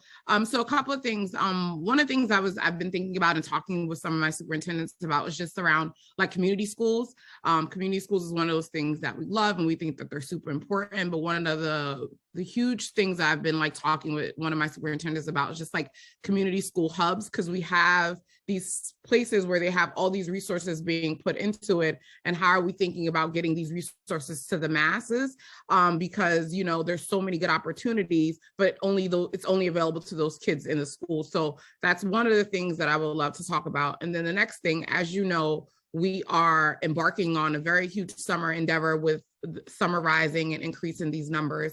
I'm really concerned because last year, a big part of the issue was the communication between DOE and providers. What are we going to be doing to make sure that this communication is happening adequately and that CBOs and providers are seen as equal partners and they do not work for the principals and really working in partnership? Because I think that when it works really well, but when it doesn't work at all. So I definitely want to make sure that we're addressing this and thinking about this as we're planning. Well, I'll start from the second thing, and then I'm going to ask Mark Traeger to also talk a little bit about what we're doing with the community schools work. On the Summer Rising, we're really excited about it. It'll be the largest summer program that we've ever had. And I think not just in its size, but we've learned a lot of lessons from the last time around. That's part of the reason why we didn't even change the name. We said we want to continue to build on what was a good program that had some issues. And we're going to do that. And we've been learning the lessons from before. And so the mayor has directed the deputy mayor, Wright, who has really led the effort on Summer Rising. And she has coordinated meetings with DYCD, DOE, all of these providers. It's been really good. And we've been planning this now for weeks, if not months, since we got here. These meetings have been happening. So we've been well ahead of the curve in terms of our preparation to be ready for the summer. So I think you're going to see. Well, my concern is that there has been conversations going on, but there have been higher conversations and not trickling down to the actual people who are doing the work. They will. They will. Trust me. There's a time. I trust you, but there's a timeline. Put that out. No. There's a timeline that is laid out so that everybody will be on the same page, right? We're still in March, right? And so we had to kind of order our steps first, making sure different things are coordinated. We also heard from people from last year as well, who in fact were on the ground. A lot of their voices are informing this process right now that we're engaged in. And you'll see in very short order, it'll be kicking right back out to the people who are on the ground, who are going to be responsible for driving this. There was a lot of confusion around a number of areas last year, and we're going to close the gap on all of those things. So that's where we spend a lot of time there as well. And just another note that I wanted to put in, because this isn't a new partnership, but still often providers come in and they are not seen with the same level of respect as educators, and sometimes principals do not come in with the same respect. So I think that we have to make sure that we're putting in a level of forced partnership, because sometimes the expectations is not that they're going to listen to the provider and they're like, no, this is my building, you need to listen to me, when in reality, this is a partnership and we should be working together. So I just wanted to put that as a note, because a lot of times, and I know this for a fact, because I actually worked in these programs where principals wouldn't listen to me. Right. And so we have to make sure that they understand that this is a dual partnership. So I think, and I said this in my hearing, that there needs to be dual partnership and dual expectations, and they should be working on them together and forced collaboration. I agree. I'm glad that you raised it as well. And I'll make sure we've got another meeting, I think, coming up, tomorrow. I'm going to bring up these issues that you're saying and make sure that we are ensuring that this happens. You know, it is not an easy deal, because principals are oriented to, they use the language, my building, right? Yep. and that's kind of like a universal thing where principals take real ownership, and anything that comes in their building, has to go through them. And that can be a good thing, and it can also be a bad thing, right? So we've got to ensure that we find the sweet spot that works for everybody, and we do that thing. But also I wanted to ask Mark Traeger to talk a little bit more about what we're doing. We're expanding on our community schools work as well. Mark? Thank you, Mr. Chancellor. And I want to thank Councilmember Stevens for your proactive leadership, because you're asking all the right questions, particularly Summer Rising. I know that last year there were major issues with enrollment. To the credit of this chancellor and the team that he's built here in partnership with City Hall and our DYCD and our deputy mayor, DOE actually is now handling enrollment. That was a major issue and problem last year. I know that there are other issues, and also, Councilmember, if there are organizations that have contacted you that have issues with DOE, please forward them my way. I'd love to kind of help you that bridge and to help. Yes, you're awesome. You're awesome at that, and please keep sending that information my way, and we'll ensure that there's communication and collaboration between DOE, DYCD. With regards to community schools, thank you so much for raising this question. Huge fan of this wonderful initiative, and thank you, because your committee plays a critical role in partnership with the Education Committee and really seeing the community school initiative really take shape. At the end of this school year, the number will go well over 300, close to 400 community schools. There's an RFP out. I'd love to be able to brief you and your team on where the community school initiative stands, because there's some really great work happening there. I'd love to work with you and the council and the chair, Joseph, as well, to kind of seeing this grow and flourish for years to come. Absolutely. Thank you so much. I know we ran out of time, but I'll definitely be in contact with you. We could definitely have a briefing. And thank you, Chancellor Banks, for all your partnership. And I will be in touch if I have any more concerns with both of you. Thank you, Councilmember Stevens. And next, we will turn to Councilmember Abreu. Yep. Time starts now. Well, thank you to Chair Joseph and to our Chancellor Banks, Mark Traeger. It is nice to see you here as well, my friend. Look, like a lot of students, I struggled reading growing up and was held back in school as a result. Can you speak to your plans to invest in high quality literacy instruction rooted in the science of reading?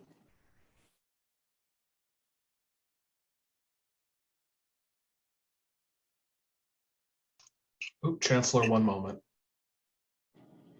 Okay. There we go. You can hear me now. Okay, great. Yeah. Yeah. So again, this is another major priority. It's a huge body of work that we are leaning in on right now. So we haven't fully determined the reading program per se that we're going to use. We're talking to lots of different people. I sent out the signal that a return to a phonetic approach to the teaching of reading is critically important.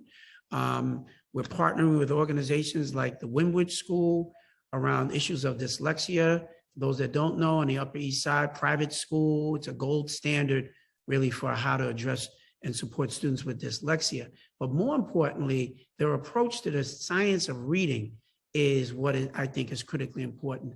And we have too many of our students and too many of our schools which have not been engaged in a very productive approach to the teaching of reading. And I think our schools of education have failed miserably in preparing our teachers who come into our profession, who don't know really how to teach the fundamentals of reading.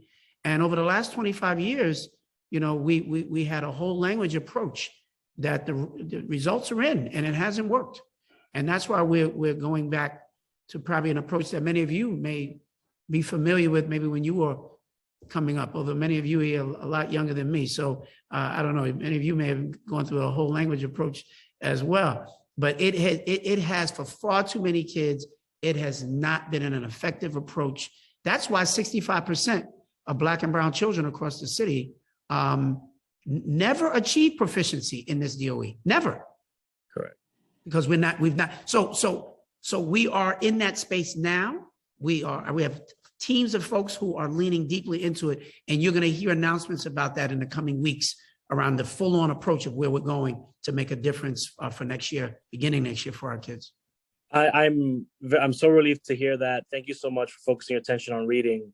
I look forward to hearing more. And just quickly, I've been in conversations with some of my colleagues on this. The Middle School Quality Initiative, is that something that we're going to continue to invest in and support? Yep. And Dan has been spending a lot of time in that space as well. Dan?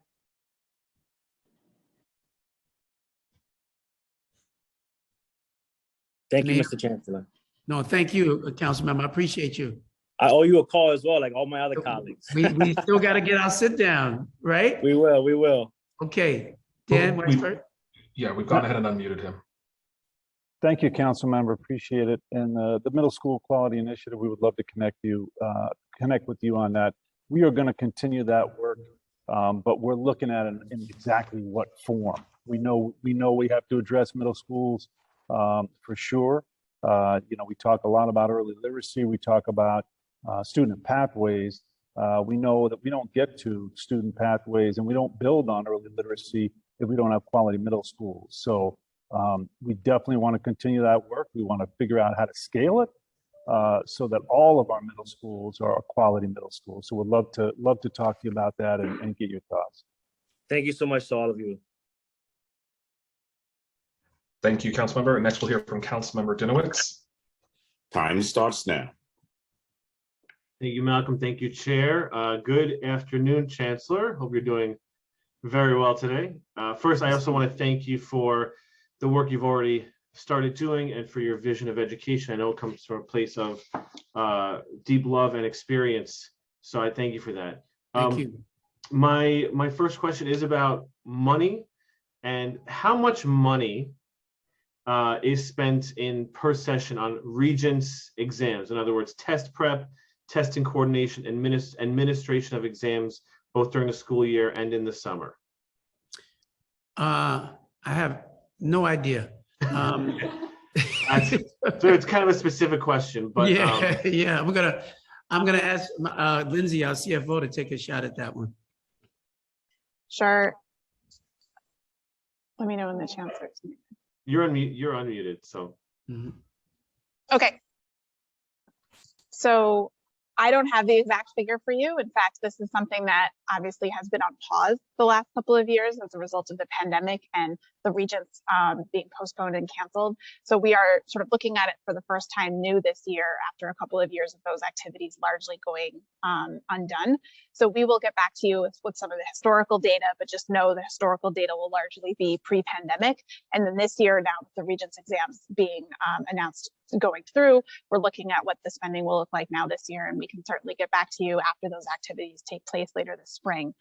So ask again at the exec hearing and going forward, and we can certainly get back to you with that. But I'd be happy to look at the sort of 2019 and older numbers. Because we're going to be starting these tests soon. I think it's vital so we know how much is actually being spent on these tests. And in addition to not just the human hours, per session hours, but also the contracts, the printing, the processing, the test prep books, all of this money that we spend both on the Regents and on the other exams. I do want to comment about one of the number one things being special education, and I will tell you, in my experience as a teacher, very often the reforms and the work being done for special education students often really just meant more paperwork and compliance mechanisms and not actually help for the students. So while you mentioned working with Chancellor Rosa, I do hope many of the people that you work with include the UFT, include our teachers, include our service providers, that people actually giving our students the services, providing the services, because they are the ones doing the work, and of course the families whose students are impacted. That's right. Is one other question I have is in relation to the last question regarding reading. As you know, you've spoken about this time and again. It is a huge issue in our schools. I actually, after your speech, I actually went out and introduced myself to that man. It's, if only the kids could read. Right. Bill, had a nice conversation with it. That's right, Bill. And when I asked this question last time, the answer I got wasn't great. I'm hoping you made progress on this. Are you working with the state to address the reality that middle school students and many high school students need phonics, need direct reading instruction, but such courses, they are not provided credit for those courses, and schools are not given the credit that they need to provide these courses to our students? Well, I'm not sure about the credits aspect of it. What my major focus is going to be at the elementary school level, where we don't spend a lot of time focused on credits like we do in the upper grades. But in the early grades, building that solid foundation is where I've really been spending a lot of my time. So, but you're asking a question about older Sorry, I don't mean students? to interrupt. The clock's ticking down, and I have trust me, I have full faith in your commitment and the work you're doing for younger grades. The older students often get forgotten. Right. Often it said, oh, it's very complicated. In this particular case, it was told to me at the last hearing, oh, well, we got to work with the state because the credit's this, the credit's that. And so what I'm asking is, can you or are you working with the state to say if a child comes into middle school or a child comes into high school far below reading level, which is the reality in so many of our schools, that schools aren't disincentivized from providing those children the actual reading instruction that they need, which was the case when I was a teacher. And I will just share it. The only time, one of the only times I ever got to teach direct reading instruction was when I had a principal who wasn't so concerned about the score, what the superintendent was going to say to her about oh, you're not enough kids, these students aren't getting the credit. Students need to read. She said, let's get them to read. But that was despite the fact that the state and the city did not incentivize her to do so. So with all that, I would just encourage you in your work to recognize there are high schoolers, most of them with IEPs, and middle schoolers who cannot read, and they need attention as well. And I hope that you're working to provide the right incentives for principals so that they can invest in those children as well. That's a great question. Great questions. Dan, you were going to say something on that. Dan. One moment. There we go. Unmuted. There he is. Thank you very much, and thank you for the question. It's a critical question. Agree with you 100%. We will get back to you on that, council member, on the issue of credit. There are other ways that we can provide incentives for that sort of foundational reading work in secondary schools. And the other piece that we're going to have to address is that secondary level teachers are not trained in phonics, for example, and phonemic awareness and how to do that. But they're going to need to be in many cases. And this is a national problem. There aren't a lot of great materials on literacy foundations for older kids who don't want to look at the elementary level phonics materials very often because it's baby stuff for them. So would love to work with you on thinking about how to do that. That has to be a piece of the puzzle for us, is to make sure our older kids learn how to read. And once they do, they can zoom ahead and really accelerate their learning in all subjects. So we couldn't agree with you more, Councilman. You're absolutely right. I would respectfully say my experiences teaching kids to read is just different than what you just said. But that I would love to work with you in that, because as I said, we have older kids, probably have IEPs, who need that direct instruction. Thank you. Thank you, Deputy Chancellor. Thank you, Chancellor. Thank you, Chair Joseph. Thank you, Councilmember. Next, we'll call on Councilmember Aviles. Starting time.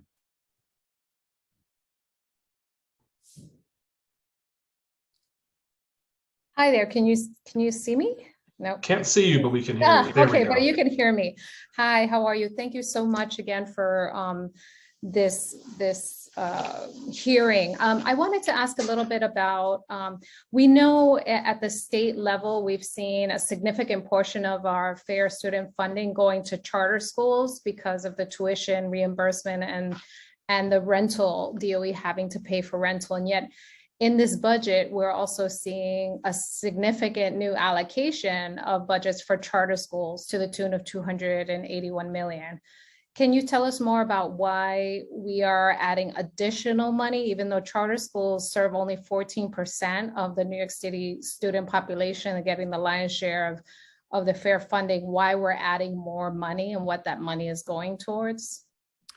Yep, our CFO will talk a little bit about that, Lindsay.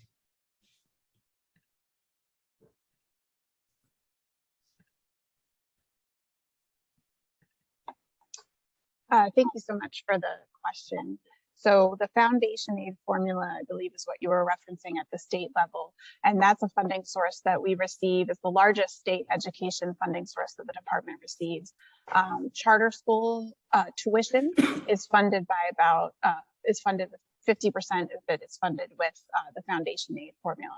The increase that you see that was included in the preliminary budget is to really bring the charter school budget up to historic and projected spending levels.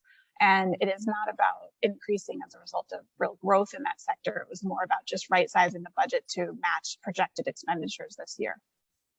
Yeah, I guess what's hard to wrap our brain around is that in the same budget document, we're seeing cuts to programs that are really important for our communities, like low-income childcare voucher, the citywide literacy curriculum, mental health initiatives, immigrant family engagement programs within the DOE, and yet we're allocating even more additional resources to a very small subset of the schooling community.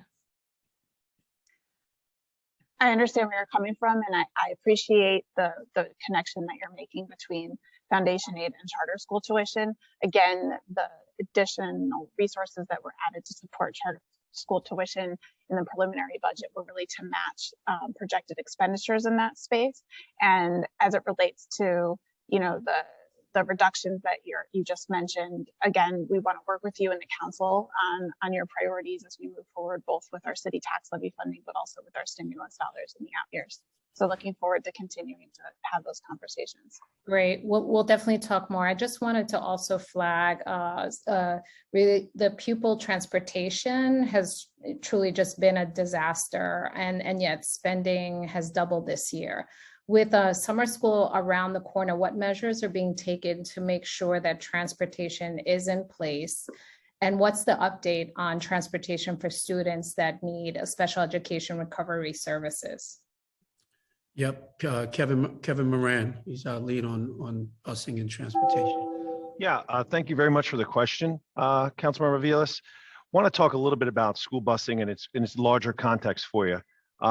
In 2018, we came in and started our modernization efforts to make sure that we could move towards a more responsive system. And it started with redoing our call center to the point now we serve 150,000 students across 3,000 schools and programs. And on a daily basis, we get around 400 calls or complaints into our center. And so the improvement there is, 99% of our routes are running. You do note that there is increased costs, and that is matching with the demand as more students need to be bused or specialized transportation to locations. The cost, we did see that correlation in the rise.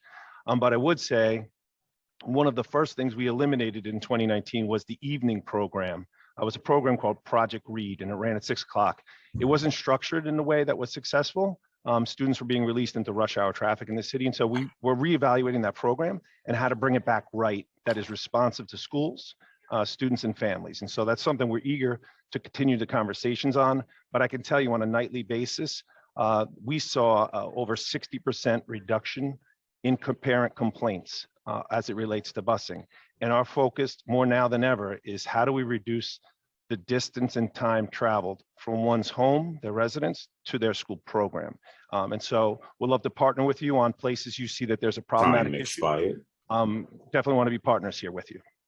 Well, I definitely look forward to talking some more. There was a rally this weekend around the transportation problems that so many of our families face. So an ongoing conversation, and look forward to talking to you tomorrow, Chancellor. So thank you for the time.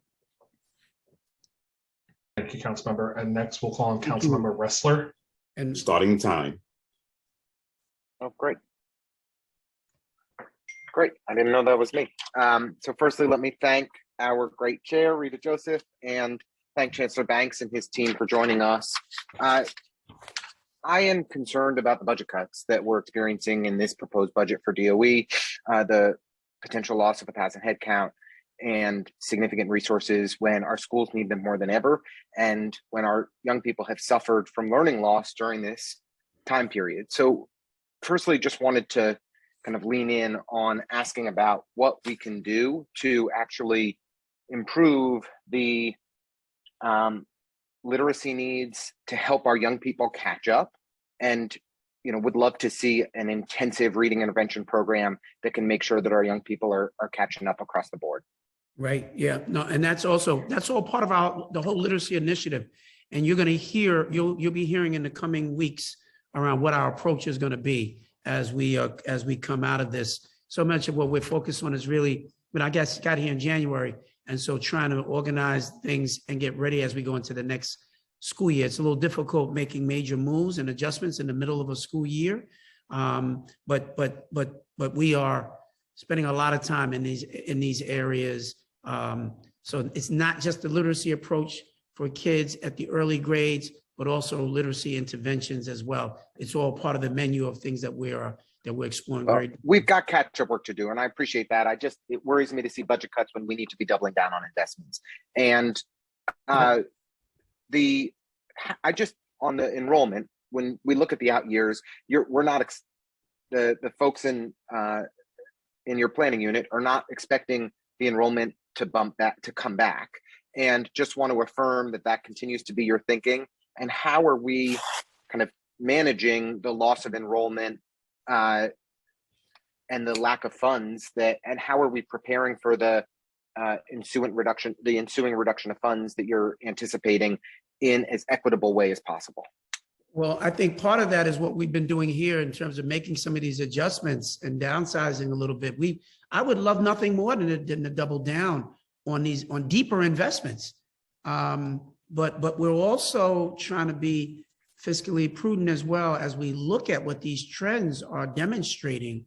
So it is disturbing. And so we've got tough choices that we have to make here. But again, as I said earlier, I think if all of us are working together, we've got to figure out how do we get families to re-engage and to trust and want to come back into our schools. That will solve a lot of these other kind of financial issues that we have. So we're in a little bit of a catch-22 right now, and we're just trying to see our way through.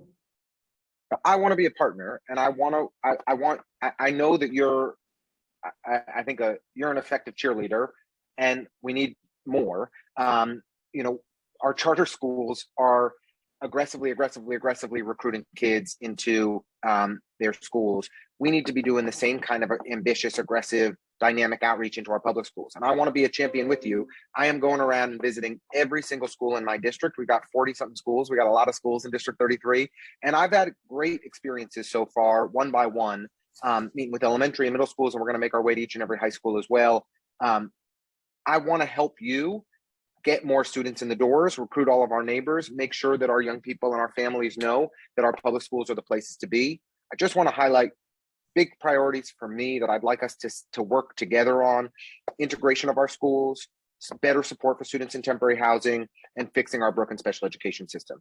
To me, those are the three big picture items that I want to be focused on with you. Yep. And, I really do believe that, we can do so much more for the students who are struggling in our system, and want to see the greater investments going into social workers and mental health counselors so that we can make sure that the students of high needs are getting the support that they need. In particular, I'm concerned that we're not doing enough for the students in temporary housing. Got over 100,000 kids that are subject to McKinney-Vento. It's an extraordinary number, and we need to be making additional investments to actually support what their great needs are, and would love if you could highlight any additional efforts in this budget that you're making. And then the last question is just one for Lindsay. Is there a place that we can look for a clear and crisp breakdown of the federal allocations that we've been getting over this over the stimulus funding that's going to DOE that we can look up in real time and track? So if you don't mind just answering on those two. No, I think you've identified, these are critical issues.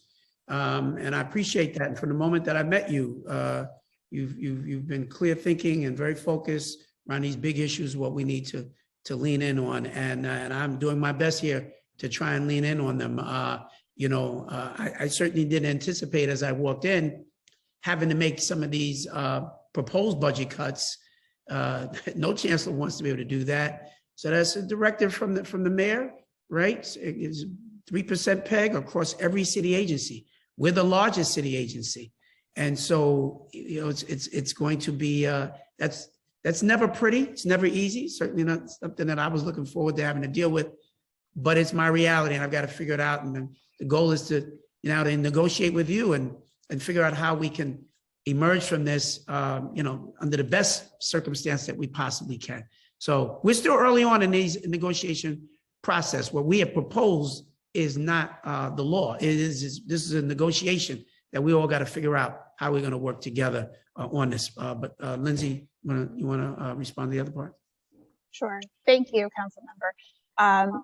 We will make sure that we send to you the links on for our website of where you can find more details about our federal stimulus funds, including the application that we submitted to the state, which we're required to post on the website, our application for stimulus funding. In addition, I'd be happy to sit down with you at any point to have conversations with you about the details, or anyone on this council, to talk about where our stimulus funding is and how we are spending it now. In addition, I think that in the executive budget, which will be released at the end of April, you'll see some changes, most likely to the stimulus budget, to reflect this mayor's priorities and this chancellor's priorities. And so when we talk again probably in May, after the executive budget is released, we'll have more to share with you at that time. But in the meantime, anytime, happy to meet with you to answer any specific questions.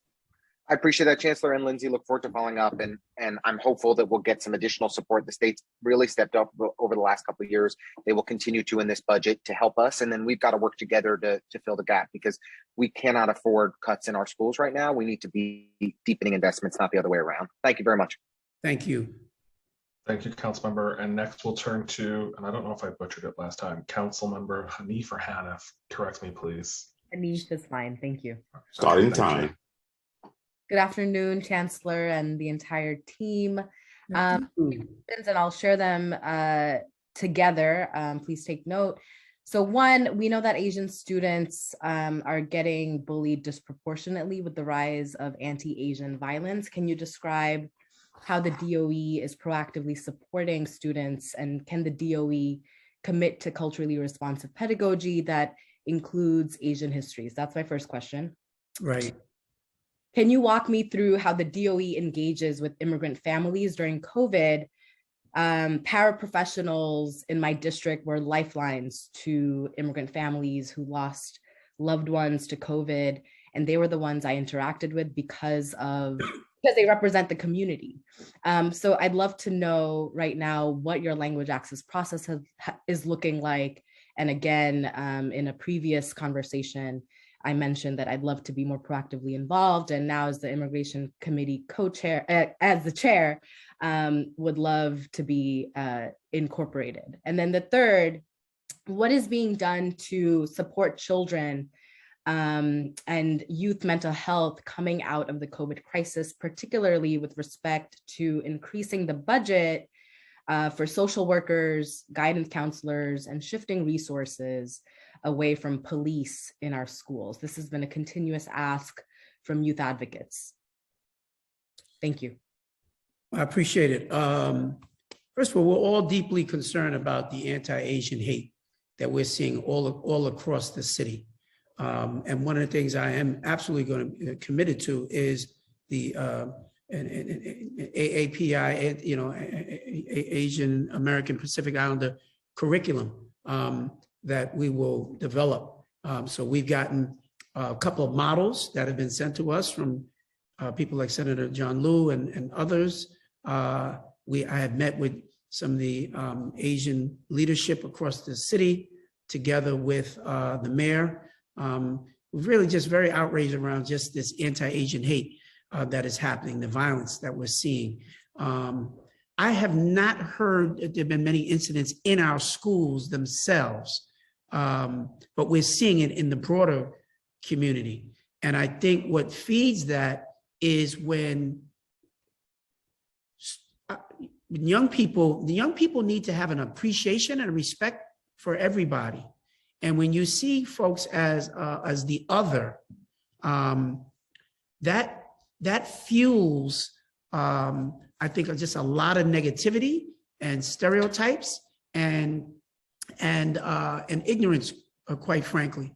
And so our job is to be further upstream and making sure that we're doing that. So there's been a Mosaic curriculum. We're doing some work around that, but the AAPI curriculum will certainly be a part of what we do roll out. I think it is critically important that every student who goes to New York City Public Schools understands the contributions of the Asian American community. And so that is something that is very meaningful to me and is part of the work that we'll be rolling out. So that's one. The issue around language access, and maybe Dr. Christina Melendez can speak to that a little bit. If you mute me, I want to come back because there are a couple other issues that you raised as well. But Dr. Melendez, would you like to speak to that at all? Yeah, good afternoon, everyone. And thank you for that question. I mean, language access is extremely important to the chancellor, considering that most of our families are not native English speakers. During the pandemic, the FACE team has been hosting a weekly call just to update families that are Spanish speaking on many issues. That does not address every family in New York City public schools. And that is something that we're looking into to think about ways to expand things like that so that we can continue to provide the supports that families need and the updates from the New York City public schools that come through immediately. Aside from that, we are constantly committed to translating all of our documents in real time. We're working towards that. Some of the translations take a little while, but we're working towards expanding that translation and interpretation team so that they can continue to provide the translations in a more timely way. And then really the translation and interpretation team is also working to train our family-facing staff to really think about ways to leverage our families on the ground by training them to really do this work as well so that they can support families in the immediate. Does the DOE do reporting of language access and families reached through materials that are provided in their languages or interpretation at meetings? I'm not sure how that's documented, but the T&I team is in a better position to sort of answer that directly. I can certainly follow up with them and you, but they do track just what are the languages that need access and how much and how often and in what areas. So they have somewhat of an understanding. I can't speak to the details on that. I'll follow up. Yeah. And then I think you also raised the issue around, I know some of the advocates around, police in schools. And sometimes those things get linked between full-scale NYPD coming into schools versus school safety officers who are still technically, a part of NYPD. It's interesting. I mean, and I know we have advocates on that end, but I also hear from lots of other folks, in fact, more around needing more school safety officers in our schools. And they're not calling for more NYPD officers, but there's a dramatic shortage of school safety officers. And in most schools, school safety officers are essential. They're central to the school. I wore the uniform. I was a school safety officer myself. And so, I'd respond to the aspect of mental health services. I'm assuming that the school safety officers are not providing. Oh, no, I thought you had asked a question around school safety officers as well. Maybe I misunderstood. I'm sorry. Yeah, I was getting at shifting resources away so that the schools have an appropriate ratio to students to counselors. Yeah, well, I think one of the things that this council did was really fight for additional funding. And so, I know even when Mark Traeger was chair of the education committee, it was one of the biggest things that he fought for to help ensure. Now, every school in the city has a social worker, and the funding is there for them to continue to do that. That is a major thing. That was not the case in years past. Certainly wasn't the case all the years that I was a principal to have dedicated funding that would allow for that.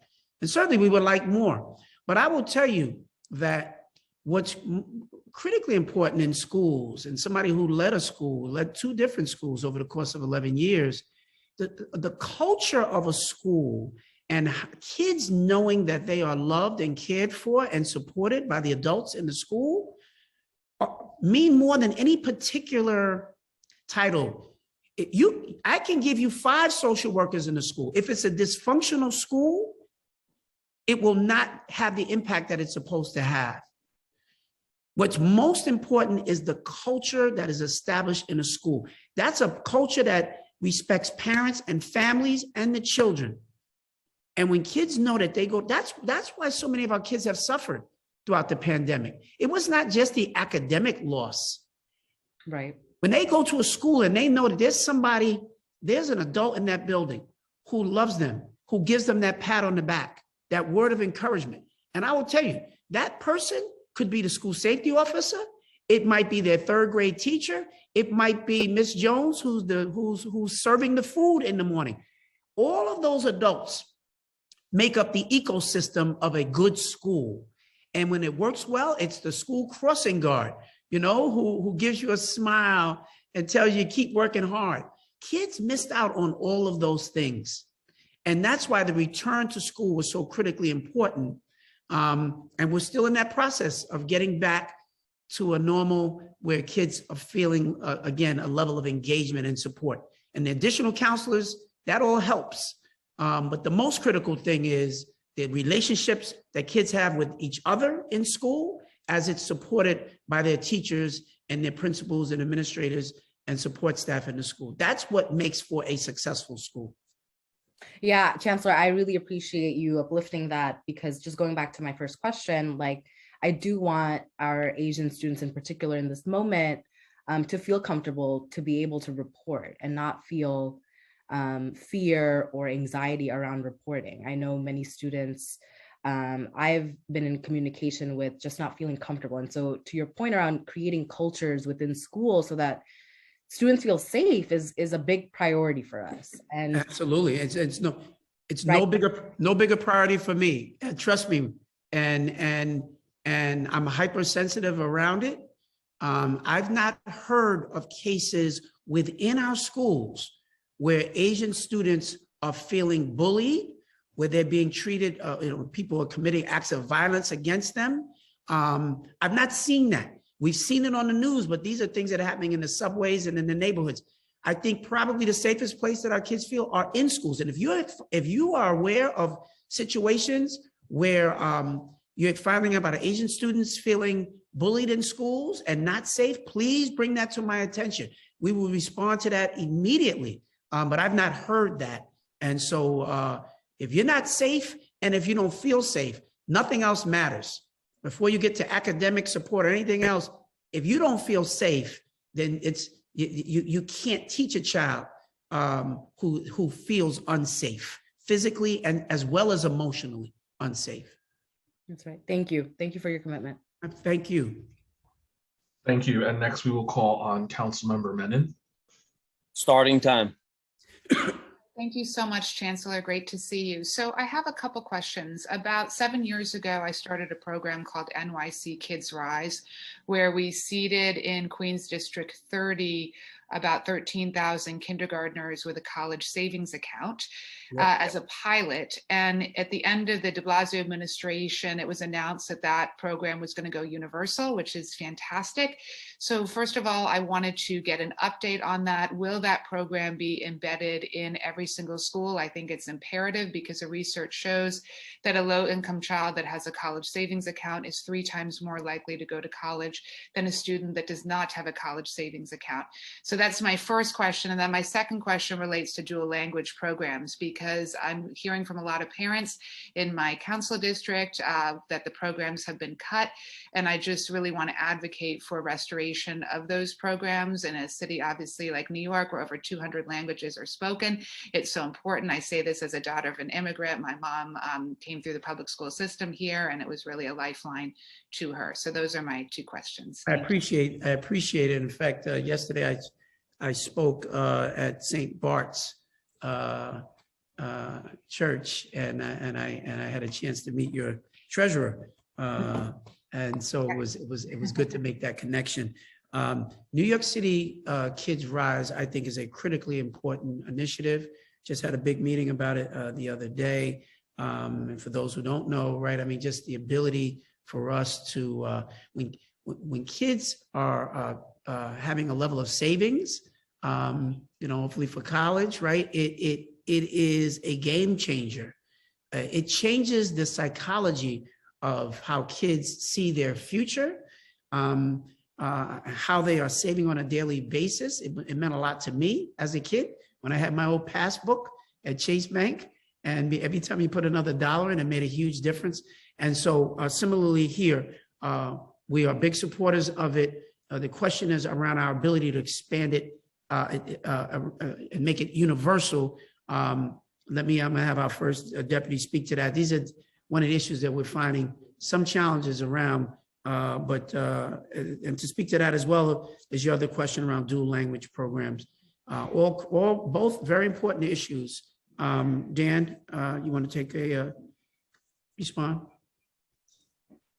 Yeah, thank you so much, council member. And this is a program, as the Chancellor says, that connects directly to the North Star the Chancellor has laid out around long-term economic prosperity. So we're huge supporters of it. We just actually engaged in a campaign to make sure that the students who are enrolled know about this and act on it. We haven't yet figured out the plan on scaling. We definitely are committed to scaling it. We have to put together the implementation plan. Obviously, funding is a piece of that in order to make it universal, but would love to work with you to figure out how best to do that. Great, thank you. Thank you. And next we'll hear from Councilmember De La Rosa, followed by Councilmember Feliz, followed by Councilmember Sanchez. We'll first turn to Councilmember De La Rosa. Starting time. I think you've remuted. Okay, Yep. Go ahead. Hi, how are you, Chancellor? Thank you for being here and to our chair for this important hearing. I'm gonna go back again to the PEG, which reduces the head count for the DOE.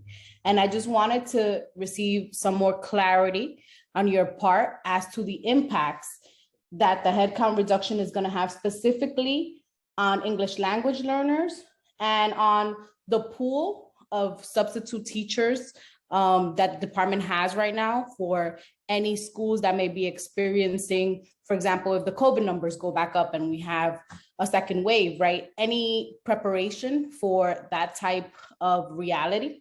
I also wanted to ask about funds for the engagement of parents. If we think that any of this reduction is going to impact how communities interact with our parent community, which we know are a major, in communities like mine, is a major task because of the language access issues that we heard Councilmember Shaniv talk about. But in addition to that, we have some wonderful CBOs that are working in our communities and that are doing this work on the ground. And I'm wondering if there are correlations with some of the cuts that are going to happen and that work that is happening in our communities.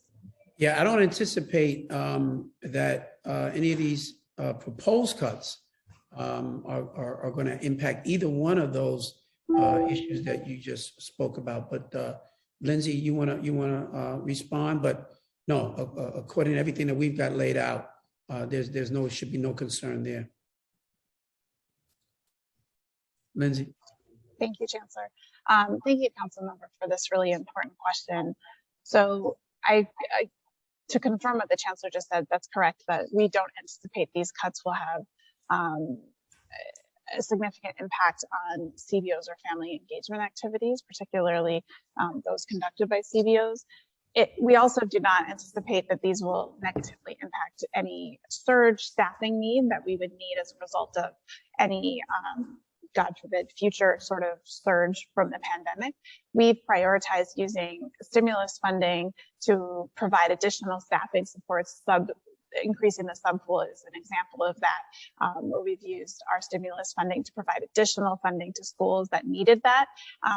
And if we need to do that this upcoming school year, we certainly will prioritize using our stimulus funds to provide additional staffing as needed. The reductions that you're referring to that are related to our register changes and the headcount reductions there are really about right-sizing school budgets to support the number of students that are projected to be in our school communities this year and next year. And in fact, I think it's a significant step forward for us to be able to announce that we are using federal stimulus dollars to hold schools partially harmless at this point in the school year. We've We've done held harmlesses the last 2 years, but there was, we were not able to announce that in a timely fashion, and that provided a lot of uncertainty for schools going into the school year. So the fact that we were able to announce this in February before the start of the school year is about 6 months to 8 months earlier than we've ever been able to announce our hold harmlesses. So this gives school communities and principals a lot of time to really think about how they will do that right sizing, to plan for this. And we're also going to be releasing school budgets earlier this, later this spring, earlier than we have the last 2 years. So we're really trying to be able to communicate with principals about what the resources are going to be earlier than we have been able to during the pandemic, and certainly earlier than we ever have as it relates to a hold harmless. So although these cuts are not what we would prefer and are a result of the fiscal reality and the register changes on the ground, we are trying to be as proactive as possible in terms of communicating with principals so that they know what to plan for going into the school year. Okay, great. Thank you for answering that question. My second question is about state tests and understanding that we're coming out of 2 years of a pandemic. I know there is an opt-out option, but what are some of the resources or funds being allocated to assist, particularly in districts where we know that have underperformed on these tests, to one, get the word out to parents about the opt-out option, but also two, to reinforce any needs that may be lacking at this point?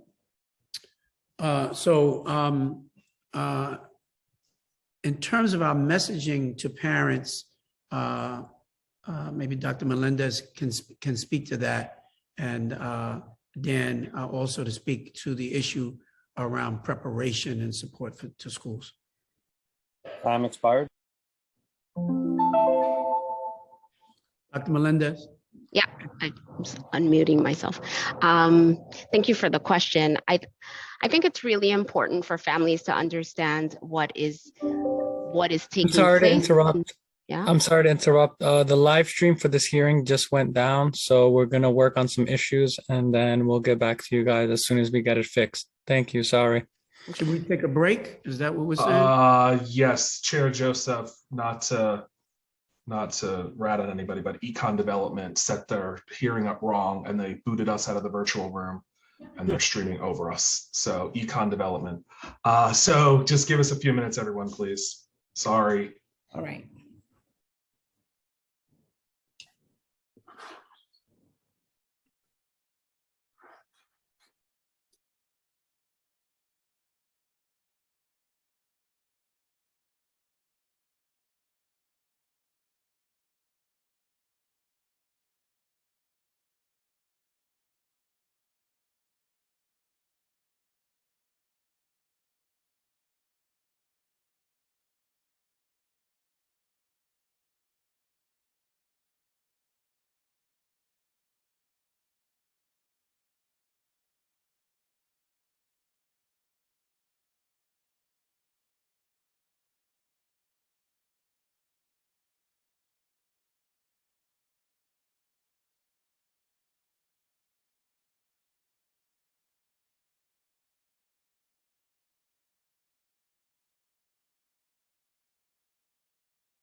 Okay, Chair.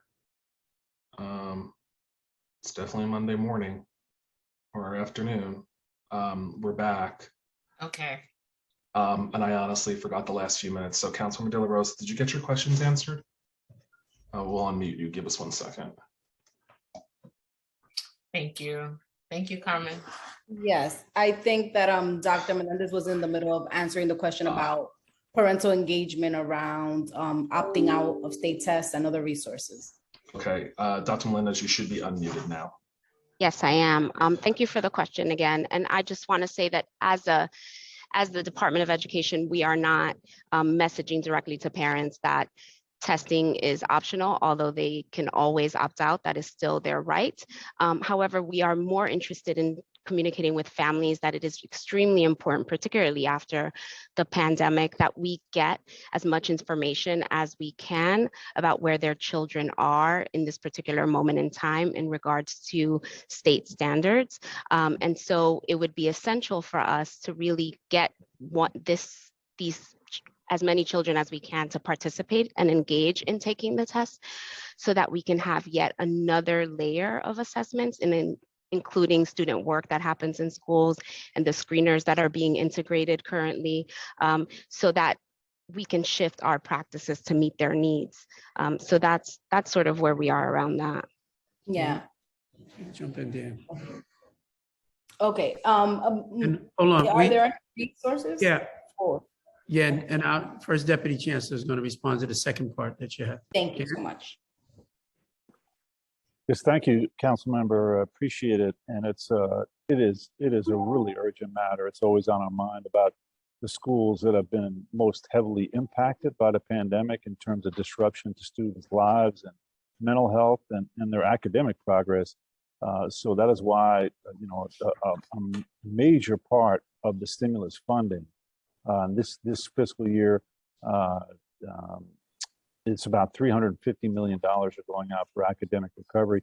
And that money is going out to schools because we don't want to mandate from here how it should be used across the city. It's being used in different ways.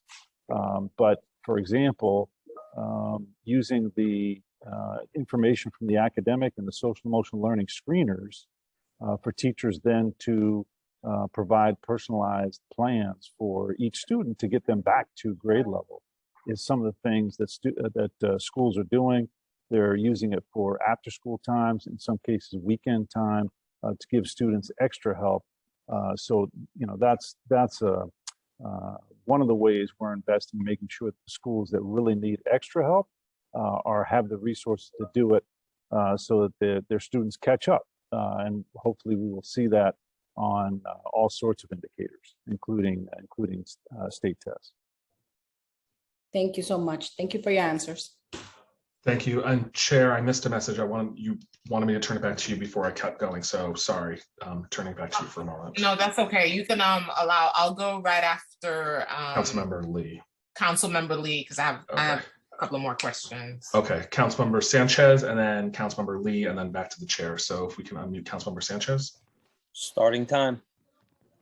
Hello, good afternoon, Chancellor, and good afternoon, everyone. Chair Joseph, congratulations on your stamina for all of these hours, as well as to the committee staff. So I do have 3 questions. I'm just going to ask them, Chancellor, if that's okay. I'll ask them in succession and try to get to as many of them.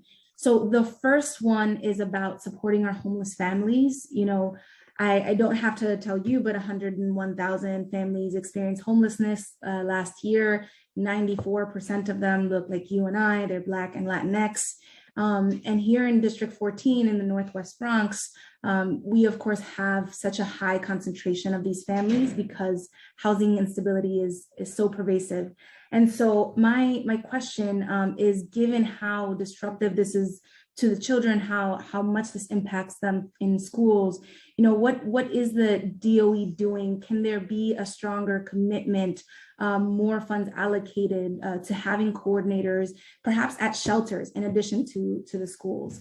So that's number 1. Number 2 is about the shortage of preschool special education seats.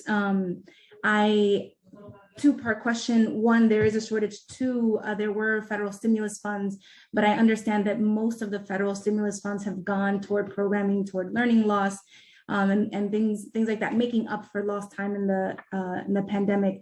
But what is the DOE's plan to fund the lack of and the shortage of preschool education seats? And is there anything in the stimulus? And lastly, This is sort of a point of clarification, but the PEG on the Department of Education reduces headcount at the DOE by some 3,600 seats.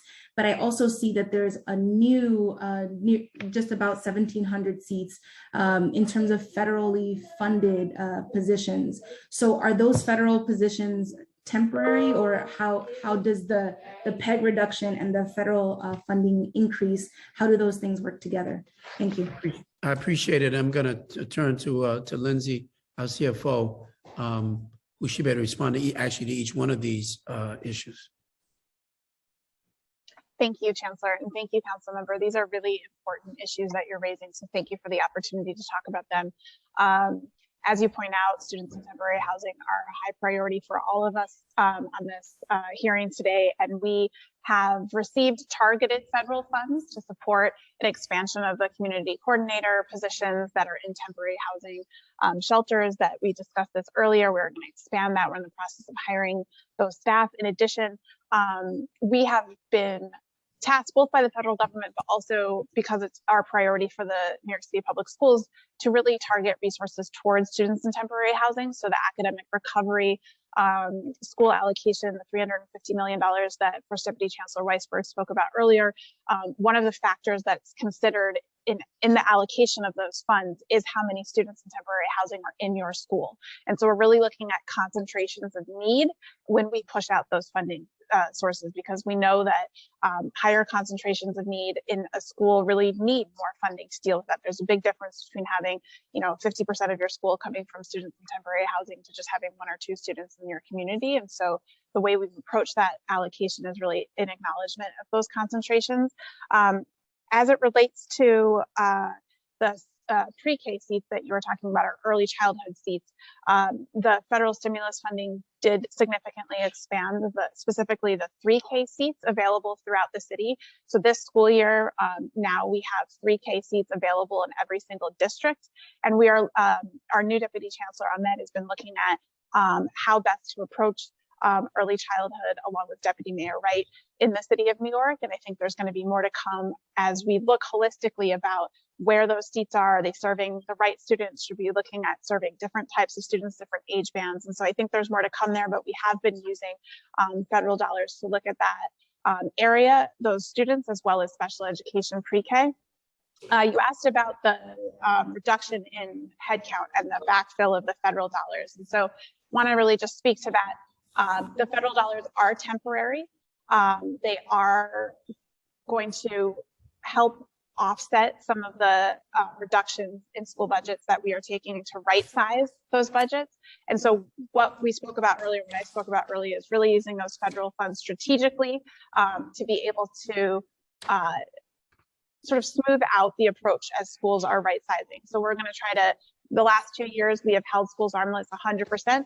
We've now announced over the next 2 years, this coming school year and the year after, that we will phase that. What was 100% support, we're going to start to phase that out. So next year will be closer to 50%, and the school year after that will be 25%.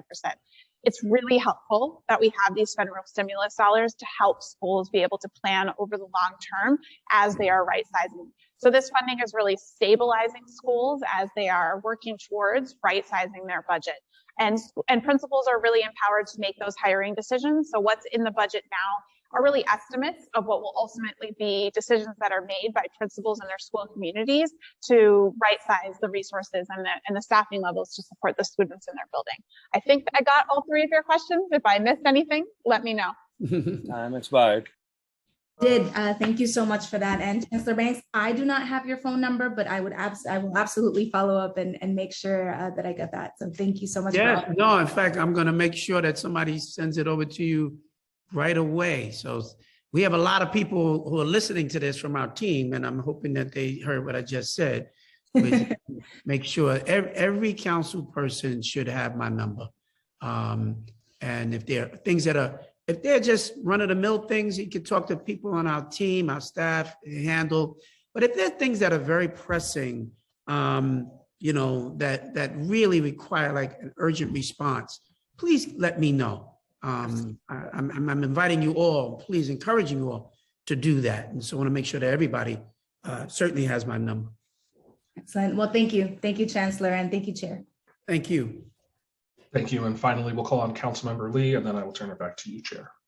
Starting time. Hi, everyone. Sorry, I just wanted to say I'm sorry if I missed a bunch. I actually just came back from middle school to recognize a lot of the food and school aid workers, and I just saw Donald Nesbitt there. So I apologize because I probably missed a lot in between. But I just wanted to say thank you, of course, to Chair Joseph, and also to you, Chancellor Banks, because I have to say it is a welcoming, refreshing space to be in, where the school chancellor, DOE chancellor, is wanting to bring different voices to the table. So I just wanted to say thank you for that. And I just wanted to, I guess, piggyback off of what I had last heard from my colleague Althea Stevens, because I used to run a nonprofit organization, and I'm a social worker myself, and very big on the mental health programming. We, at my previous nonprofit, we started the first Korean outpatient mental health clinic in New York State.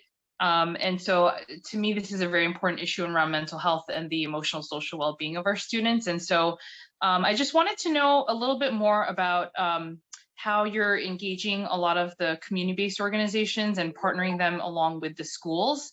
And especially when it comes to supportive services, because I do think the community school model is great, but if you could also, I know former council member Trigger was on, speaking about the community school model a bit before, but if you could speak to the connectivity and outreach to the CBOs. And also after that, I just had a quick question about the 3Ks as well.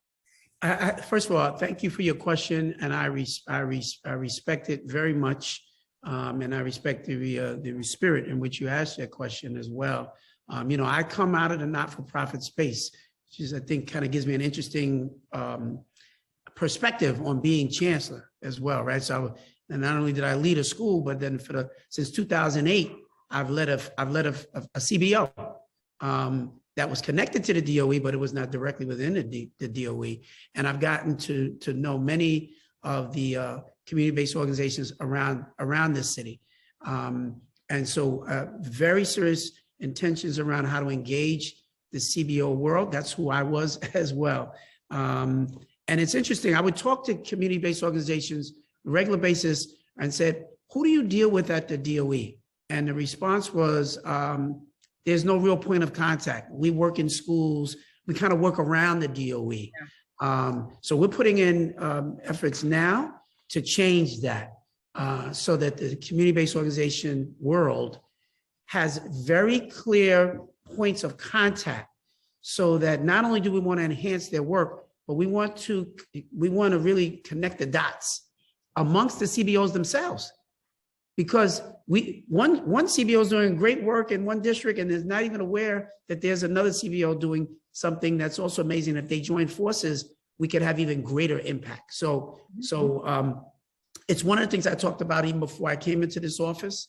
There are so many priorities here. This is one of the challenges, right? Like everything is a priority, and it's a huge agency. And so I'm working to do that. I'd love to meet with you. I'd love if you would invite me up to your district. I will absolutely will come and love to continue this conversation around the best ways to actually engage in that work. Let me just say this before I go as well. Your next question or the chair. What you will come to learn about me is this. If you didn't hear anything else that I said today, please hear this. I am a person who is about getting stuff done. I'm not a person that tries to show up for performance. And in fact, I have very little regard for performers. I have deep and high respect for people who are about taking care of business. So what does that mean? That means if you see something in your district that needs to be brought to my attention, bring it to my attention. I'm telling you, I genuinely want to help. I've known other folks who I've dealt with who didn't say a word to me, but there's a whole big press conference. There's a whole big thing. I said, well, why didn't you call me? If you called me and I didn't do anything about it, then I get it. But if we're going to do performance, then that says to me, maybe you're not serious about really getting things done. You just want to do performance. I don't do performance well. I'm very earnest when I say I came here to do a job, and I have to work with all of you to get the job done. So you never have to wait to a council hearing to bring any of these issues to my attention. I'm open, I'm here, I'm willing to work with you. The chair, I will tell you, I meet with her and my team on a weekly basis. That apparently has never happened before, but that's how I move. So please take me up on it, engage me in real and meaningful ways so that we can get the job done. That's what I'm about. No, I really appreciate that. Sorry, just real quick, one quick question about, if that's okay, Chair Joseph, about the 3K and universal pre-K, which may have been asked already, but I think one of the challenges, even with the Beacon programs, all the after school and school-based related programs that are in the city, I know on the CBO side, a lot of organizations do provide those services together with the schools. And just wondering, because I know that some of the folks that have been providing these services, especially when universal pre-K first started, for example, the reimbursement rates were not enough to cover a lot of their expenses. And so like I know that there was a nonprofit in Brooklyn that had 9 UPK sites and they had to close all of them except one because they were bleeding money from the program. And so is there assurances, because, especially now that we're talking about expanding 3K, that we can, make sure to pay the workers, the teachers, the salaries they need, as well as the organizations, the funding to be able to run the services, and how the rollout will happen. If you could speak a little bit about that. Yeah, absolutely. And I'm going to pivot to Lindsay to talk a little bit more about that. Lindsay. Thank you, Chancellor, and thank you, Council Member, for this really important question. What we want to do is really build off some of the initiatives that the previous administration started, but look at, and we are already doing this, looking at the rates, looking at things like pay parity. There were some changes made in the recent awarded contracts for all of our early childhood providers that changed the way that we pay. It used to be enrollment based, and now there are some changes that account for not just enrollment, sort of a base plus is what we call it. Happy to talk offline with you further about those changes. But we do have regular conversations and hear feedback about those from our early childhood providers. And again, Dr. Ahmed, our Deputy Chancellor for Early Childhood, is actively looking at all of those issues and talking with providers. And I think there's going to be more to come about all of those really important issues. So thank you for raising them here today. Awesome. Thank you. And just like my former colleague said, Councilmember Sanchez, I don't think I have your number, Chancellor, but hopefully we'll be able to reach out, and I would love to have you come visit our district because we have 36 schools. And one final thought is that, I appreciate your efforts because not all districts are the same. Everyone has different needs, but they're all just as important. And so I look forward to having future conversations with you. So thank you. Thank you. Thank you. I hope you all appreciate the challenge of a job like this, right? I've gotten on CEC meetings and people say we are totally against screen schools. We think it is discriminatory. And then I go to the next night with a whole nother, and I get a completely different view. So you recognize like the whole world lives here in New York and there's no one unified voice. Every district has its own personality and has its own needs. And I have to figure out how to be respectful to all of it. And anytime you make a decision, you recognize that some people are going to love it and some people are not. But I do try to listen to what everybody says and try to make the best decision. And that's the best that I can do. Thank you. And Chair, I will turn it back to you. Oh, of course. Thank you. Thank you so much, Chancellor Banks, for hanging in there, Chancellor Banks. We talked about this before, but I just wanted to have it on record. We have about 7,000 or more students living in foster care in our city. And I mentioned that to you that I was also a foster mom and I am an adopted mom now. So this becomes a little personal in terms of we were able to provide the resources for our 2 boys. But not every parent around New York City can do what we've done here in our homes. And we noticed that at one point there was no contact person, not one person dedicated from the DOE to that special population. It takes a special heart, it takes special families to welcome foster children into their home. And when they do, there's certain barriers that should not be placed there, because then parents are like, well, you know what? I can't handle this because this is too much. I want to return the child. And they look like you and I. Most of the children in foster care look just like you and I. That's right. So we want to be able to, one, provide transportation and bring up their graduation rate. Only 43% of our students in foster care actually graduate high school. That's not a problem for me, that's a crisis. So that's less than half.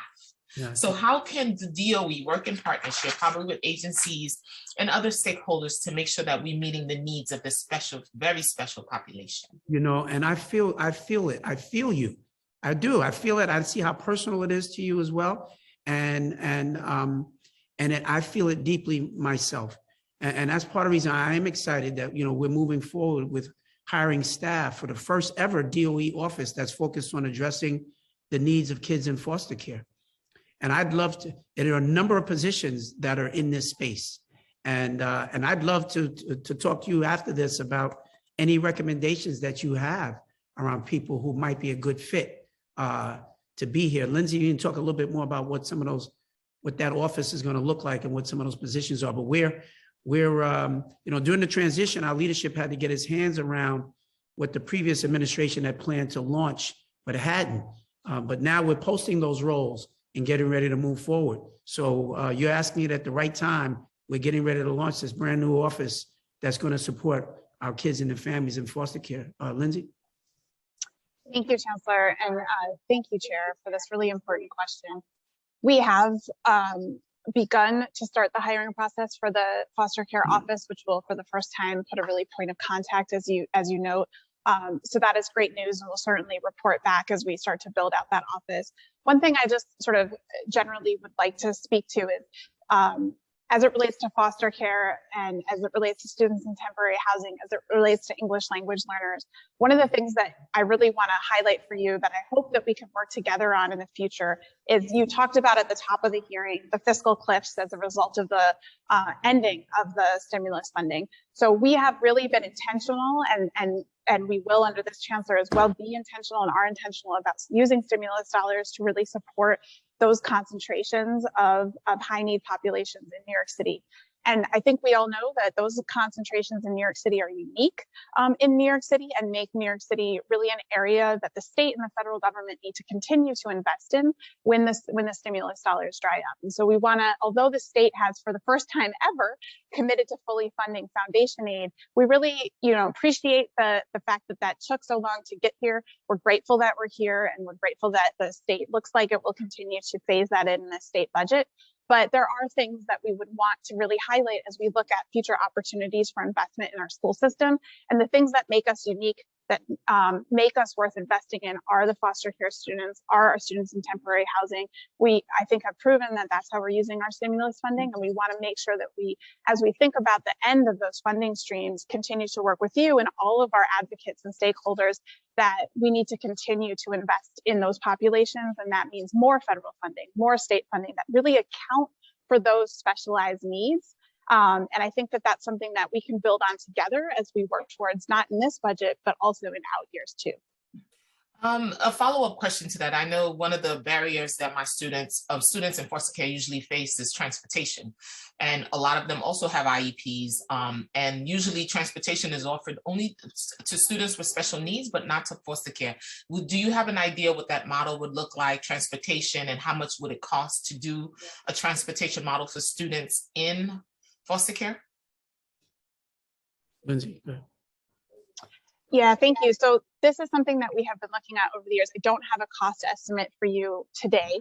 We can talk about that in the future. And I think that as we think about foster care and those unique needs, I think, again, I go back to really thinking about how we can partner together and advocate for additional funding to support these really specialized interventions as we talk about busing, but also all types of other specialized supports that the New York City public school students really need.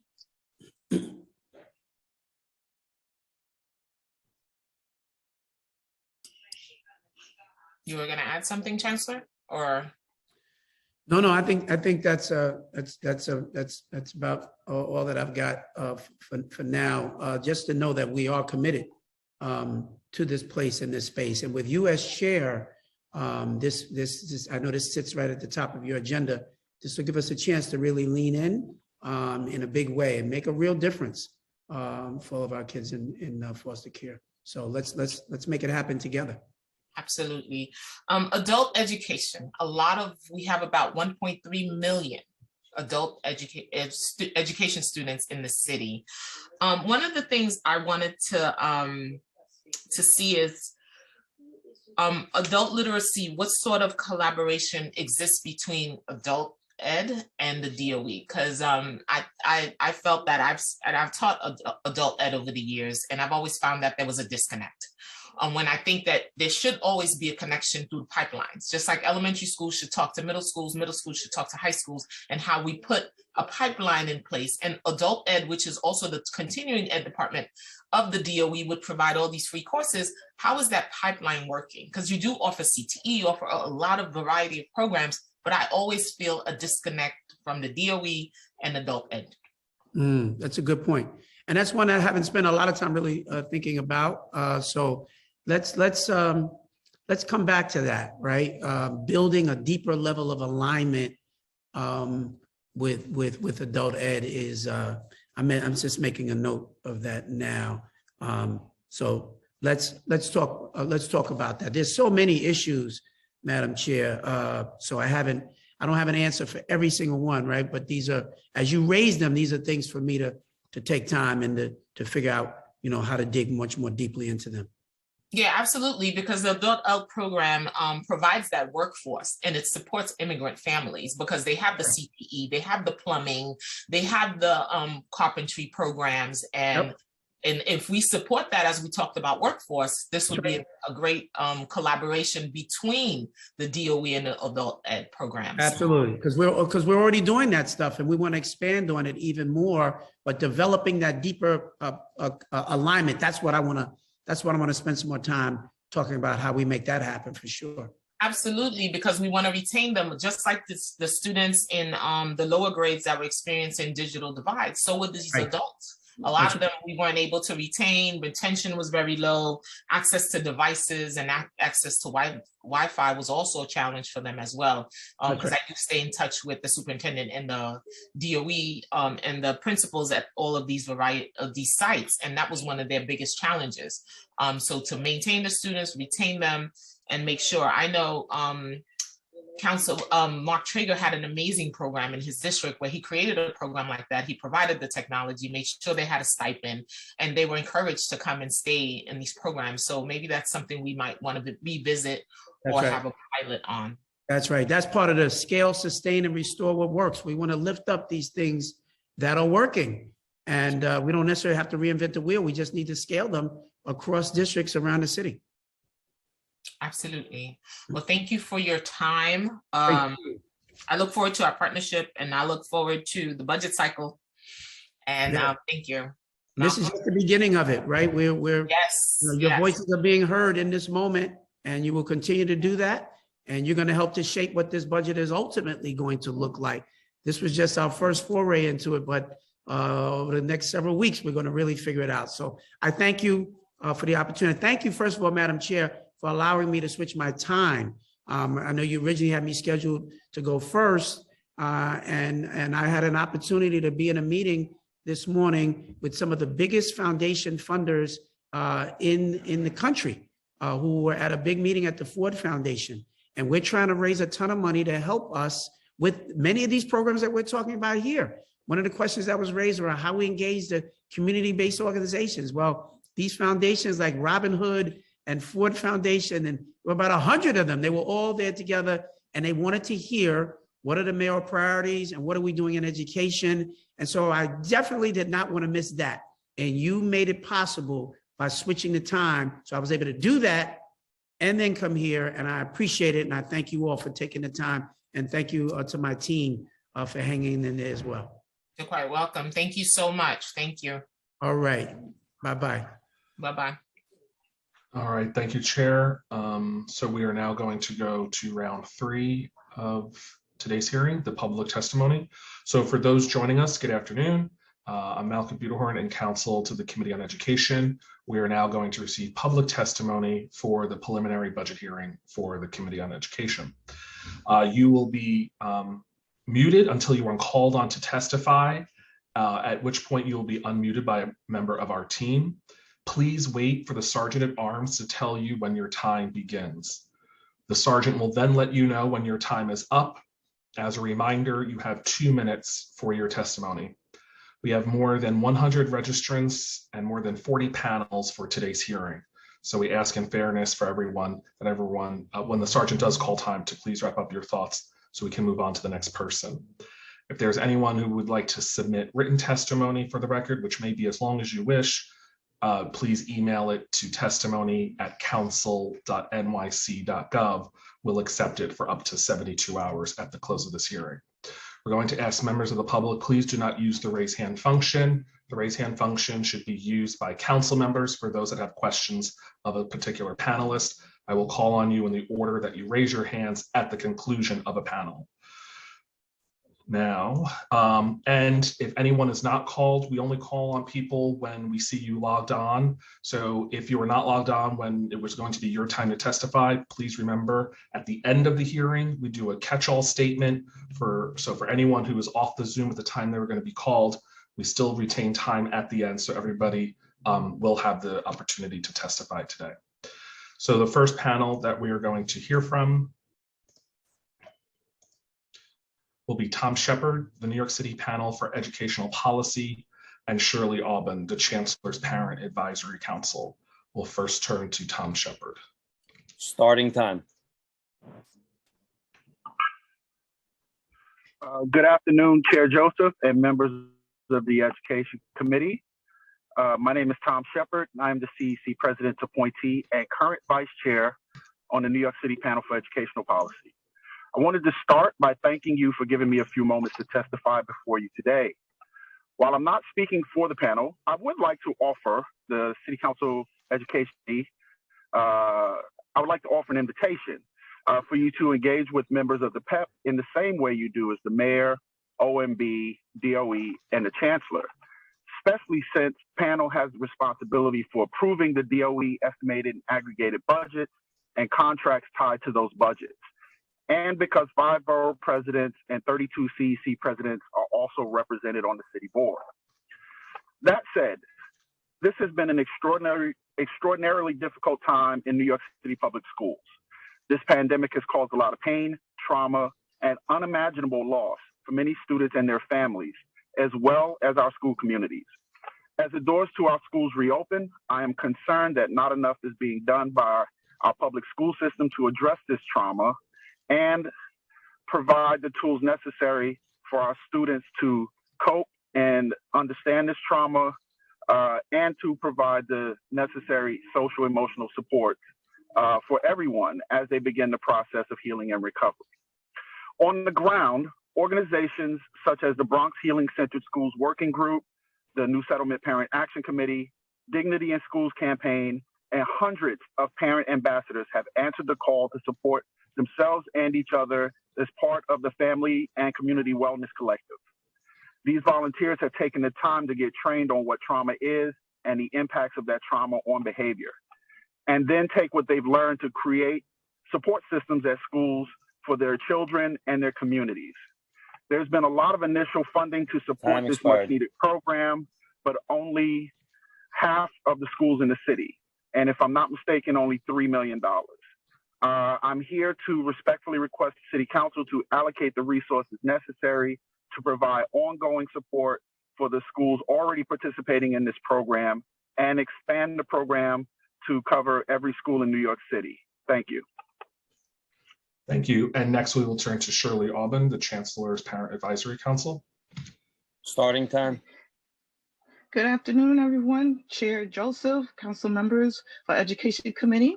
I'm going to touch on Tom Shepard's topic, but from a different angle. We're advocating for enhanced cafeteria redesign for the middle schools and high schools. Not only will that reduce food waste, it will give fresh food, it will have more variety of selections. It would also help with the social emotional growth of our youth. They need the social emotional learning. They're there for academics, but they're also learning how to socialize. We need to protect their physical, mental, social health. The enhanced cafeteria will help do this, address social emotional needs outside of an academic classrooms, because they also need that outside of the academic classrooms to grow socially. And at the enhanced cafeteria will do this. This will give them a warm, welcoming environment for our youth. It's like if you coop up in an office all day and you see the sun outside and you want to feel the sun on your skin and you want to breathe in the fresh air, the enhanced cafeteria design can do that inside the school building, where they feel comfortable to socialize with their, students, compadres, and they can also eat healthier food, right? This is one of the mayor's initiatives. So when you enhance the cafeteria design, it reduce serving time, so they have more time to eat and more time to converse with their fellow classmates. I'm done. Thank you. So we are asking you to add this into your budget. So to those who doesn't have the cafeteria design, to have all high schools and middle schools does that. And this addresses a lot of issues for our youth, social and emotional and physical health and mental. Thank you. Thank you for your testimony. The next panel that we're going to call on is Chauncey Young, the New Settlement Parents Action Committee, Natasha Capers, public school parent and director of the New York City Coalition for Educational Justice, and Inshara Duwar, parent leader with the Alliance for Quality Education. We'll first turn to Chauncey Young. Starting time.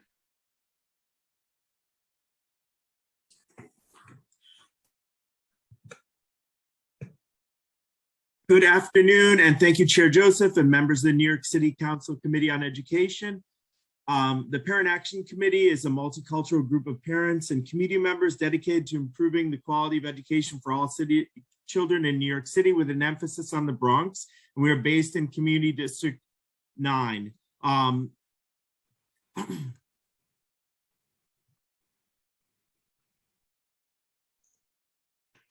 The Bronx, and I'm sorry, had a little technical issue there for a second.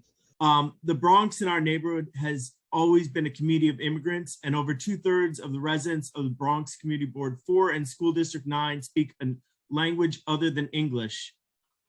Additionally, we have the highest number of shelters and families living in temporary housing in New York State. The Bronx and our neighborhood was tremendously affected by the COVID-19 crisis, with some of the highest levels of infections and death by population. Additionally, Bronx families have experienced incredible levels of trauma, including loss of family members, school staff, jobs, and housing. 4 years ago, PAC partnered with Legal Services New York to support the Healing Centered Schools Working Group, a coalition of parents, students, social workers, community members advocating for school transformation with a focus on healing-centered practices in schools across New York City. Even prior to the pandemic, students have struggled throughout the Bronx, and many schools have struggled to support families. We're here to ask that additional social emotional supports are provided to New York City students.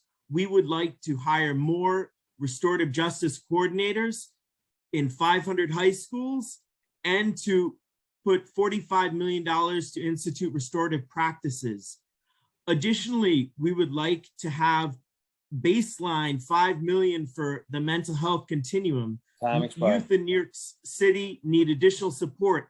The last thing I just mentioned is we don't know what happened to Mosaic curriculum. There was $500 million for culture responsive curriculum that is suddenly off the table. We don't know what's going on. City Council should ask about that. And we need healing centered schools. Thank you so much. Thank you. And next we'll turn to Natasha Capers. Starting time. Hello, I am Natasha Capers, Director of the New York City Coalition for Educational Justice and Public School Parent. CEJ's work is what has created the Middle School Quality Initiative, helped to bring community schools to scale in New York City, and funding for the implicit bias trainings of all DOE staff, as well as the Universal Mosaic Curriculum, to say a few. CEJ is an organization that unapologetically organizes in Black, Latinx, and immigrant communities all across New York City.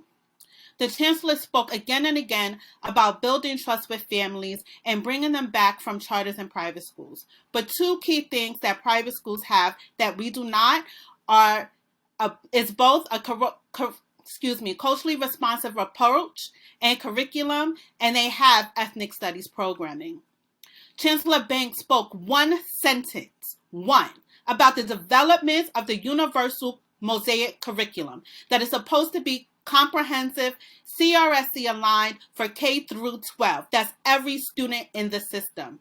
Black, Latinx, and immigrant and indigenous parents and students fought for in one mosaic, just for this new administration to come in and begin to backpedal on its commitment.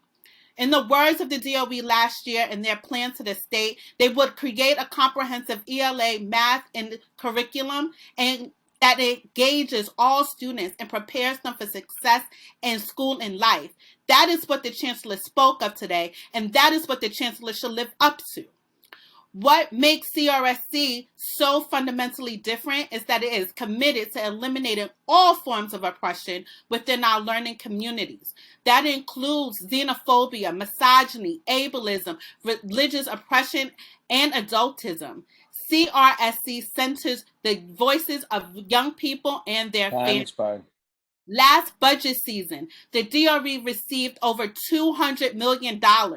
They reported to CEJ that they were investing $500 million to build this curriculum. Yet no one has asked them, where is the money? How has it been spent? And why are they slashing their commitment? CEJ is asking this council to ensure the Department of Education lives up to its commitments to creating the Universal Mosaic Curriculum for all students across all grades. Thank you. Thank you, Natasha. And next we'll hear from Inshara Duwars. Hi, good afternoon, everyone. My name is Inshara Duwars. I am a parent of 3 school-aged children. I am an educator, and I am a parent leader for the Alliance of Quality Education. I am here today to talk about the Mosaic curriculum and to ask council people here to please help the DOE to live up to its commitment to put the Mosaic curriculum in our K through 12 schools, not just the middle school. I've been listening in to the session for quite some time, and I got the pleasure to hear many council people's issues around programming, most importantly, and really disappointedly, in the budget cuts that public school has been receiving, anti-Asian hate, students in temporary housing and foster care, indigenous and immigrant communities, students with disabilities, learning and physical, students who have mental health concerns. Culturally responsive, sustaining education invests in children in all of these communities, every single one of them. What better way to show students support than allowing them to see themselves represented in the curriculum? The Chancellor spoke about the problem regarding anti-Asian hate and the correlation of those students being seen as the other. We know that when students see themselves represented in learning, they have a sense of belonging inside of their classroom. We also know that other students who might not be learning about themselves and learning about somebody else develops empathy and understanding. Culturally responsive, sustaining education really helps serve all of the concerns addressed here today and all of the communities of students who belong in our schools. We need investment in programming, but we also need your investment and commitment to the curriculum that these students go every single day, 9 months a year. So please, again, encourage the DOE to live up to its commitment to put Mosaic curriculum into our K through 12 schools. Thank you. Thank you for your testimony, and that concludes this panel. Next, we are going to call on Ellen McHugh, CCSE, Amy Tsai, New York City Coalition for Educating Families Together, Tamisha Simon, Good Shepherd Services, Rebecca Charles, Citizens Committee for Children, and Gregory Brender, Daycare Council of New York. We'll first turn to Ellen McHugh. Hi, good afternoon. Starting time. Hello, good afternoon. Although it's been a long morning, it's still nice to see everybody, and I'm glad to see how many people have remained on. I am co-chair of the CCSE, a required body under New York State education law to consult with and work with the Department of Education. Our issues and our concerns are many, almost as many as the 250,000 plus students receiving special education services. Three of our top concerns at this point now are summarizing. 1,110 seats are available on a first come, first served basis. Recognizing learning loss that has occurred over the past 2 years, how is it that students with disabilities are competing for limited seats? In District 75, summer school, as we refer to it, is a mandated 12-month program offered to all 2,600 plus students. Extended school year for a district-based student is rarely included on an IEP because the parents are told that IEP teams cannot add that service. We're also concerned about access to the SERS busing, which is not universally available even now. Despite repeated requests and statements regarding the availability of busing, there is still no contract in the offing or on the PEP contract scheduling for summer school. Lastly, access to school buildings and programs has always been a problem. We are limited by busing concerns. Students with IEPs on buses cannot stay after school activities as busing requirements prevent that. Just on the note, Mr. Moran made a statement about the larger context for busing. Families aren't concerned about the larger context. That may be his role. Time expired. The parent is concerned about whether or not her child gets to school. Lastly, Mr. Weisberg, I believe, talked about impartial hearing cases. I just want to let you know that as of December 1st, there were 8,985 cases. And as of today, or I should say as of last Friday, the number of cases have been reduced to 3,200 because the DOE has taken a positive or proactive approach. Thank you for the time and thank you for the extra moments.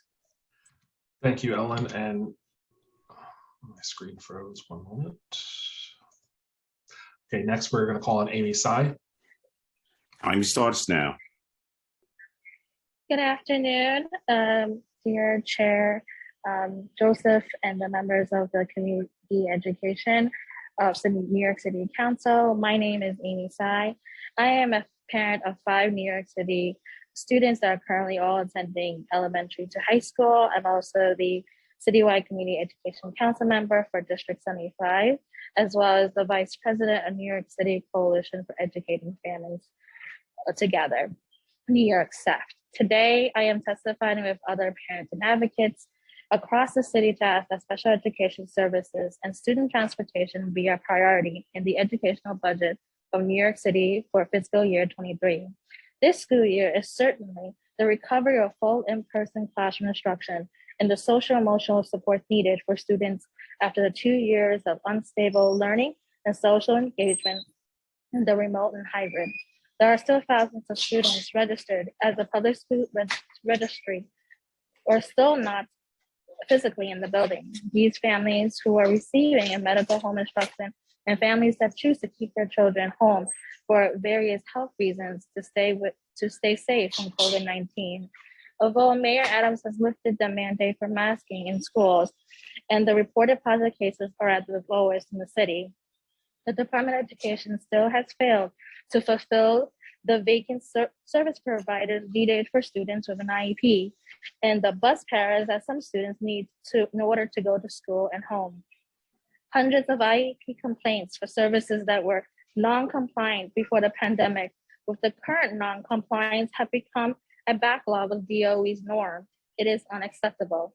students with a disability who receive an IEP are programmed to receive the appropriate and necessary services and instructions with the support of an IEP team that gives opportunity for students to thrive and succeed. Time expired. The necessary service or staff report is not available to the students throughout the school year. The student is more likely to fail behind from their peers or have learning loss. School leaders and parents have seen this happen over and over too many times, especially during the last 2 years.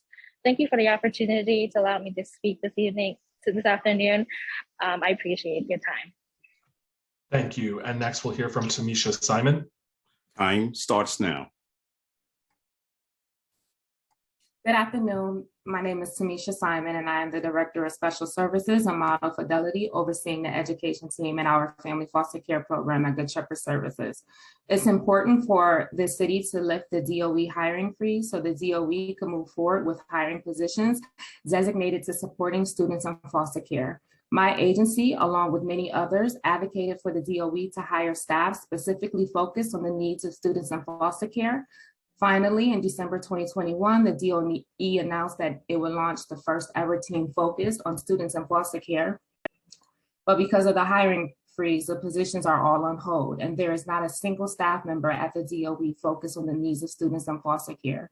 Working for a foster care agency, I see the need every day for the DOE to have personnel with foster care knowledge and expertise who could support teachers, social workers, guidance counselors, assistant principals, and principals when it comes to decision-making and troubleshooting the many challenges children in foster care experience.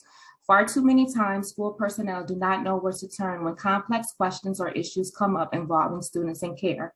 Students do not understand the trauma students in foster care are facing. Schools do not understand the trauma that the students in foster care are facing and do not know how to get support navigating behavioral or trauma-related issues with our children who have been removed from their homes and placed in foster home after foster home and foster home.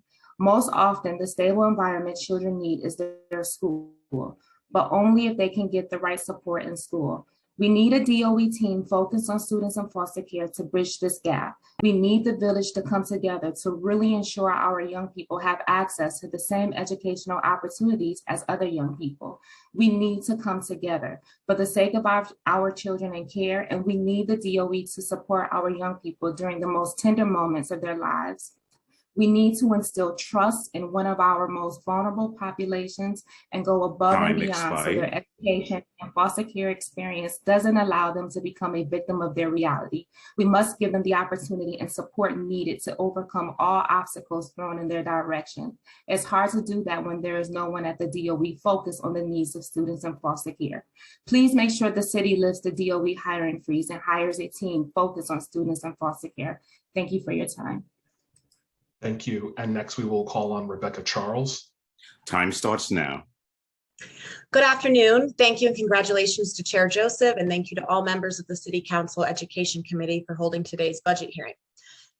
My name is Rebecca Charles, and I'm a Policy and Advocacy Associate at Citizens Committee for Children of New York, an independent multi-issue child advocacy organization dedicated to ensuring that every New York child is healthy, housed, educated, and safe. We at CCC believe firmly that there has never been a more crucial time for investments into education. We were disappointed with and concerned by the preliminary budget's proposed cuts to the Department of Education, which included a $57 million decrease in central offices funding and a $375 million decrease in funding due to enrollment changes, resulting in a hiring freeze and cutting over 3,600 vacant positions. These cuts risk creating new barriers for schools to support students. CCC, in partnership with various coalitions and city advocates, urges the City Council to prioritize the following education recommendations in this year's budget. To prioritize long overlooked needs of students in temporary housing and in foster care, we ask you to create 150 DOE employed community coordinator positions, invest $5 million to ensure school busing for students in foster care and students in temporary housing, and end the hiring freeze